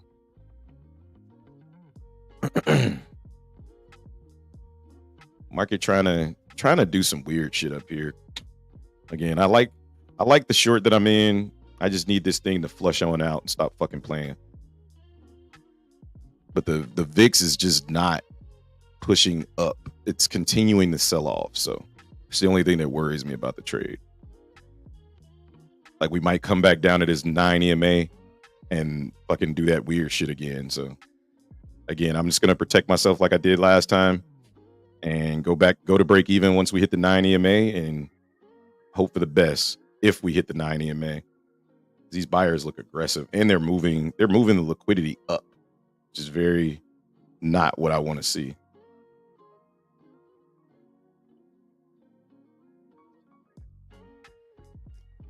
yeah. This might be the head. You're right. I mean, this might be that left shoulder. Yeah, exactly. Exactly. So, bro, this shit has been is we're at these highs, but we might try to set that new high before we dump. So there we go. Come on down, bitch. Come on. You know you want to dump, man. You know you want to dump. There we go. Come on down.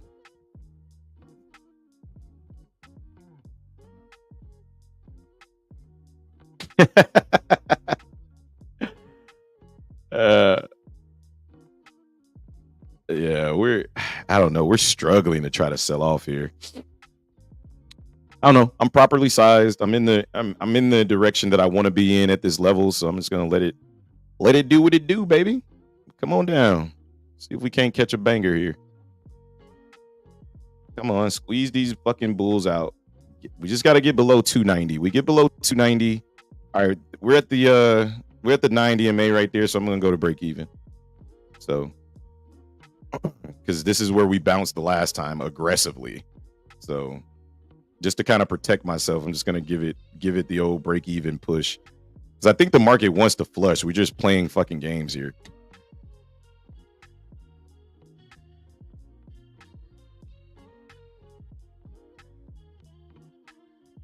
And then luckily my break even's still like 10 points away. So, oh my God.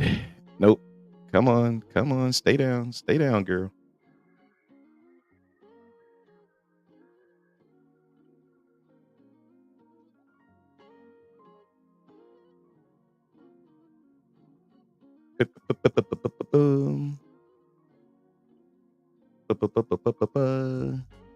Oh, we're reversing this thing. We have 2 back-to-back break-even trades on this fucking account or what?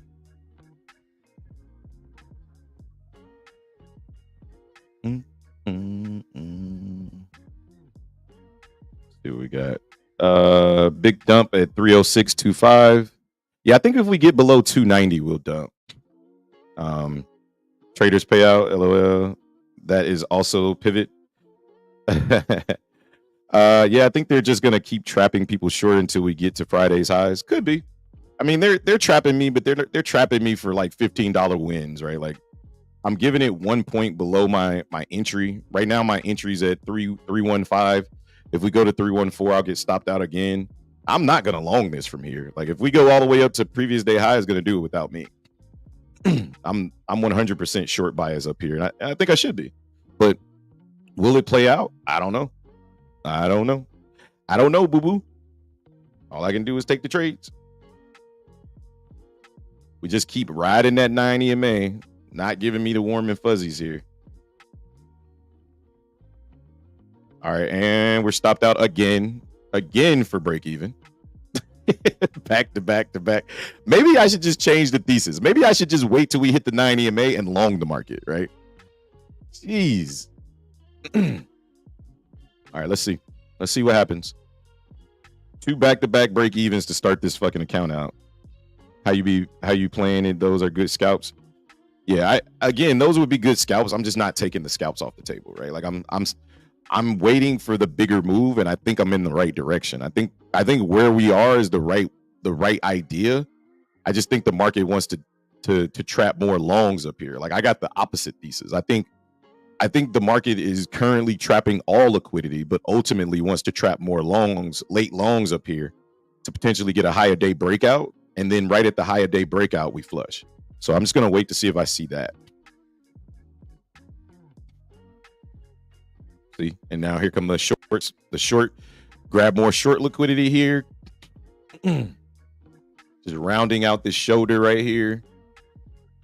And I'll just wait for that aggressive push up for that higher day breakout and potentially short the market from there. Bing, bing, bing, bing.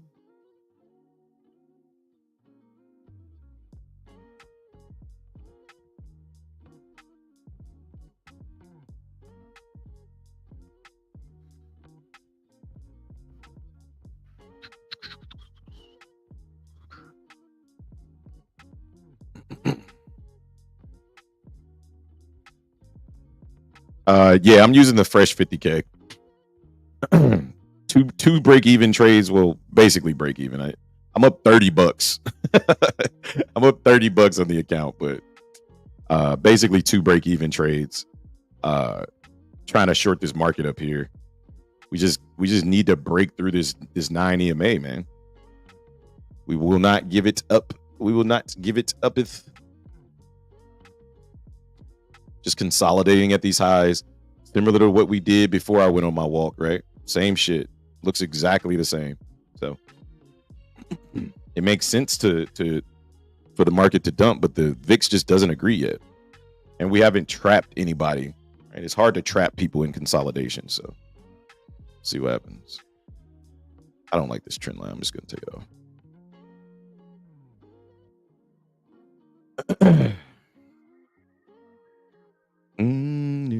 Bing, bing.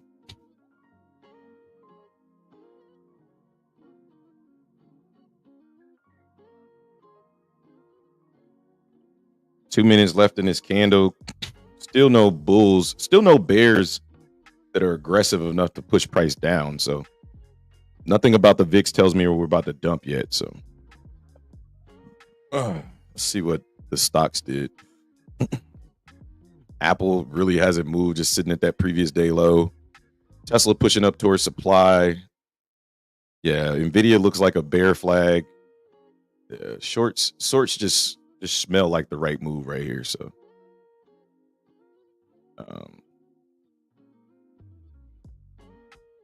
but it's like every time we get to that 9 EMA, we just push right back up. So,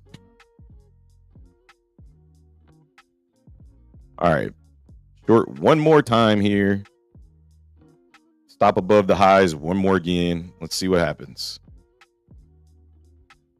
All right, breaking below the 9 EMA. Got to get below 290. Let's just see if we can't hold the 9 EMA. Hold below the 9 EMA would be great. 290 is the level we got to break. And another trap. This trap might actually hurt.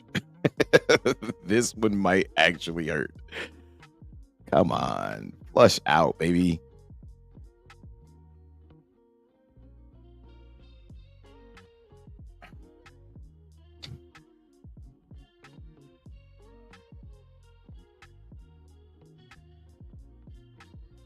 I like everything about this short. It's just the market just won't sell off. It just will not come down.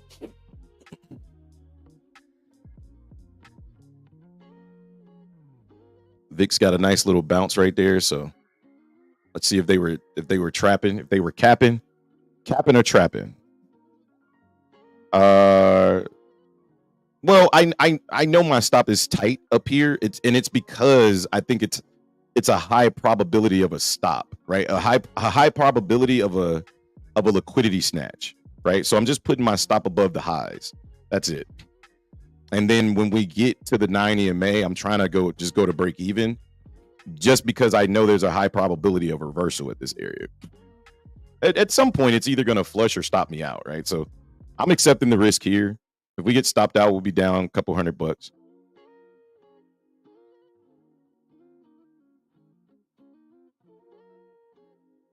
I think we're in the right direction. It's just playing fucking games here.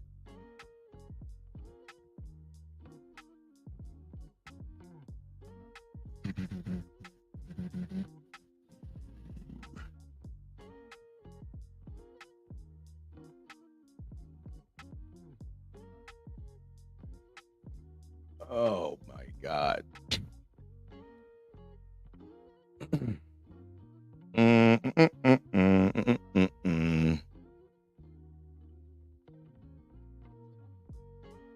All right, here come the Bulls again, trapping my punk ass again.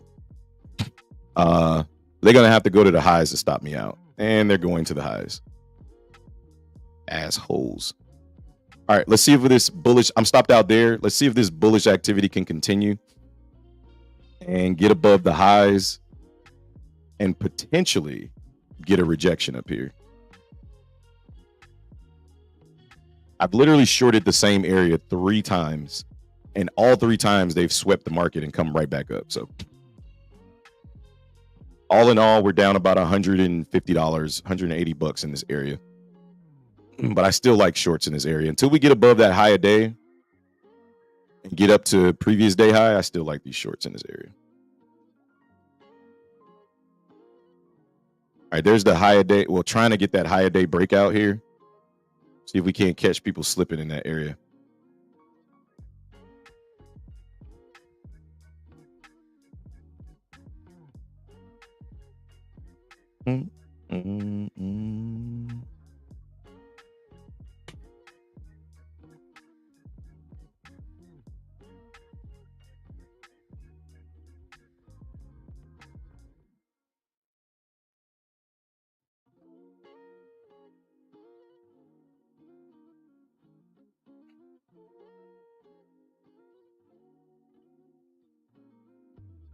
Back up.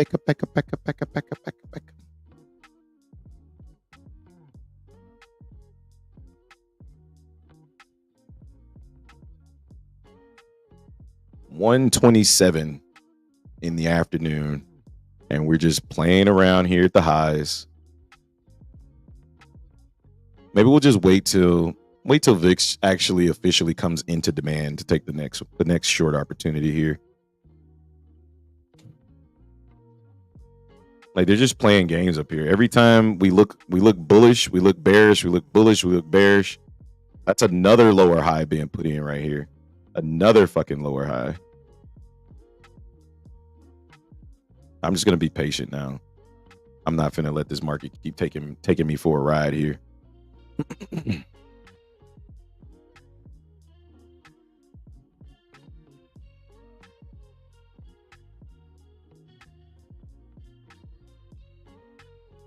Oh boy.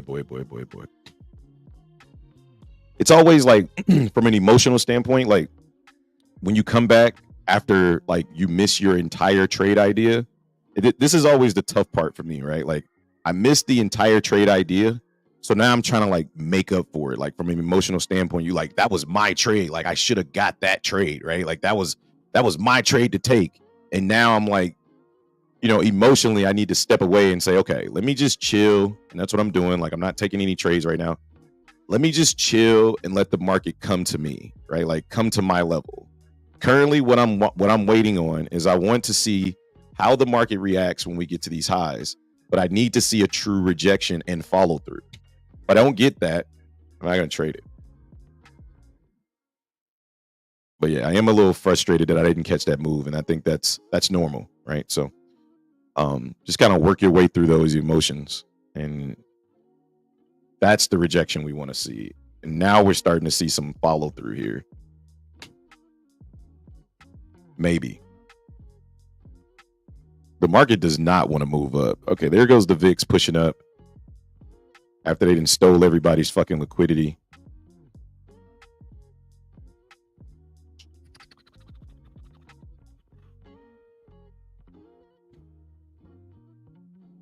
multiple rejections in this area. Just want to see that squeeze down. Either that or they're just trying to take people's liquidity yet again and pop right back up. So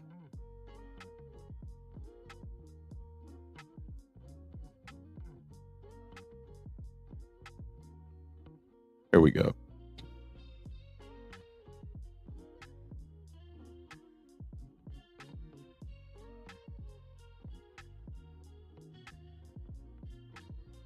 Lord have mercy.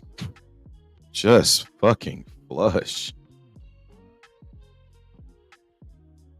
Same area. 295, 299. Every time we come down here, we get met by more buyers. Every single time. This is just consolidation now at this point. It's just bouncing back and forth and back and forth. But we're not getting lower. We're going, every time we go down, we're not getting lower. And then the VIX keeps getting rejected every time we come up here. So it's just really, really weird activity coming in right here. So if anything, if you're a scalper, I would just be scalping these lows right here and looking to long the market back up to the highs. And then looking to short the market when we come back up there. I'll tell you one thing. We come back up to those highs and I see that rejection again. I'm not hesitating. I'm going short again.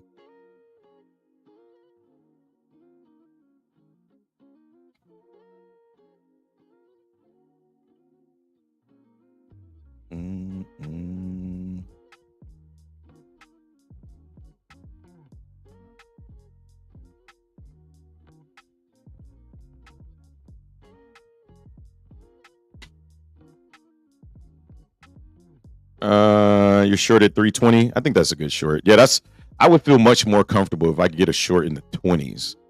I like the the head and shoulders here pattern. You got a double top, nice little head and shoulders. See if it plays out. I like the shorts here for sure. I just got stopped out literally every time I took the short. So at this point, I need a better price. I need to be short a little higher.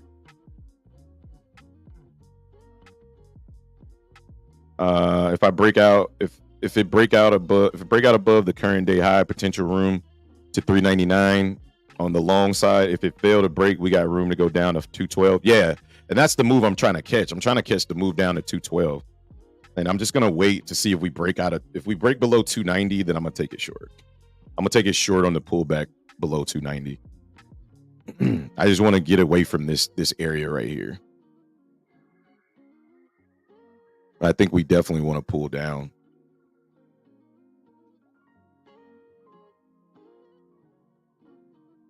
Yeah, 320 is a much better position than I got, but you got a much better entry than me at 320.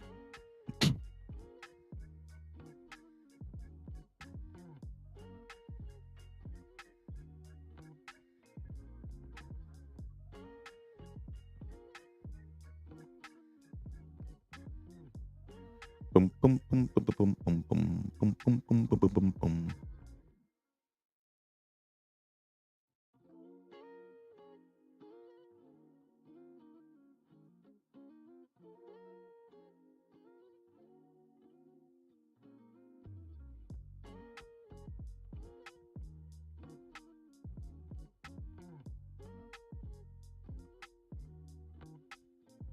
Market is taking his sweet ass time up here. That's for damn sure.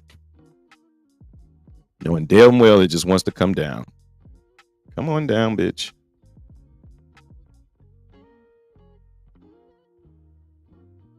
It's like refusing to break these lows, man. Refusing to break these lows. Maybe one more trip back up to the highs. And if we do, I'll look to take it short up there if we get rejected one more time. I don't want to get short down here at these lows. I averaged. Oh, you averaged in? Okay. Clean. Again, the level to break is 290 right here. Right? 290 is the level that needs to get put underwater. Every time we keep coming down, we are not touching this liquidity at 290. Instead, whoever has this passive order at 290, they keep protecting it. Right? See how many times we've come down here? Protection, protection, protection, protection. So that price has no choice but to continue to move higher because we keep protecting this passive order right here. See, remember all those passive orders that were sitting at 320? They're gone, which tells me that the seller up here is losing steam. But I still like shorts if we can get aggressive sellers to come into the market. But we're not getting aggressive sellers. Instead, there's somebody building into a buy position based off what I'm seeing on the VIX. So I'm just gonna wait. If we come back up to the highs, and I'll look to potentially get short again. But right now, I'm gonna chill. But again, now we can't move any higher. So,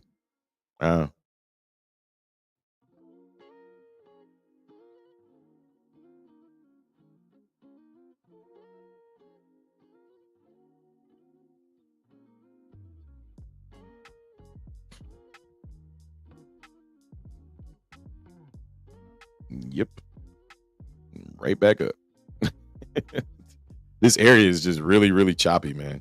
And based off the VIX, like I said, it seems like somebody's building a buy position here, not a sell position. So just be careful if you're short down here at these lows.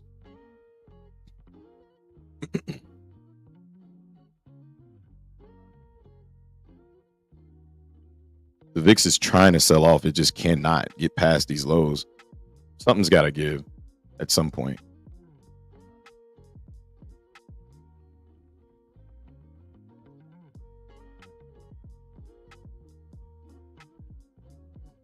Mm-mm.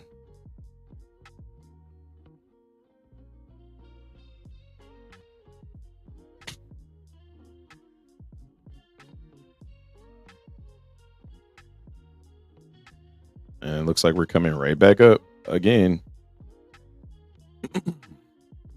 That's why I said, to me, it's tough to get long or short right here. Just because I feel like they're trapping longs and they're trapping potential shorts at the same time. But the VIX is telling a story. Like, the VIX keeps trying to push down. It's not trying to push up. It's trying to push down, which tells me that there's an active buyer in the market that's trying to push price out of this area. So if you're short, be very, very careful. Because the VIX is trying to sell off. Like, it's not trying to push up. It's trying to sell off, which tells me that the bulls are in control right now. But then again, see, this is just a bad area in my opinion. So as far as like on the chart where I would like to get short, this is it. But the VIX just hasn't come to play yet. So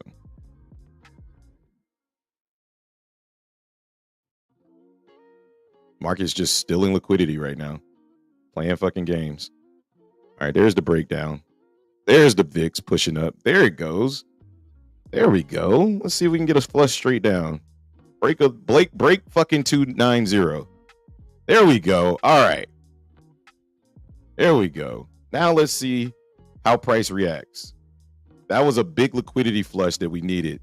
Let's see if that was a liquidity sweep to get back up, or are we officially about to continue to flush?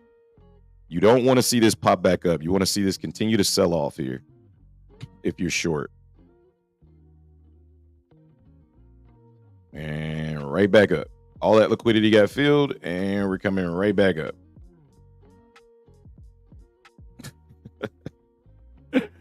Oh boy, how the market's playing games right now.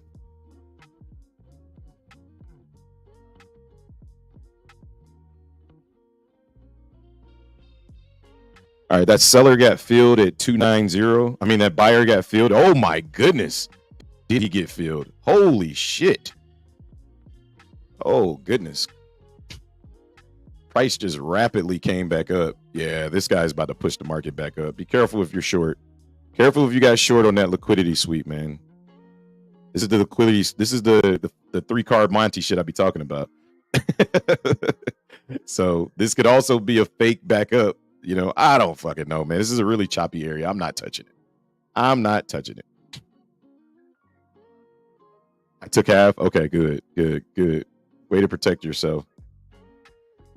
I just think this is a potential area where the market could start to sell off, but it also could fake some people out and just go long. So the VIX again tried to sell off, but it couldn't. Instead, it started doing some back and forth shit. So if you're starting a position long or short down here, be very, very careful. That's all I'm gonna say. I think it's just a really hard read in this area. The market should, in this area, you want to see shorts take over. That's what the market's been doing all day. Does that mean it's going to happen? No. Because longs also look good in this area. So, all right, sellers are trying to get some continuation here.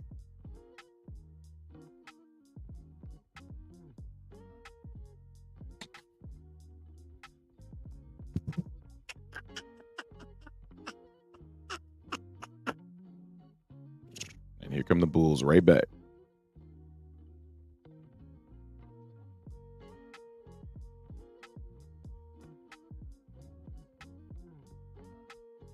I can tell you this, whatever move comes out of this is going to be dynamic.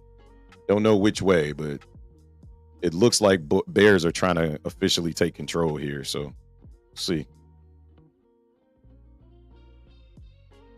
Looks like I could have just held on to those shorts up there and been just fine. So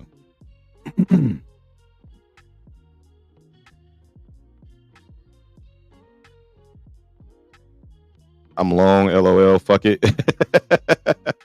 Yeah, this market's kind of trying to play in games with people's money right here, right? Like you could get long, you could get short, but you need to be scalping. See, look at the market about to take right the fuck back off. Look at this shit. Fucking nuts. It's fucking crazy.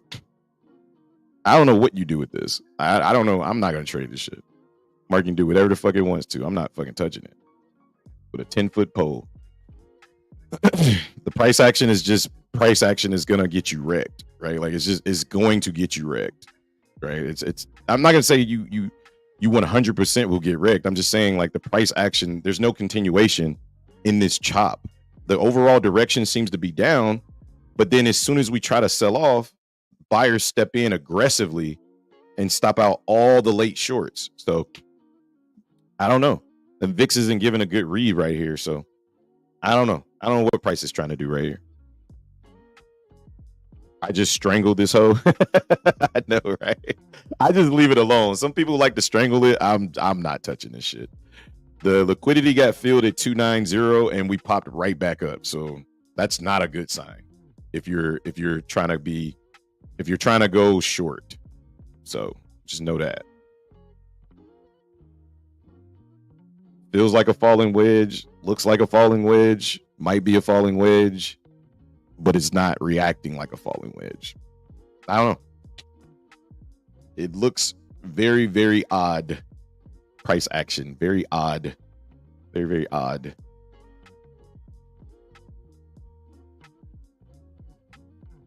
And here come the sellers again, trying to push price below 300. Trying to protect 300 here.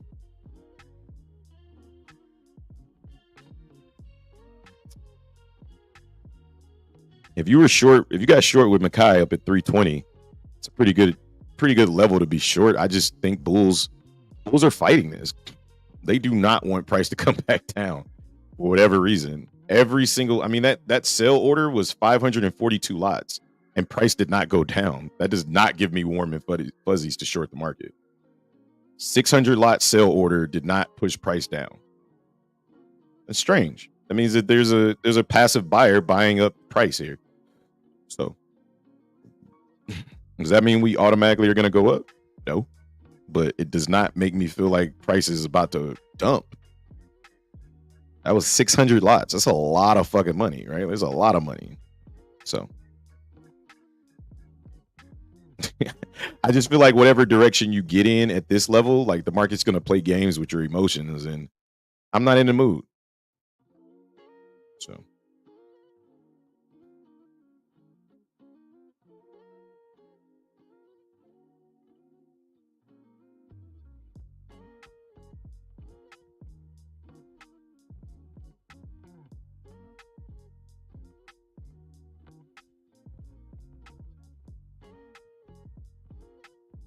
Oh God, just go to either higher day or go the fuck back down. Like just go to yesterday's high or go back down. Like that's it. Those are your only two options. Market. Like, that's it. Go where you're supposed to go. Stop with this playing around bullshit. God, they're just trying to take liquidity. All right, here come the longs coming in. Maybe we'll start to stop some people out. This is ridiculous. This is absolutely ridiculous. I think the market wants to go yard. It just feels like if we can't go down, then we have to go up. There goes the VIX trying to break. I think once the VIX breaks 1815, I think we can start to see maybe a push up, right? But is that guaranteed to happen? No. I feel like the market is just, again, playing games up here. Trying to figure some shit out. People loading into buy positions, loading into sell positions. All I know for sure is that 500 lots on the sell side hit the bid and we did not sell down. That changed my whole thesis, right? Like I was bearish until I saw that.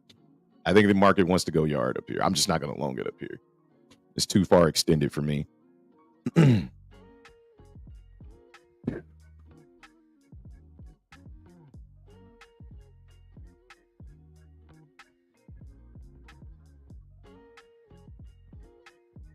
And it's just so choppy. It's too fucking choppy, man. Too fucking choppy.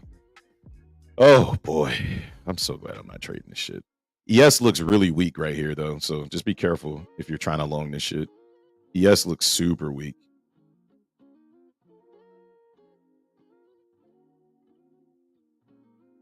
I think they're just going to flush price in one way, one direction or the other really quickly. So pick your direction wisely, I say. My wife says, yep, I agree. You're in the money. Let's go. I don't know what the fuck to do right here. So I'm just not going to touch it, man. Like, I think the right thing to do is short the market, but I've gone back and forth, long to short to long to short. So I'm just like, nah, I'm just not going to trade it. I think I know what price wants to do, but it's not showing itself clearly. So just back off. Somebody's got to win this battle. I don't know who's going to win though. I just think no matter what direction you pick inside of one of these candles, if you're just getting short here or you're just getting long here, you're going to put yourself in a world of hurt. Because this market is not going to make it. If this market doesn't make a decision right here, it's just going to keep bouncing up and down and up and down and up and down and just fuck with your mental capacity. So I just leave it alone, man. The right thing to do is to invert T Hobbs trades. LOL, he went short. I went long. I did not go short. I went short at the top. I was up. But look at it. Like if you went short or you went long for in this area, period, like the only range was 321 through 283. So you only had about 20 to 30 points of room to be right or wrong. So there's really no winning in this area. As far as like, unless you're scalping, right? Like there's only like 30 points to trade. So because the market's just kind of standing still, it's pushing into power hour, right? Where something's got to give. At least you would think, or we could just consolidate out. Like, I don't know what the fuck's going to happen. I'm just not trading this shit no more. I think I'm pretty much done at this point.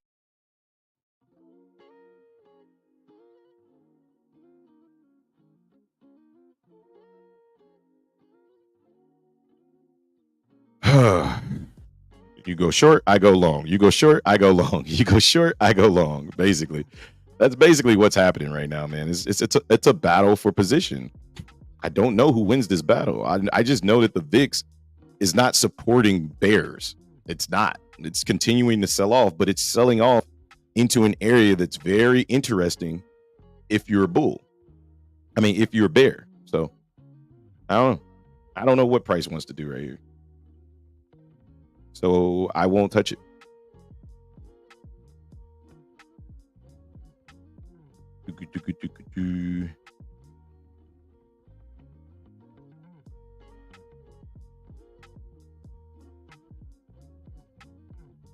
And the VIX has been at 1815 for the last since I got back on.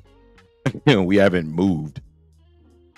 So I don't know. This attempt to sell off is just really, really choppy.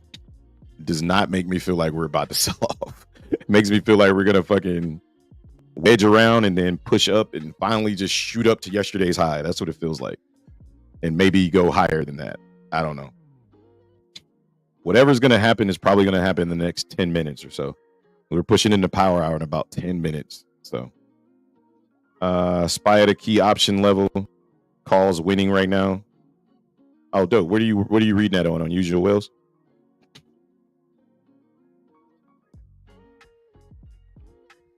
Yeah. I mean, I think it's a solid bet for calls, but I also think it's a solid bet for puts. Like I don't know which way. I just know that this is an area where I would look to short the market. But the market doesn't appear to want to come down. But then it starts to look like it wants to come down, and then it goes back up. So it's just not a quality area to do anything, in my opinion. So I just do nothing. It's a quality area to short. I don't think it's high quality to long. But because of all of the activity that's been happening with the longs, I actually like longs better. There. How's that? I don't know if that breaks it down any further, but that's how I'm feeling at these highs right now. Like, I feel like the market wants to make an aggressive push to get above these highs. And I think these buyers down here are actively been defending their position to the tune of fucking an hour we've been up here. We've been up here the entire, since I got back from my run or my walk, we've been up here. So are those people that want to push the market or dump the market out to lunch? I don't know. Could be.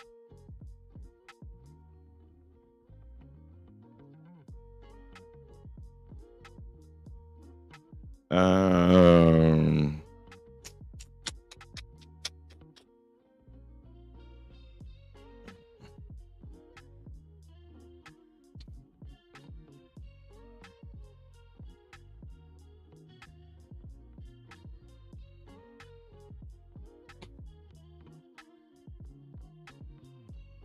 right, here comes the push out of this level.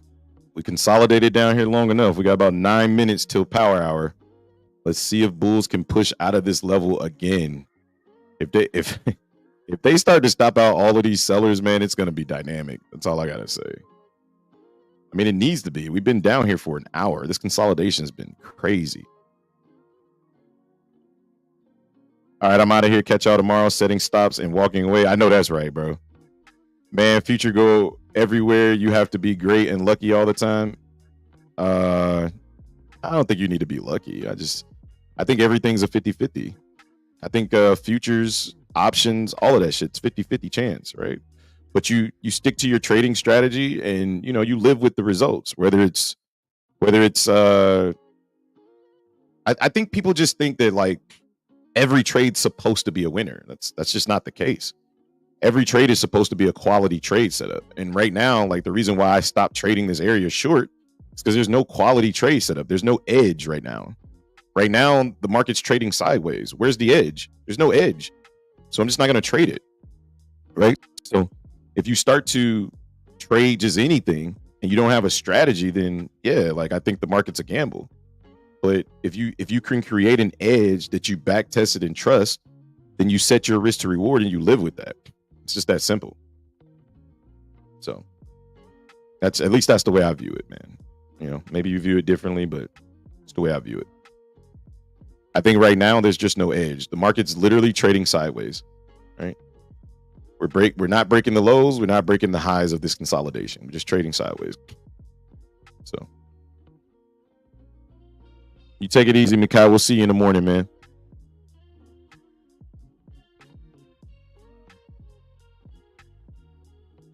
Got about another hour, about another 7 minutes until we push into power hour. So we'll see what happens.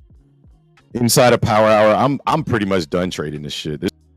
This is trash price action. But that's what they do, right? Like it's a patience game, right? So mentally everybody's exhausted trying to short or long this shit right now, right? Like you're exhausted just watching this shit. So now going into that last power hour, that's when they start doing crazy shit. Think about how much the market moves in like the last 10 or 15 minutes. So they know people are exhausted. Options have expired. The zero DTE guys are out of the game. They're closing their positions. That's when they're like, okay, options players can't win anymore. Let's go ham to the upside or downside, right? They're just building liquidity right here. I think it's to go higher. But again, the market just needs to make a decision.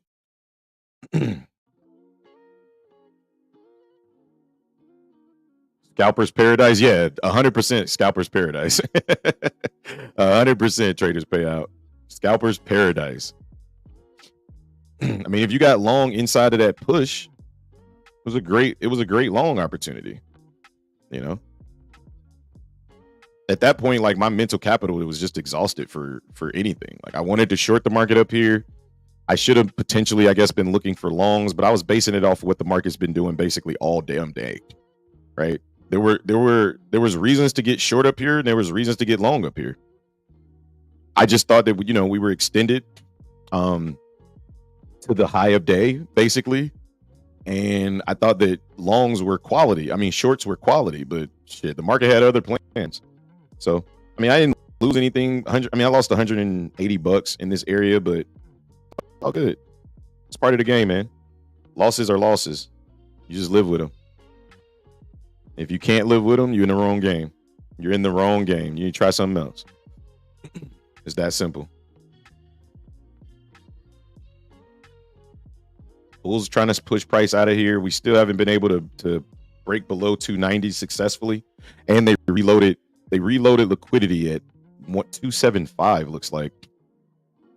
So I don't know if they plan on defending that or they're trying to push price up at that level. So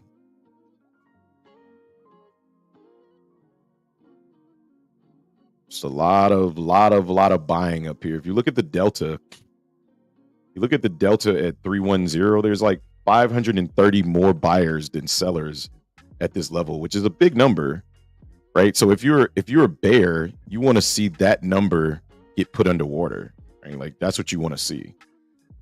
So you want to see all of those buyers get put underwater, meaning you want price to sell down from that level. And if we do, it'll be dynamic. If we don't, then if you're a bull, you want to see price hold above that level and continue to push higher. So just crazy. This is the zero-sum game at this point. All right, we got about 3 minutes till we reach power hour. And again, a lot of buying still on the tape. You can see all the buying still coming in at these highs. So price acceptance is a real thing right now. So the question is, can we get price acceptance higher, preferably above 320? But you can see the liquidity is being added toward the bottom of the tape to potentially go higher. So they're supporting price above 290, and I think that's the level to hold. So as long as we hold above 290, I think we continue to push.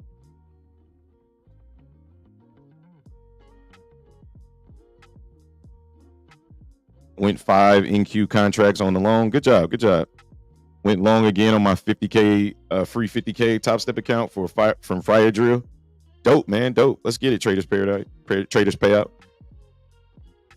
Again, I've liked longs up here, but I think this was a good area to short the market. But the market had other plans. All right. So I think high a day is definitely in play here. So let's see if we can get a push up there. At 326 is high a day. I think we go back to previous day high at 36825. So, bam, bam. And we're pushing into that power hour about 2 minutes away. I said whatever's going to happen, it's just going to happen in the next 10 minutes, 10 minutes ago. So we'll see. I think, like I said, I think price needs to hold above 290 for bulls. I think for bears, they need to keep price below 326, which is the high a day. So we shall see who's going to hold it, who's going to win it. It's going to be a photo finish. So got out for a quick $600. Let's go. Let's go. Get your money, baby. Get your money.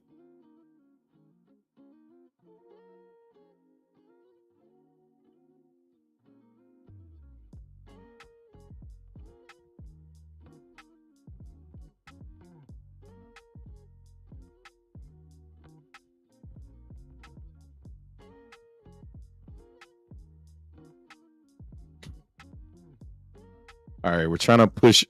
You can see the fight up here, 320, right? 320 through about 326. Bears are trying to defend this shit. It looks like bulls are going to take them out at the top of the hour. We got 1 minute until power hour, about 32 seconds left. Looks like bulls want to push out of this area. So we'll see what happens. See if we can get that end of day push.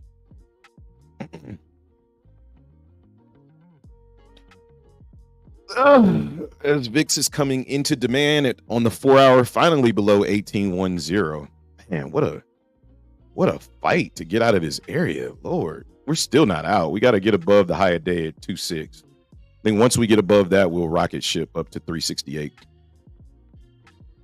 Maybe higher. All right, we're inside a power hour. Let's see if bulls want to push price higher.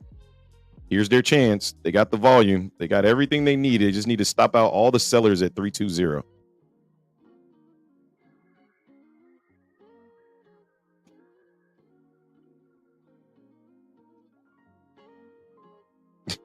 Or do they want to quit? It just depends.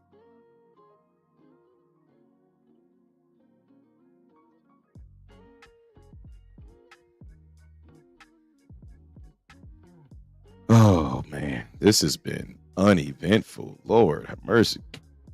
The one move we got, I was on a damn 3-mile walk. 320 is trying to be protected. Like I said, 320 is the level to break for bulls. And 290 is the level to hold for bears. So, and we're rejecting 320, trying to reject it. But the VIX is continuing to sell off. But we are at demand right now. So, and again, this is why I liked shorts up here. This is why I really, really, really, really, really like shorts. I really, really, really, really do. We're at demand. At the same time, we're at higher day. Let's see.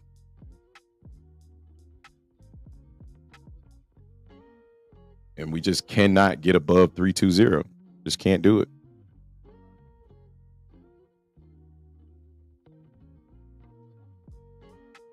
All right, VIX is at demand here. Again, really like shorts in this area. So we're at that higher day at the same time that VIX is at the 4-hour demand zone here. So, and VIX is kind of getting that bounce here. So be a dynamic sell-off. If we can get a sell-off here and then get price under 290, this thing's gonna absolutely flush. So if you're long, be careful up here.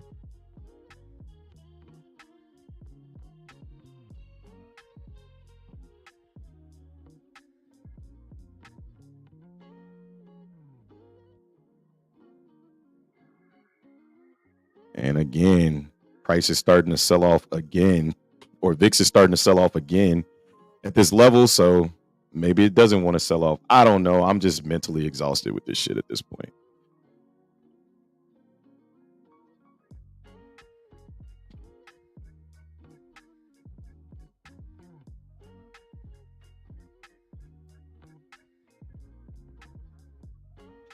All right, guys, that's going to do it for me. There's really nothing to do up here. Be careful. Don't try to trade this shit if you haven't already started a position. Put the mouse down, walk away. But I am T Hobbs from the crypto shop originally, but now I'm rocking with the trader shop. We will be back tomorrow at 08 Eastern. So make sure you're in here, in your seats, buckle up. Tuesdays are a little bit better for trading. Mondays is not where it's at. I promise you, I'm about to start just paper trading on Monday. I'm so over Mondays. Like, they just are not for me. So that being said, green on the day on one half of the account. The new account is a little bit down by like $200 or so. It looks like we're getting that rejection here. So either way, come back, join us tomorrow, man. We'll be here for the pre-market plan, and we'll try to follow that. So I'll let you guys later, man. Peace.